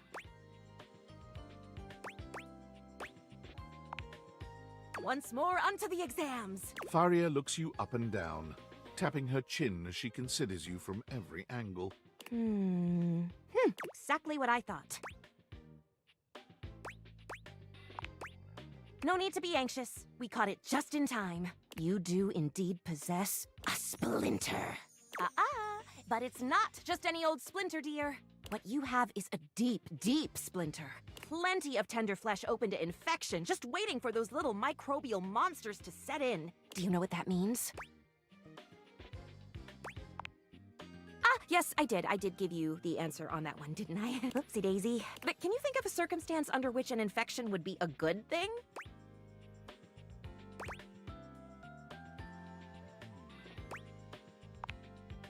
And how? And that's just the beginning. Because once the infection's done a number on you, and your poor, beleaguered immune system staggers back onto the field of battle for another round with the enemy, you watch helplessly as your body swells and burns and turns all different shades of red, pink, and yellow, and the true engine of the enemy rolls up to the line.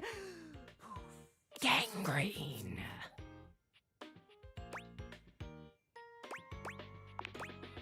And before you know it, we'll have to amputate entirely.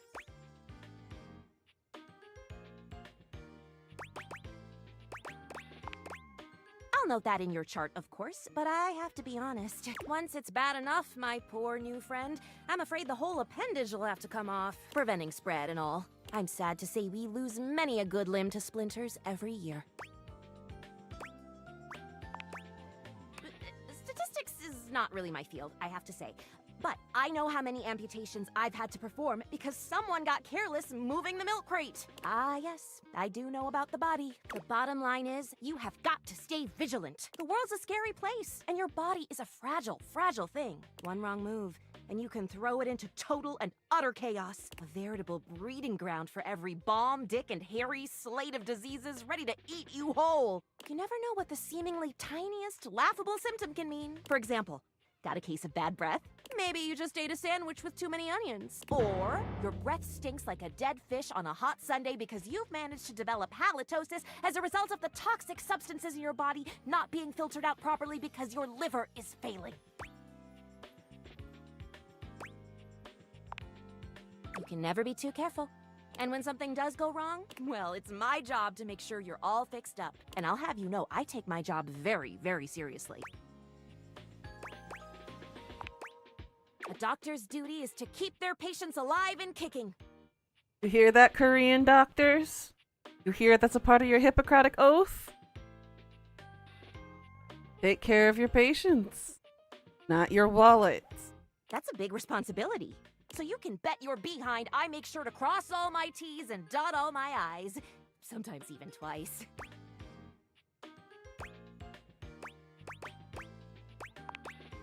When there is no more sickness. Horse feathers.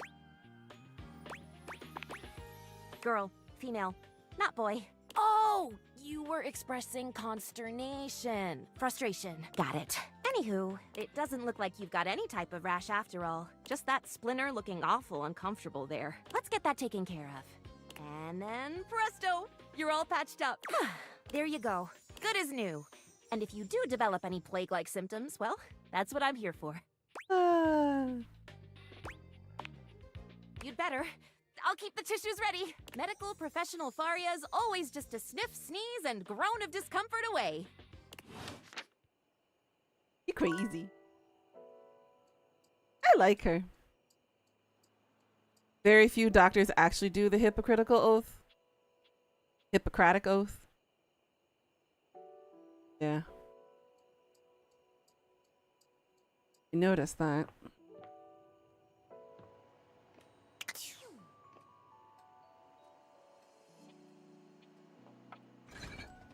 Can't open.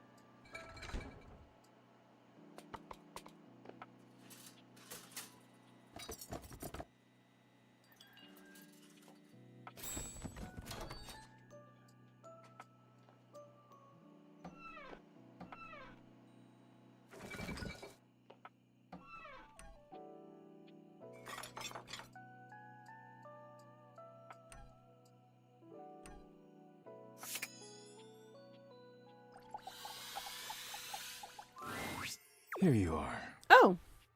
I hope you're prepared to work. Okay. In front of him. You are to make deliveries to Mitchell, Beverly, and Kopi. Do not return until you have completed your deliveries.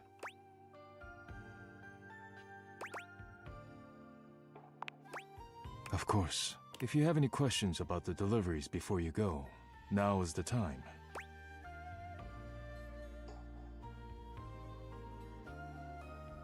Kopi, Mitchell, Bev. Okay, got it.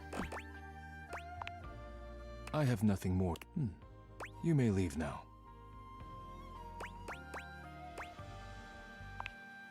I am not the spiritual type, but if you like, rub-a-dub-dub.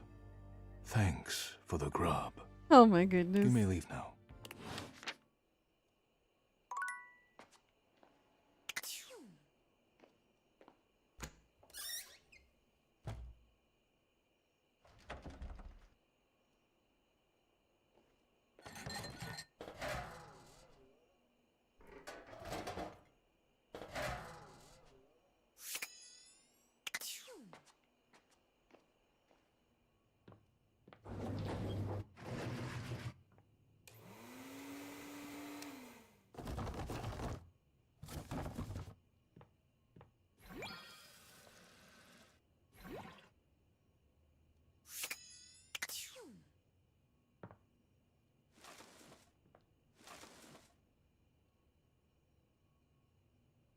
Honestly, where could this be? I'm so annoyed.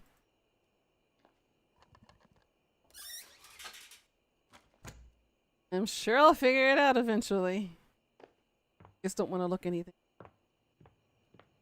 You'll figure it out eventually. Got plenty of time. I'm not gonna realize Skylar until we're actually ready to realize her. I don't want this to be game over already, you know. I still got a lot of dates to plan.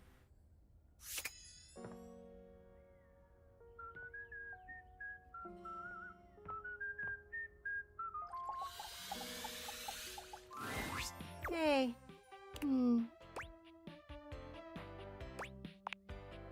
I'd rather you didn't, actually. Sorry if that seemed rude. I'm just in my head right now. Do you mind coming back some other time? I'd rather be alone right now. Okay. Thanks for understanding.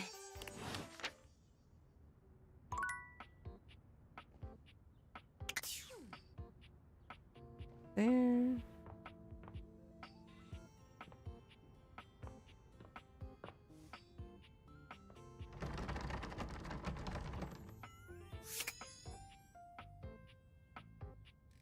Volt. I want to talk to you, damn it. Let your light shine through.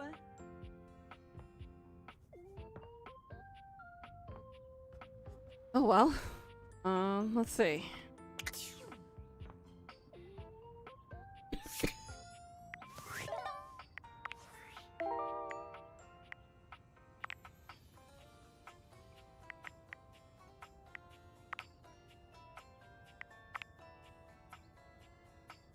Bobby pin.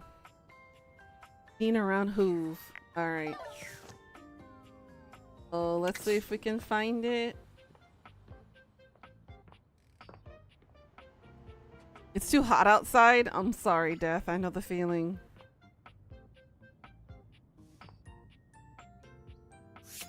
Bobby pin? Right? Before you see them, Found her. You can feel them. An overwhelming air of cool, of rebellion and edge given form. Leather and metal, and the best hair and eyebrows you've ever seen. Love the This leather rogue look. is impossibly cool. And looking at you like you owe them money. Maybe I do? I don't know. You got a problem, punk?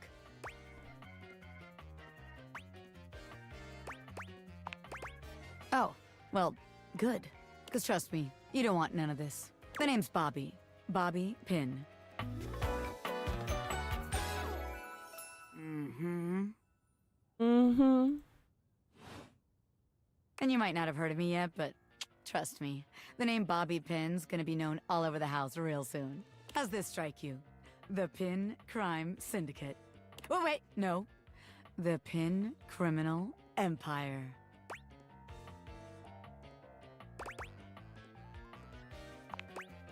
Not yet, but I will be, baby. I've been locked up in Hoop's bag for years, and I'm finally free!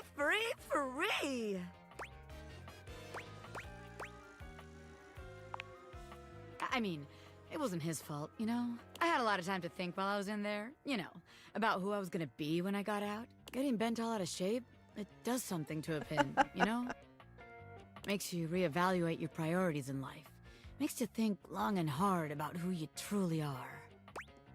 Does it though?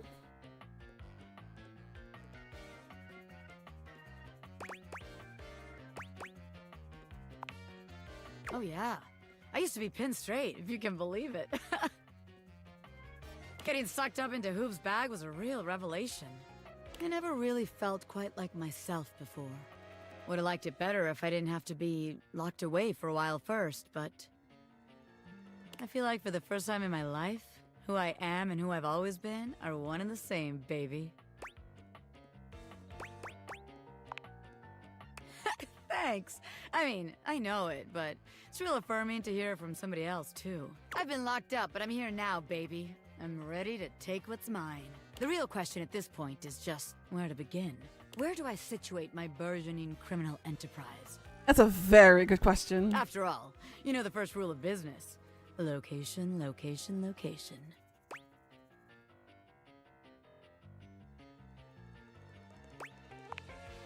A-B-M-M. Always be making money. Of course you can't, because I'm right, as always. It's a poopy pin. Oh my god. Tell you what. Let's make a game out of this. I gotta scout some locations for Pin HQ. If you can find me, I'll let you be a small part of this little venture. What do you say? Great! We're going scavenger hunting for bobby pins.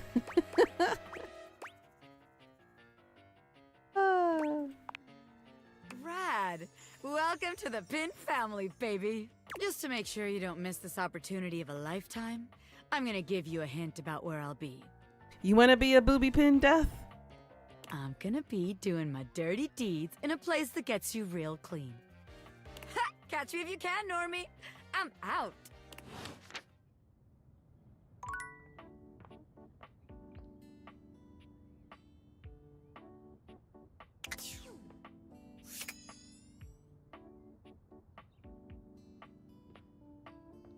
That. I can't highlight it.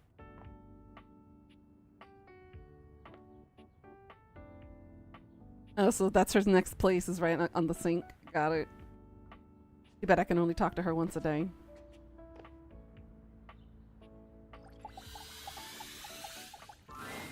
Oh, coming! Hello, hello. Sorry for any confusion.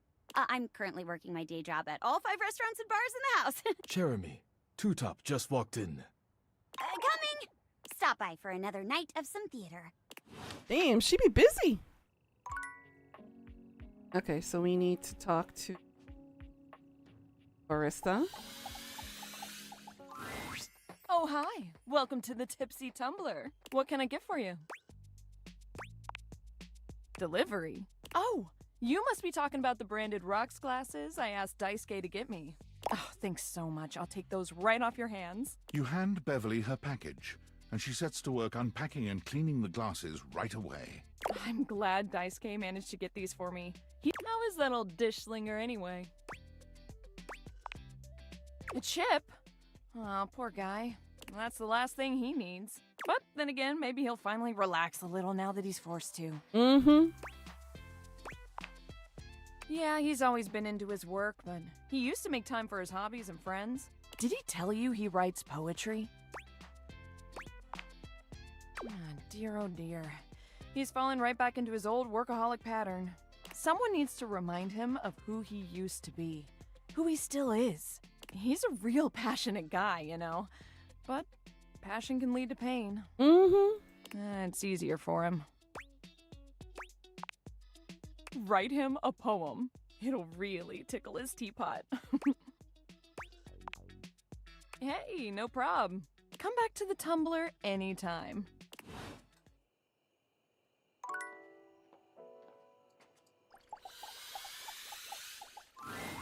Welcome to Roofbox, the home of all your coffee needs. What could I get for you today? Huh? Oh, the new coffee mugs I requested from Daisuke. Just set them over here, please. Alright. Thanks for that. How come Daisuke wasn't able to come himself, by the way? That dish really needs to take a break every now and then. He puts the dishes before everything, even his own health. That's all he knows. His family come from a long line of fine figures. Tsubasa, Moridake, Williams Casanova. There's a lot to live up to for him. He can't even imagine a life outside of his work. I could never. I sure hope he will. But I've never seen it in all the years I've known him. Be delicate. Don't be abrasive. Anyways, thanks for delivering these mugs. Tell Daisuke I said thanks. Ugh, I was really hoping some coffee for her. Oh well. Another day gone. Like that.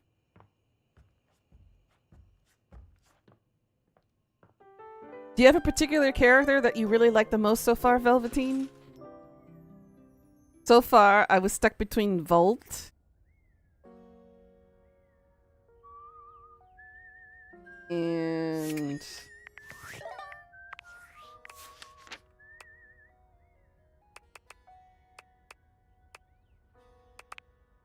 Dorian? Oh.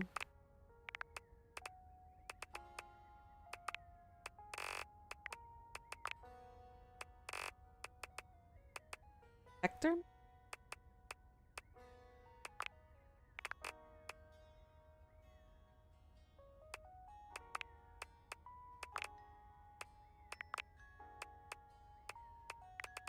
So Dolly is Erica Lindbeck.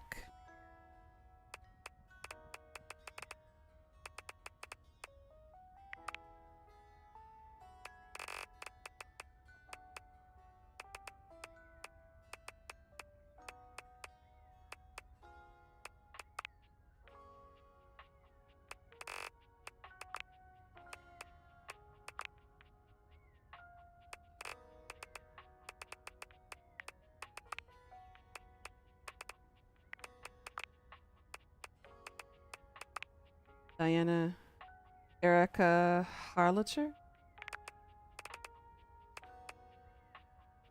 What the fluff is this?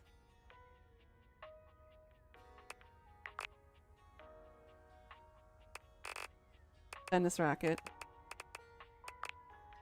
Bobby pin is Carolina Ravassa.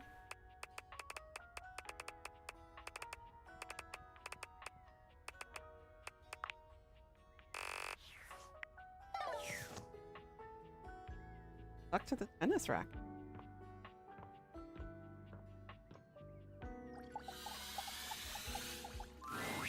Ah, man, this isn't where the experience is for today. Dunk. We're meeting at the wait. See you tomorrow.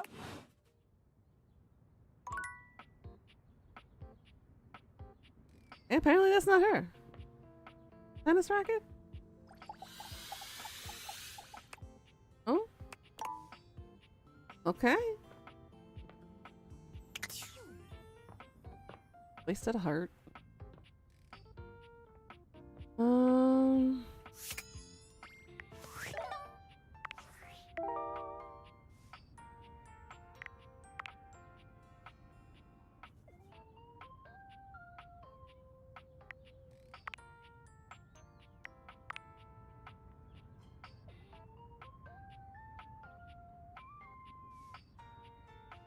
Ronaldinho.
Bed.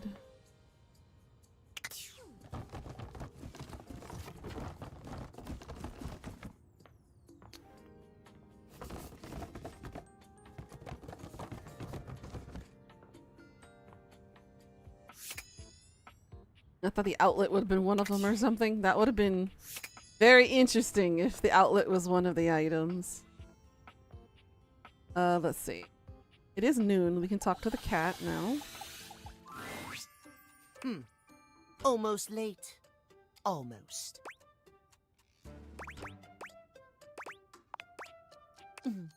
Thank you. Tell me why you've sought me out. Aside from the pleasure of my absolutely sparkling wit and golden company.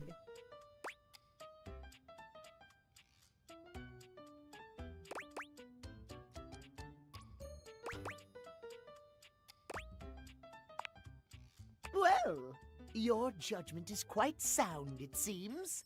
Yes, I'll be happy to help you. My love life may be on hiatus, but as they say, a broken clock is right twice a day. I mean... Sure.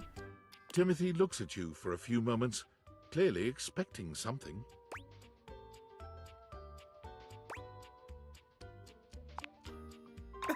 Yes, well, let us start with the most important thing.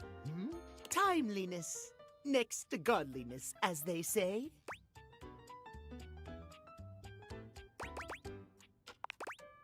Of course it isn't. How very silly. Cleanliness, while important, is nowhere near as important as timeliness. Imagine, if you will, you show up to a date showered and clean, but 2 hours late. Does your cleanliness matter then? I think not. That's a good point. Of course I am, old bean. Did he just call me an old bean? Oh dear, how me flies. I must away quite soon, but before I go, I want to be sure I've imparted my wisdom to you precisely as I meant to. What did you learn from me today?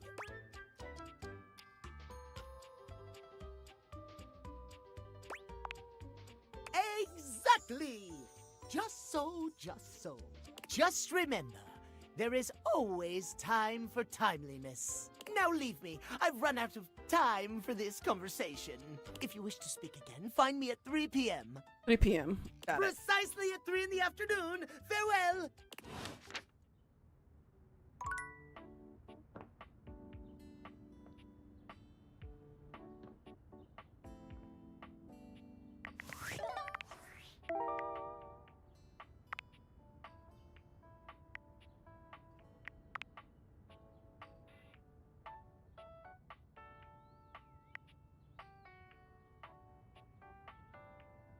Smallest door hides the biggest.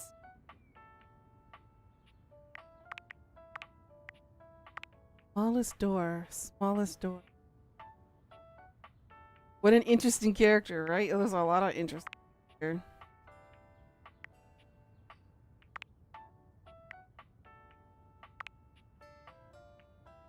Okay, so a lot of these rumors, I can't do anything about it yet because they're hidden behind Dorian.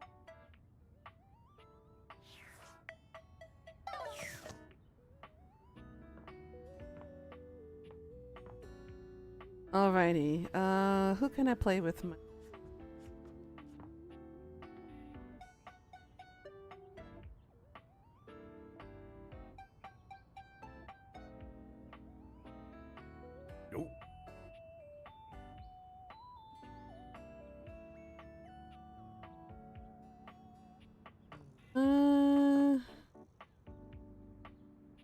Alright, so Scandelabra said there was something menacing and staring at across the way.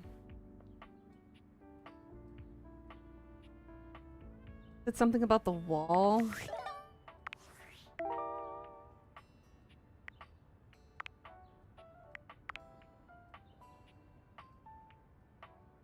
Feel some extreme dread emanating from the wall he is facing. Well, that's the problem. It's two potential walls. It's that one or it's this one.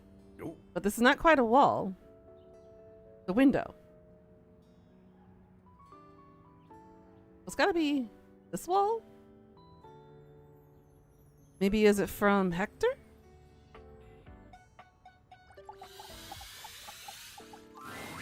You?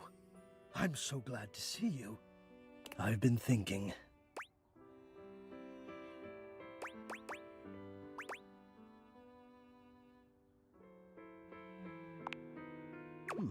It could be.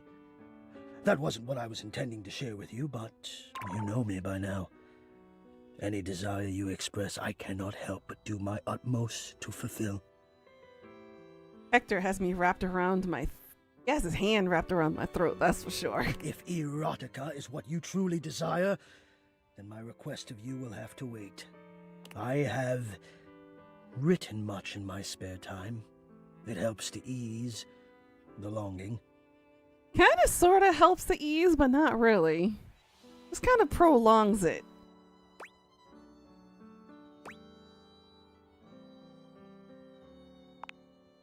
Now that you've asked, I can think of nothing I'd rather do more than read from one of my tales of steam and bated breath for you. This is a novelization of my musings. I call it Great Expectation. Well, what does that mean? I will begin. On the landing outside the electrical closet, you feel a shape. That hand.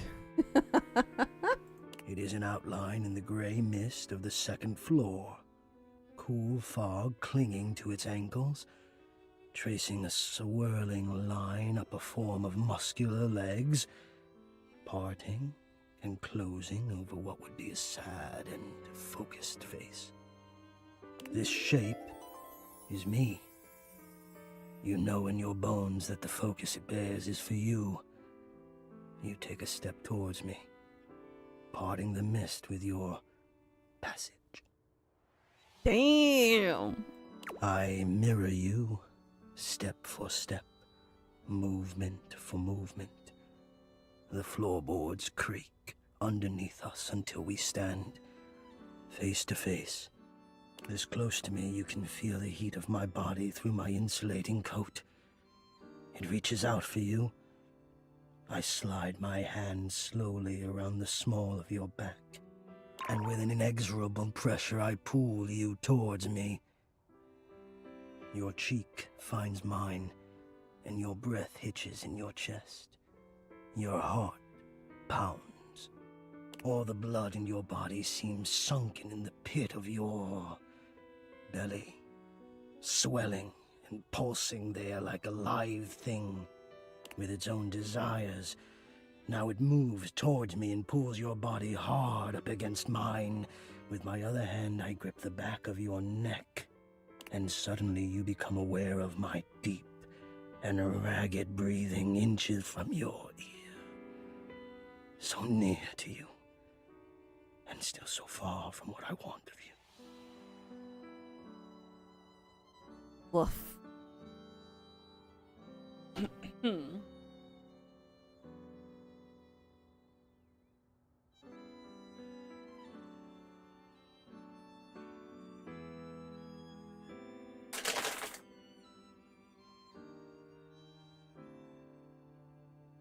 You can feel the torture within me as you let your head fall backwards and the chilled mist caresses your exposed throat. In one more moment, I will follow that mist with my teeth. Are you a vampire, sir? Is that why you're hiding in the vents? It goes on from there. I will share more later. No, it's just getting good. Let that sensation live in you for as long as it will, my love. I suspect he's a vampire.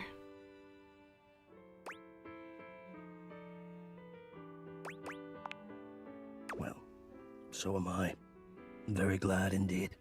I wonder if now, or perhaps later, when you've recomposed yourself, I might ask a favor of you.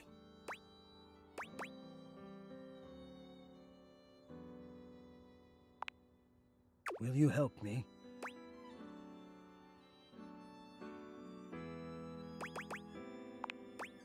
I do not let myself be seen. I become quite frightened.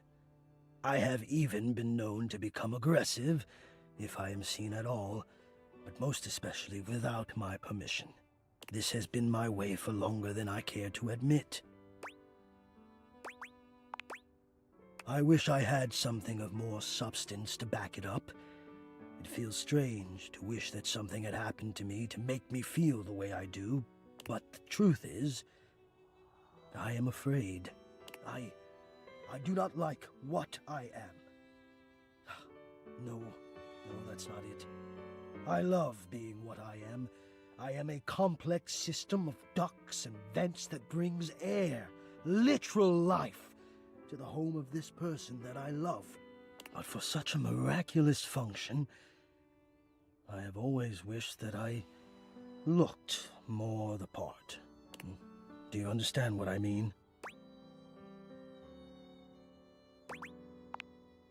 I am both grateful and stunned by how quickly you grasp things. Yes, I do not think the way I look is enough. I wish I were better. I wish I were more. Maybe just I wish I were I wish I were different.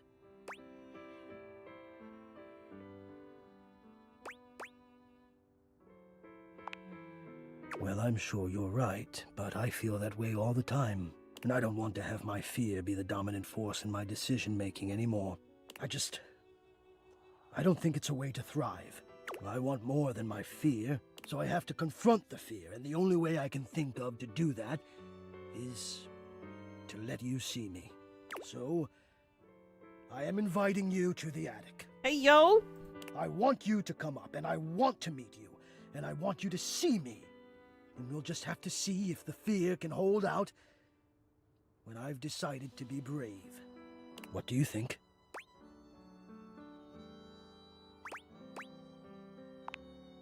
Wonderful! Oh, God, now I'm nervous. I will see you soon. It still didn't help me with my problem with not being able to get to the attic yet. Alright, so I was supposed to give one to the barista, one to Copy. Who was the third person I was supposed to deliver to? It wasn't the fridge. I don't think.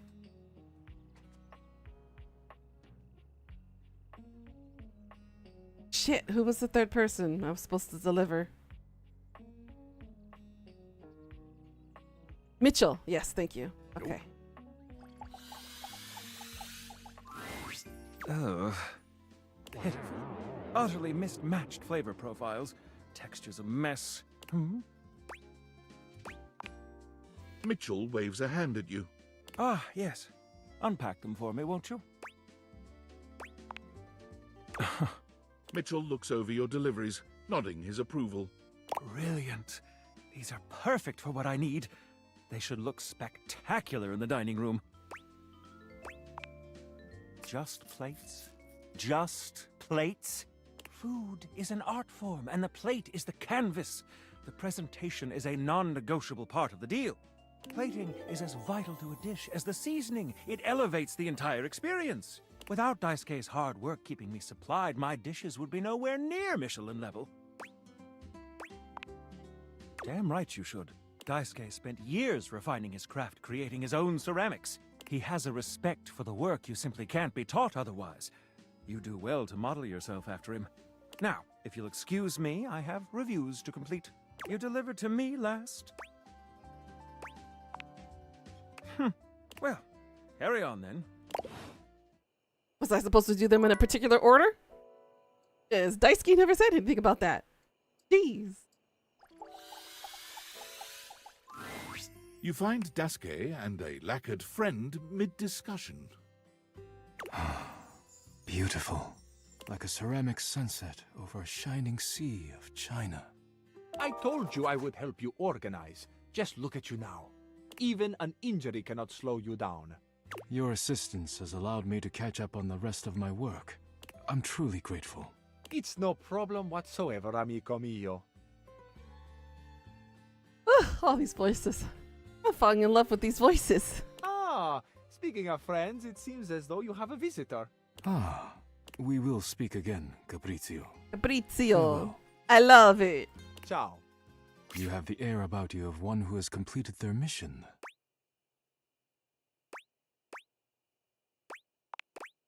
No. Caprizio was only helping me reorganize inventory. You finished your deliveries then? Very good. It is almost as if our near-tragic accident never happened. With your help and Caprizio's, I suppose this means my work is finished now. Daisuke stares up at the dishes in the cabinet with an inscrutable expression. You wonder if now might be a good opportunity to bring out another side of Daisuke. There must be something else to be done. Perhaps I can rearrange the dishes again.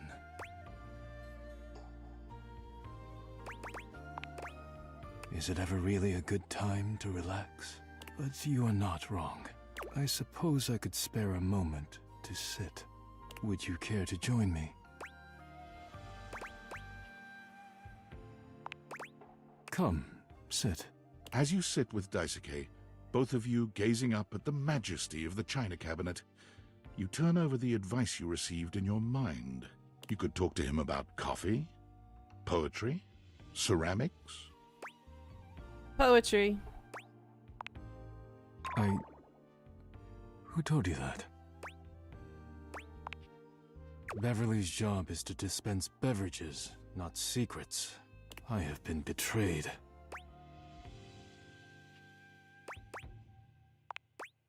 I am not hiding it exactly, but I am not sharing it either, I suppose. I suppose you must think it strange for a dish as serious as I am to be writing poetry. Romantic?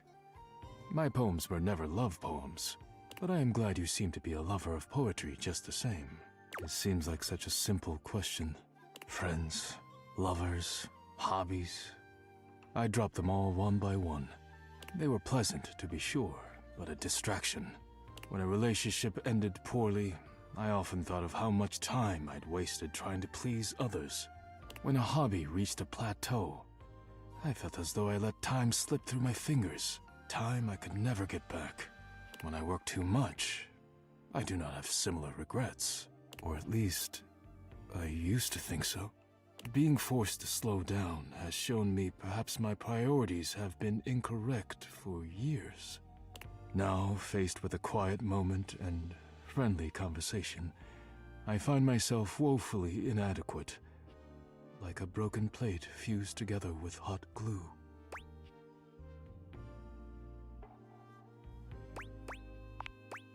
It is a kind offer, truly, but I am unsure if there's anything left to salvage here. I have much on my mind. Forgive my rudeness, but I must bid you farewell. I am no longer in the mood to chat.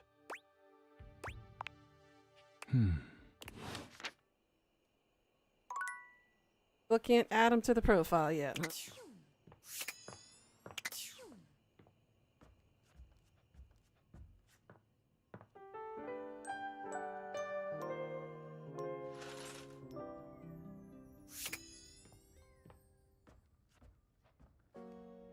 I mean, hold on a second.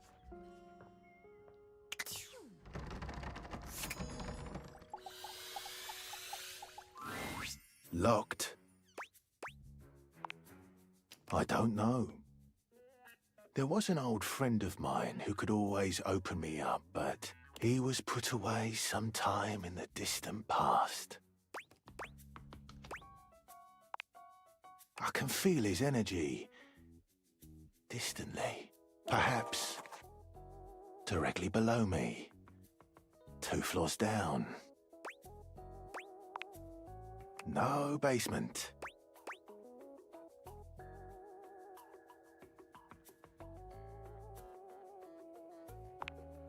Keep searching there. I've said too much. Okay.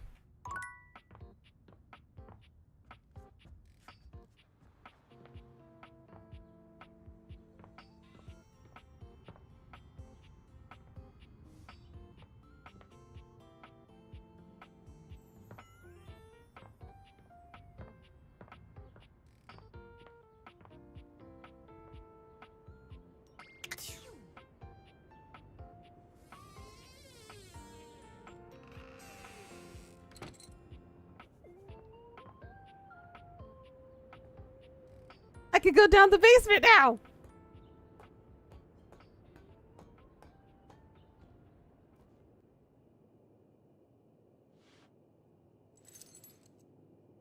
There's the key. 2 items down here. You're not sure what you expected to find in the crawl space, but it certainly wasn't this well-dressed, regal figure. He seems quite stunned by your arrival, but the moment you liberate him from his underground prison, he comes alive with joy and gratitude. Ah, fresh air. It has been far too long. Thank you. I have been trapped within that accursed crawl space for so long that well, I don't even know how long it was. Kind of want that robe though. Makes you want to eat. What you mean by that, Death? Ooh. Time lost all meaning under there. But never mind that now. I am Keith, and I owe you a real debt of gratitude, eh? Oh, it had forks on it? Ah, yes. True.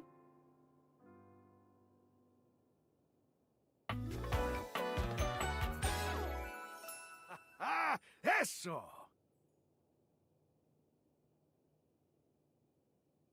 This voice actor sounds familiar too. Jesus. Please tell me, is there anything you're wishing for that I can help you with?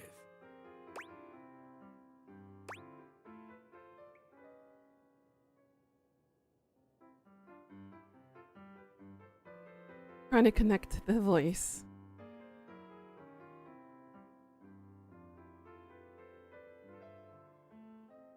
It was a game I played recently. Ha ha! Do I have some good news for you? I am in fact a skeleton key. I can unlock just about anything with a keyhole in this house. And a few things without keyholes besides. I am nothing if not full of surprising talents. So, Dorian is giving you some trouble, eh? Nice to hear that some things haven't changed while I was gone. Well, fear not. Dorian and I go way back. We were practically made for each other, he and I. If you'll allow me the briefest intrusion into your pocket, I'll gladly accompany you. Without further ado, Keith leaps straight into your pocket.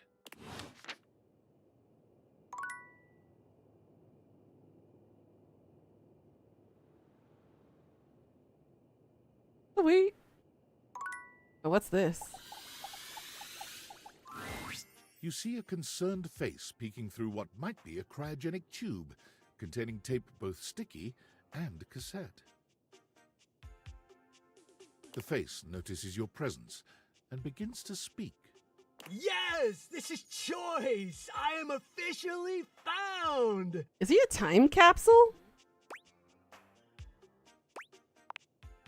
You got it, compadre. Hey, mind letting me out of this thing? Hey, Leah, how you doing?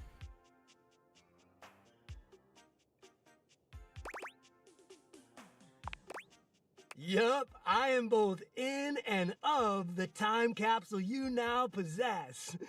Pretty rad, huh? The stranger who stands before you can best be described as nostalgia given form, an assortment of 80s memorabilia sculpted into a well-muscled male figure. I kind of feel called out. I see a floppy disk. I see a bunch of scrunchies. I see a Rubik's Cube. Looks like an old camcorder. The Bright Light game that we used to play with. Cassettes. Booty shorts. The old puffy headphones. I'm dating myself. Just got back from a birthday. Oh, Outback Steakhouse. We were just talking about steaks earlier too. Woohoo! Yeah, I'm free. The 80s is surviving and thriving, baby. Oh yeah. Although his cassette tape ribbon obscures much of his face, you can still make out a friendly expression and handsome features. Gonna be just.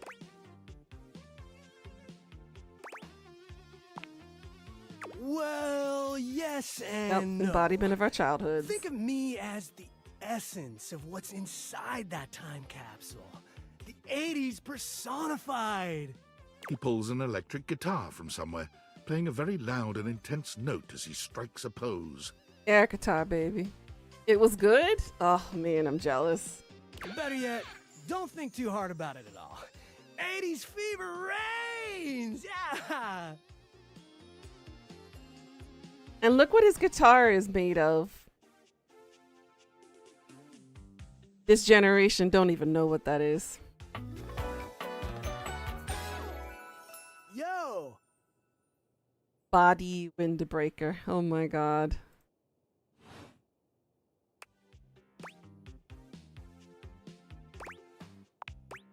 Oh, heck yeah, compadre! And the 80s love you back. But first, I need a minute to decompress, if you know what I mean. Totally. Nice reference, pal. Totally topical. Now you're getting it. Nah, I might bop around the house a bit if that's cool. Huh, I guess so, now that I'm, like, hearing it out loud. Alright then, I'll be around just chilling like a villain. I also still say that too.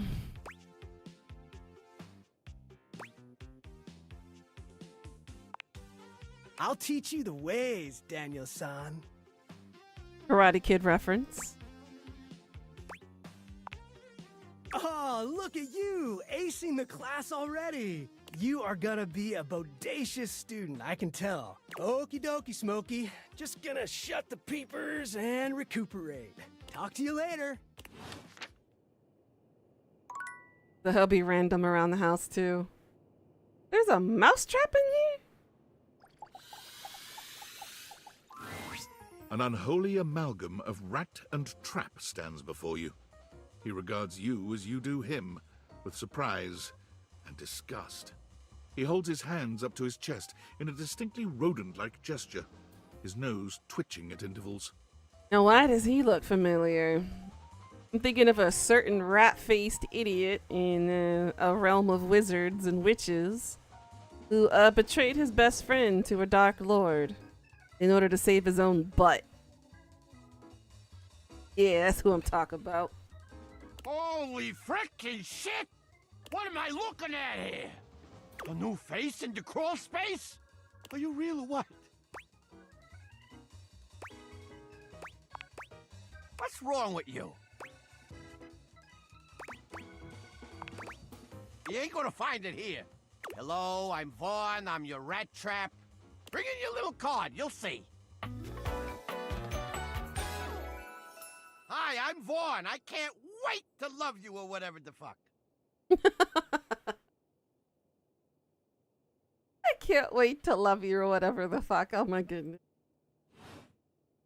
Yeah, right there. Oh, a long time, Pally. A long freaking time. You eyeballing me or something? I can feel your gaze. Lingering. He reminds me of a young Danny DeVito. That's what he reminds me of.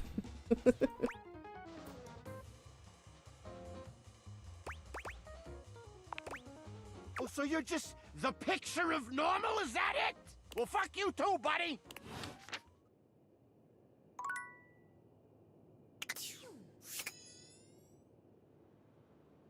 A ladder is one too?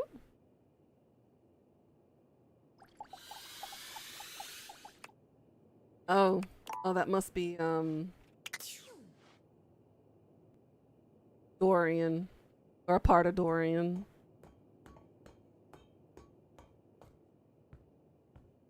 Oh, sweet! Now I can have access to the attic and I can finally meet Hector.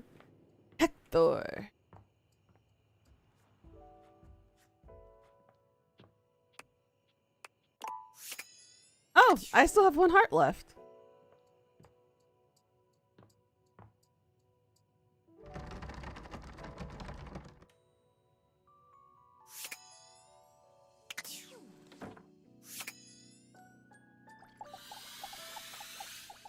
Oh wait, no, I can't talk to him today. Rawr.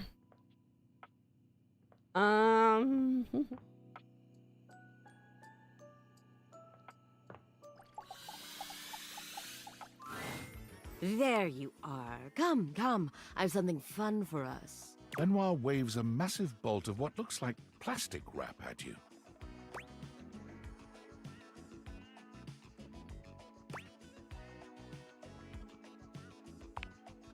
Don't be silly. This is just to protect your bedroom from our activity. And while I'm hopeful it will end in sex, that's not the activity. They beam at you. We're going to bond over food and Oh the my. sensuality of the human body. I saw them do this on an episode of The Confirmed Bachelor. They stripped down to their underwear and covered each other in lettuce, tomato, shredded cheese, sour cream, and ground beef. Nope. Nope, nope, nope. Not those kinds of food. When it was all over, they rolled up into a blanket-like tortilla. It was very sensual.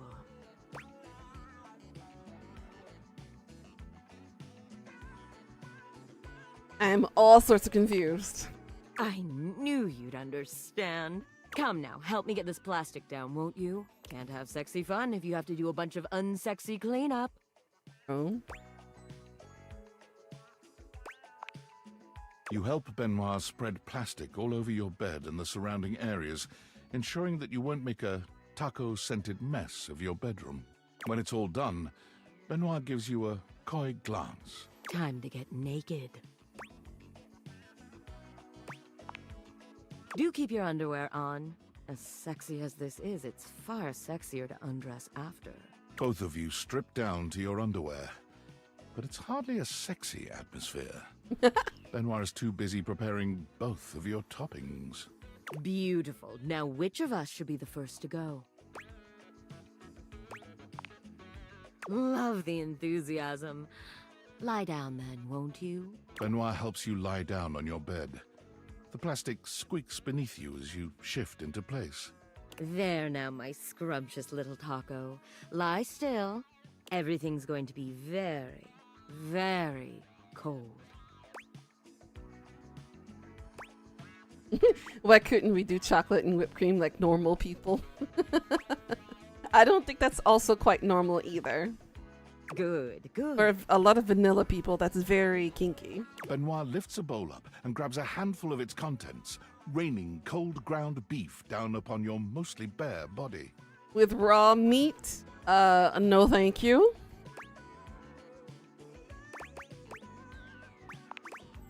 How cute. Next come the lettuce and tomatoes, both unpleasantly cold. You can barely feel the shredded cheese at this point. And now, the pièce de résistance, the final glory of the human taco. God have mercy on us. The sour cream.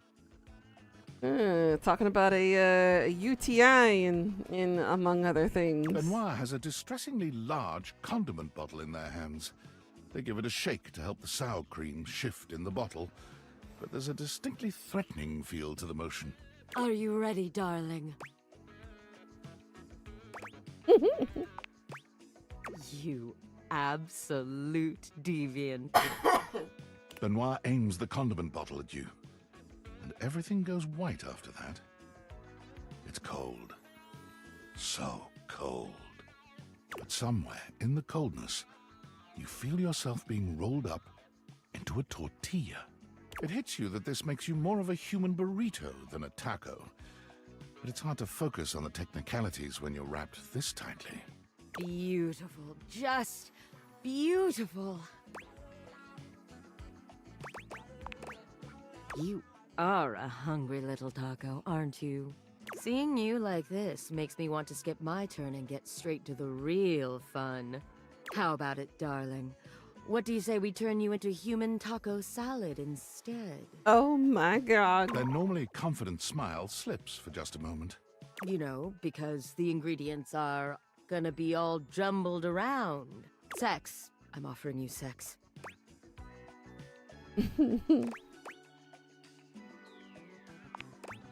Your bodies come together in a distressingly taco-seasoned encounter, where Benoit guides you through yet more acts too complex and obscene to enumerate here.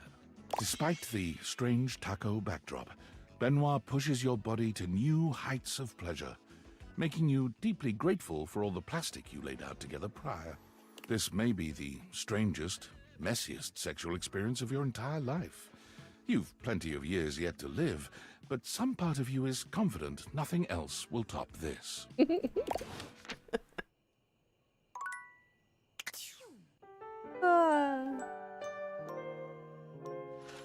Okay, now I can talk to Dorian about opening the door.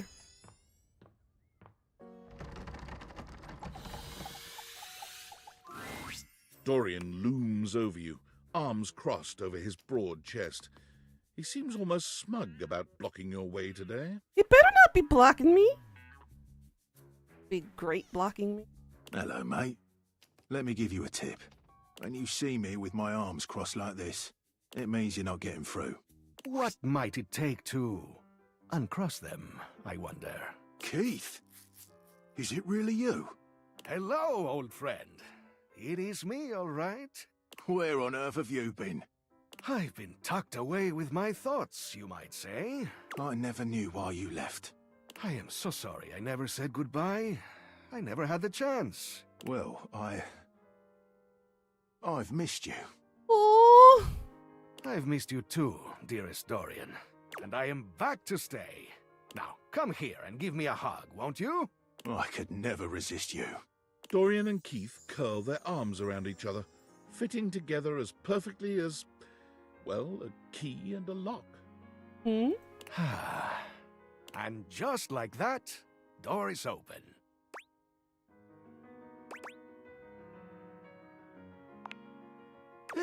We've tried that. Indeed. It did not really work out. I prefer to cherish the fact that it led to our friendship. So they're former lovers, now best friends. Got it. Quite so.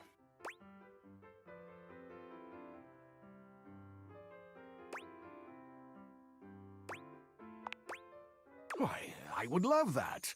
I rather think we would do well together, you and I. Yay!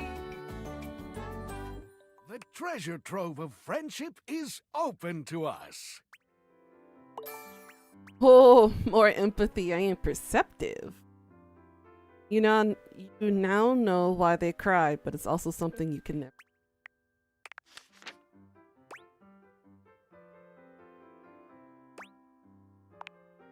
Maybe you can.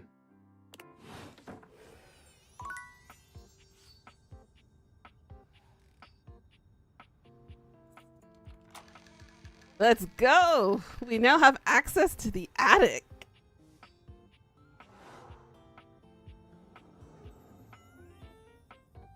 Okay, so he stays on there. Got it. Got it, got it, got it. Oh my gosh, now we can finally unlock the rest of the house.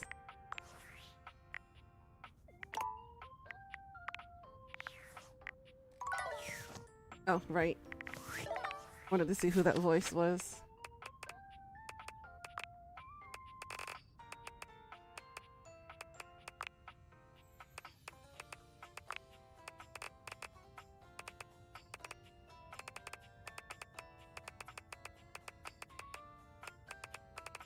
Getting through a lot of them now.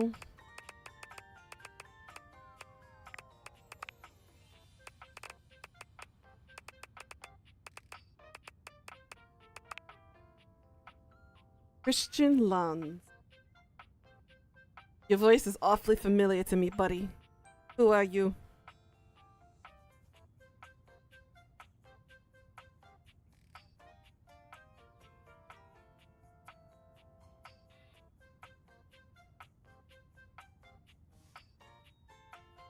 Bye, kid.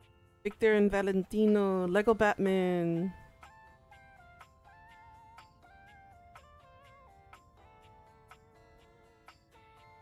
He was in Coco.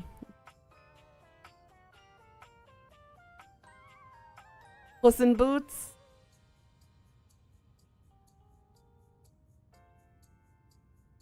And Dino Bird. He was in the Puss in Boots shorts.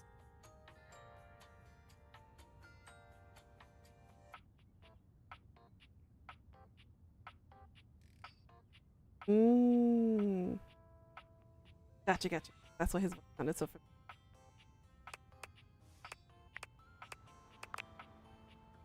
Another Steve character. Ina Sneeder.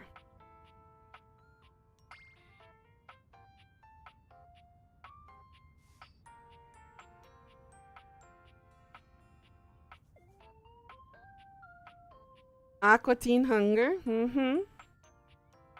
Powder.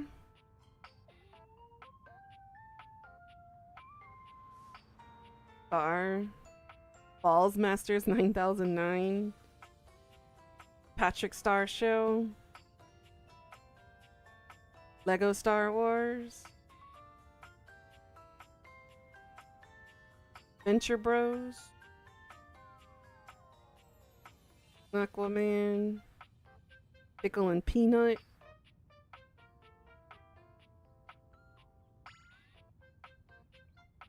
Batman.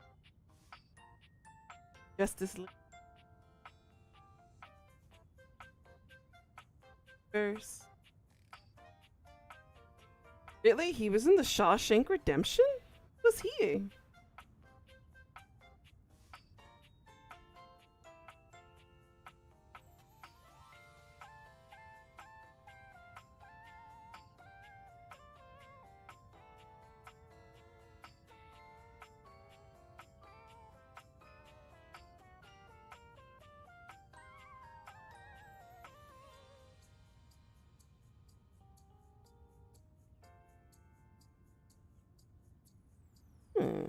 Okay. I'll have to rewatch that again.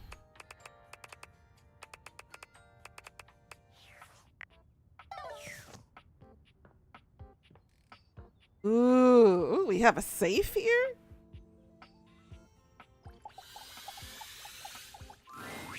A leather-clad dominatrix stares you down, radiating disdain.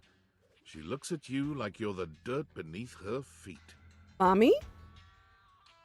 Hello, you pathetic, worthless little wretch. Disgusting, you worm. Sophia. I do not recall asking anyone for your presence. So indulge me.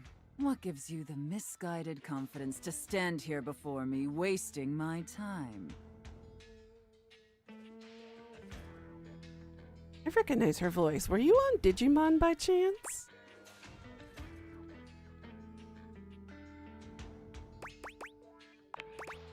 How tedious. No.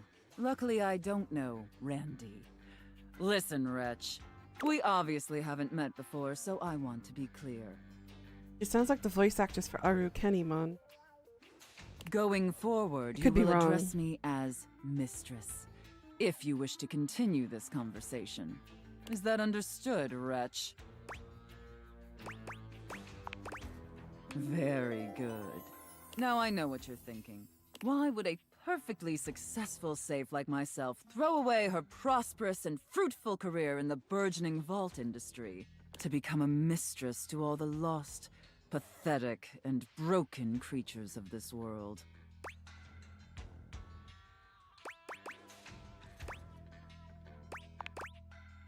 Tell me, wretch, do you know what a safe is good at?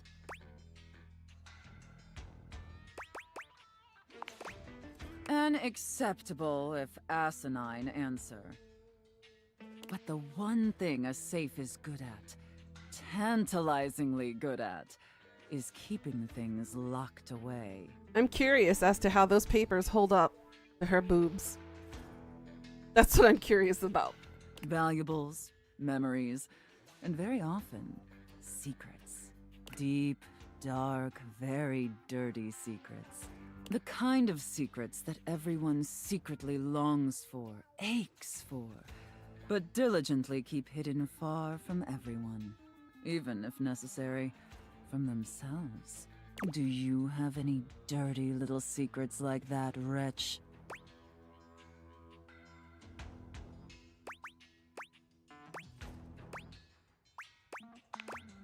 Of course you do. I expected nothing less. You intrigue me, wretch, in the way a drowning kitten might intrigue a jaguar. Damn. So sad, helpless, and ultimately pathetic. You possess a feebleness that instinctually repulses me. Yet if I save you, you may prove yourself of use to me. The only question is, do I waste my precious time letting you serve me? Or do I leave you to drown in your own ineptitude?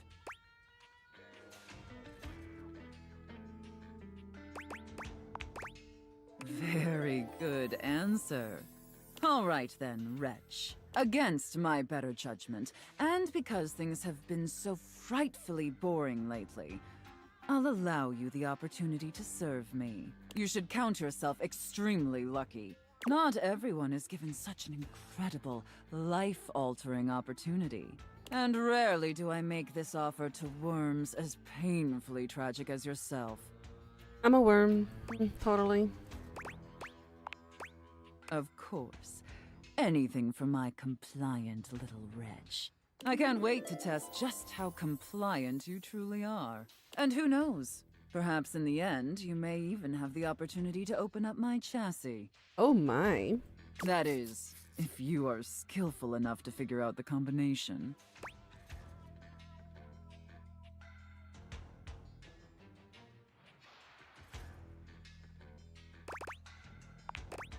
Careful. You're getting very far ahead of yourself, wretch. I don't open up my chassis for just anyone, and especially not for someone as pathetic as you. Apologize for your insolence or face your punishment. Very good. Your mistress is pleased. Okay. It sounds like you're willing to do the necessary emotional work to take this relationship seriously. In that case, be back here tomorrow to fill out all the paperwork. There's some important ground rules we need to firmly establish before we take this any further. But once we get that out of the way, I'll open up your dirty little mind to fantasies you dare not even whisper. Now, affirm that you are my compliant, needy little wretch. Again, like you mean it. Like you'd unquestioningly do absolutely anything I'd ask of you. Tell me that you're my compliant, needy little wretch. Now. Very, very good. Then I will see you back here tomorrow, wretch. Do not keep me waiting. Okay, Amy. See you in a bit. Have a safe trip to the store. Damn. That's a hell of a dominatrix. Okay.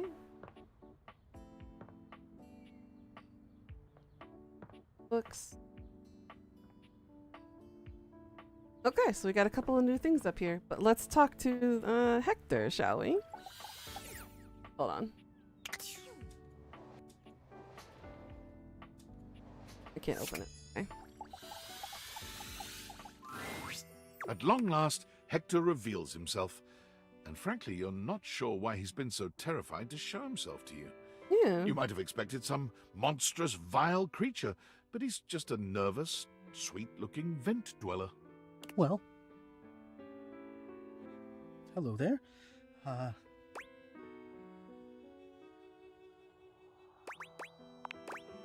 Wow? Wow, what does wow mean? What is that? Is it a good wow or a bad wow? Please just tell me. Oh. Hector had somehow managed to hold your gaze, but your compliment flusters him into looking away again. Beautiful. Well, that's... Yes, that seems like a very good word indeed. I have to say, it's not one that, even in my remotest fantasies, I imagined you would use. This was Hector, the AC guy that was in the vent. How you doing, Wolf? At best, I thought maybe cute. We got access to the attic just now. You missed Dami Mommy.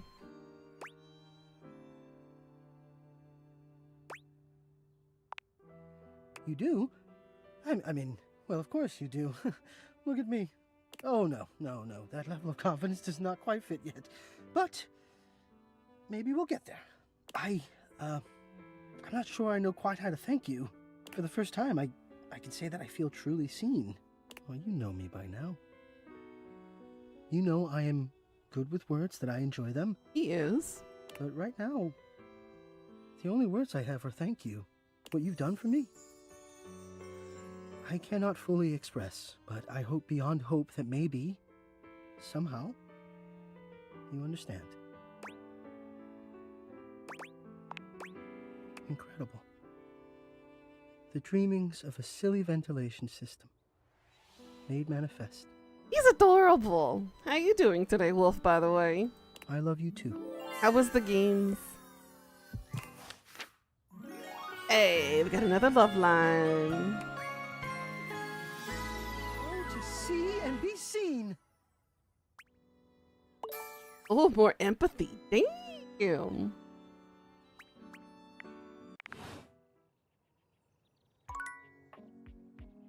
Okay.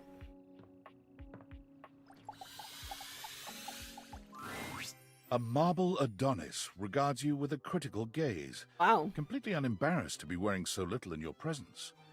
He gestures to the room around you, wrinkling his sculpted nose. Oh, a preponderance of dust.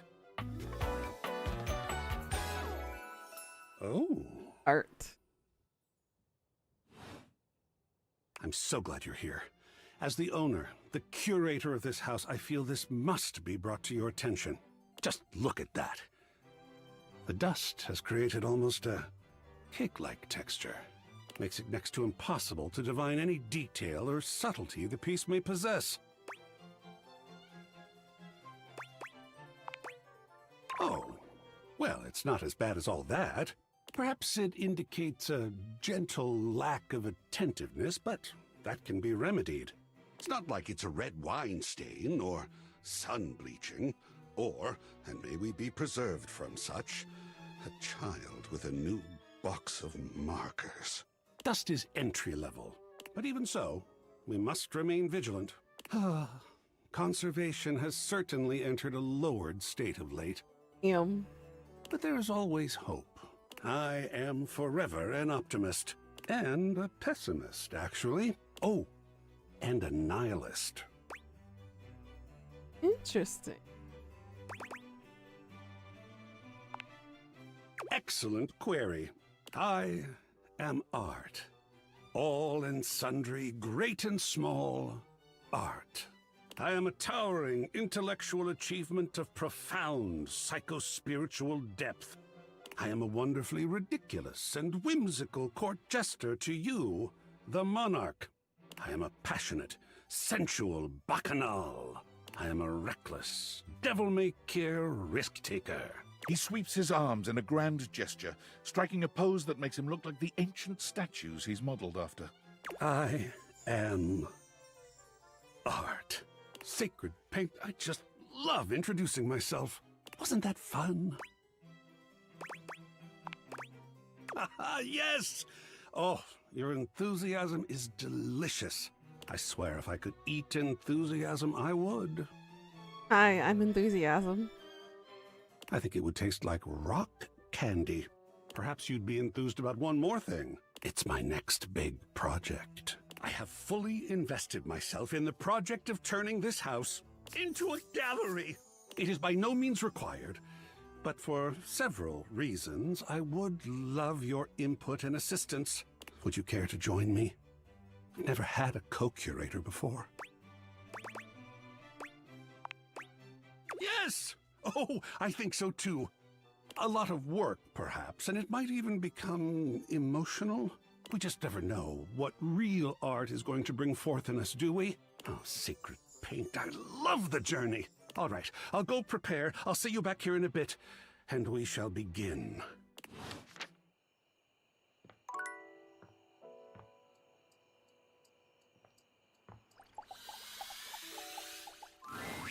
A colourfully dressed board gamer beams at you, but even though his expression is ostensibly friendly, something about his energy is a little off. His smile is a little too wide, his stare a little too intense. You feel rather like a mouse that's just been spotted by a bored house cat. Why a gee-gosh golly and a hi-de-ho! I'm Parker, the board games, and away we go!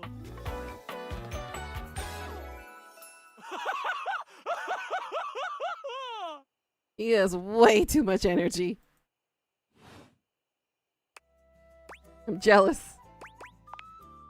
Hi there! I do love meeting new people to play with. And I do need new people to play with these days. I'm awful lonely up here in the big ol' attic. Let's see, I see checkers. I see Connect 4. Guess who? Yes. Shoots and Ladders. Sorry.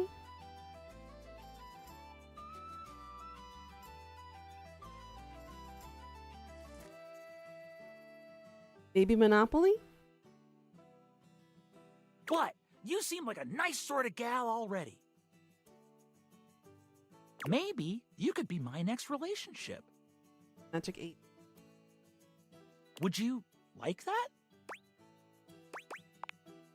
Oh boy! Well, if only it were up to me. You see, my whole deal with relationships has to do with rules. I love rules. Brennan, maybe. If you want any sort of relationship with me, good or bad, we have to go through the rules. Want to hear them as they pertain to me? As they pertain to my whole deal and how this is gonna turn out? Glorious! In order to achieve a relationship with me, you must play these board games 3. If you beat me or unseat me, more chances for love will greet thee. At the end, I roll a die to achieve a status. This, in the end, will be our dating apparatus. Ultimately, yes, but your actions during each game can change the weight of the die. The more you win, the more chances to love me.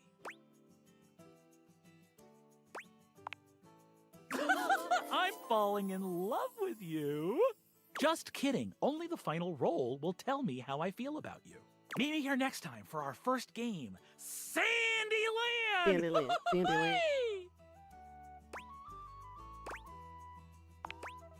Wowee! Ooh. Ah. Shit. I'm out of hearts. No. No, you just appear. Ah. Son of a bitch. I think that's the ghost thing. Fudge.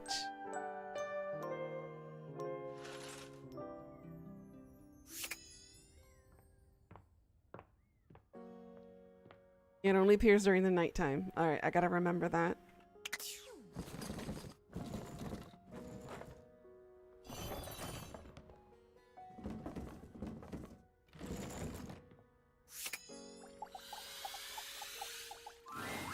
A flowering beauty waves at you, her radiant smile inviting you closer. Abundant plastic foliage frames her pretty face, and a little inanimate hummingbird rests on her shoulder.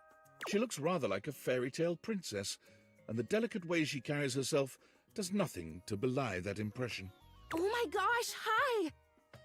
I'm Prissy. You probably already know that. It's polite to introduce yourself, though. So hi!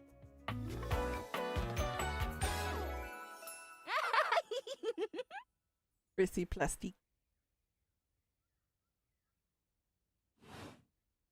This is so funny that you're standing there. Because I was sitting here, imagining how wonderful and helpful it would be if someone was suddenly standing there, like exactly where you are. And then boom, here you are, like magic.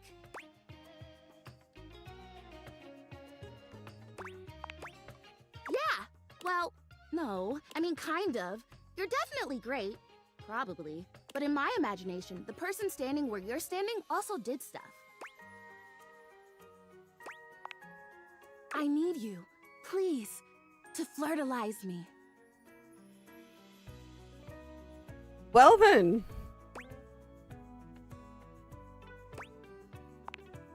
I get your confusion. It's totally understandable. Here's the thing. I am a plant. Yes. Plant-like? I mean, what that isn't a plant looks plant-like. I suppose paintings of plants look plant-like, or those big plastic hanging privacy curtains that are supposed to look like walls of ferns, that's plant-like. Oh no. Are you telling me that I look like that? That I look fake? You know, actually, now that I've asked, I take it back, because I don't want you to answer that. I already know the answer, and I don't like it very much. Just in case you hadn't already deduced this, I am made of plastic. Oh, well, then great. Glad we're already on the same page. But, even saying that word, plastic. Ugh. Anyway, I am made of plastic. I would really rather not be made of plastic. I would rather be a real plant. I want to grow. I want to reach for the sun, and I want to feel the photosynthesis in my leaves. Right now, I mostly feel dust and that Labreeze, your room is clean now, smell good spray, which doesn't actually smell that great, if I'm being honest. Flirtalizer! Right, yes, thank you! See? Keeping me on track. You're already the perfect person to help me. The Flirtalizer is the result of months of dedicated study on my part to find a substance that will, drumroll please, make me real. Prissy presents you with a green jug, covered in pictures of flowers aggressively mugging for the camera. This is about what you expected from something called Flirtalizer. Really, cells, leaves, the whole 9 yards. I have done so much research. I can't even tell you. And this is the answer. The gold standard for making plastic into chlorophyll. I just need you to give me a good dousing right at the roots and then stand back and watch the magic.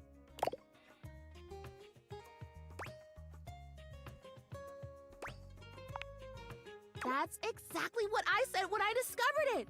I mean, those exact words. We're so in sync. This is awesome. So you'll do it. Flirtalize me?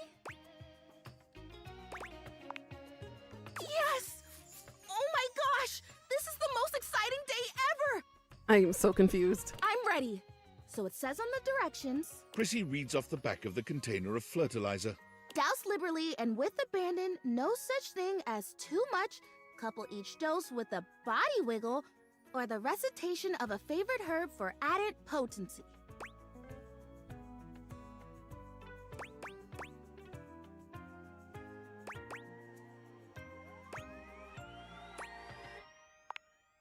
I know! I love the honoring of all these magical elements. So excited! Douse me!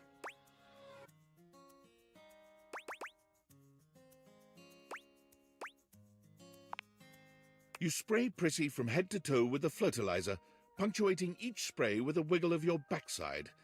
When you're done, you cap it all off with a recitation of the most delicious herb you know.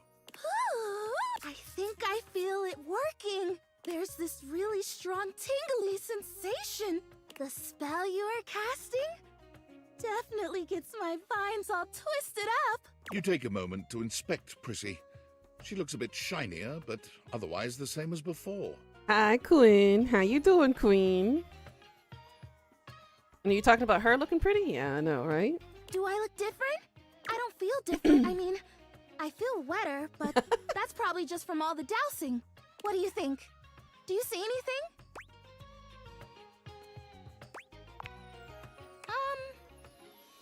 I'm good. Hungry. I'm getting hungry. About to wrap up stream shortly after this fun Think conversation. so. Not yet, at least. We flirtalized her, Quinn. She asked us to flirtalize her.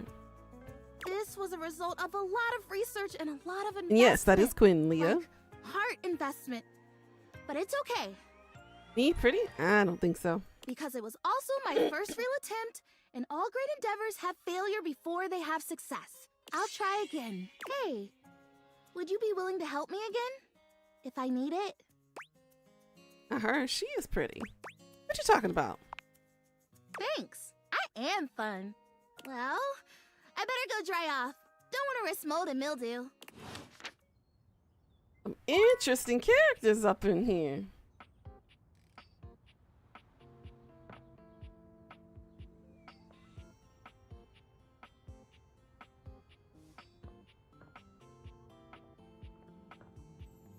Like that's all we have in the attic for.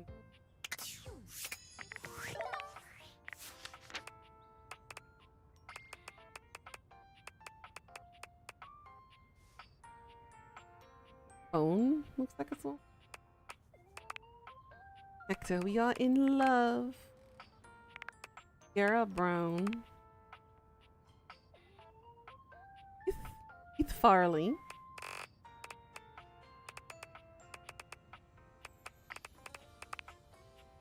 Brennan Lee Mulligan.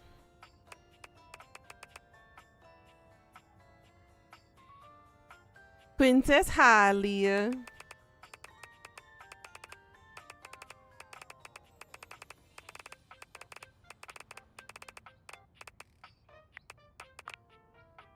Laura Post.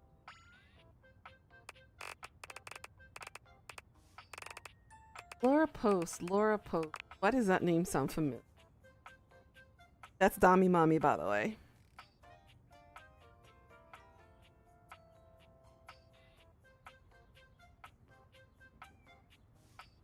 She was in Megamind, Astro Kid, Little Witch Academia, and Lego's Marvel. Okay. Ah, Record of Ragnarok.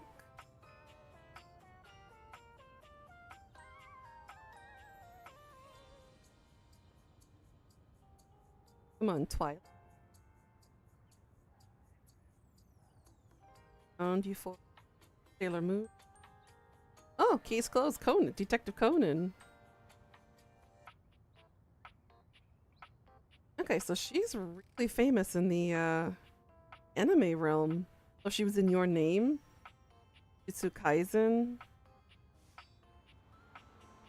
Ultron, Winnie the Pooh, Virgin, Ants. She was in Tenchi Muyo? Now that is a throwback. The plot is really plotting in your book you're reading? Ooh, honey. What's happening? You gotta tell me.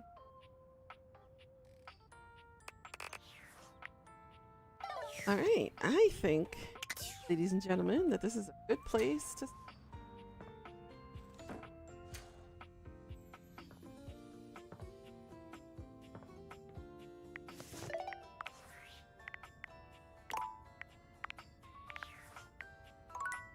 Yeah, I'm about to wrap up now.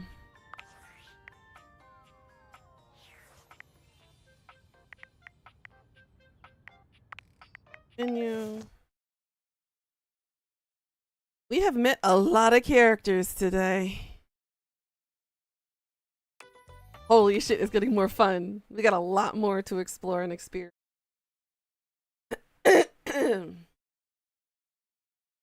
I am really thoroughly enjoying that game. If you guys haven't already, and you like otome type games or like dating sims, especially sandbox type like this, definitely check out Date Everything. That is interesting. I really like it. It's a unique type of dating sim I have not encountered before until now.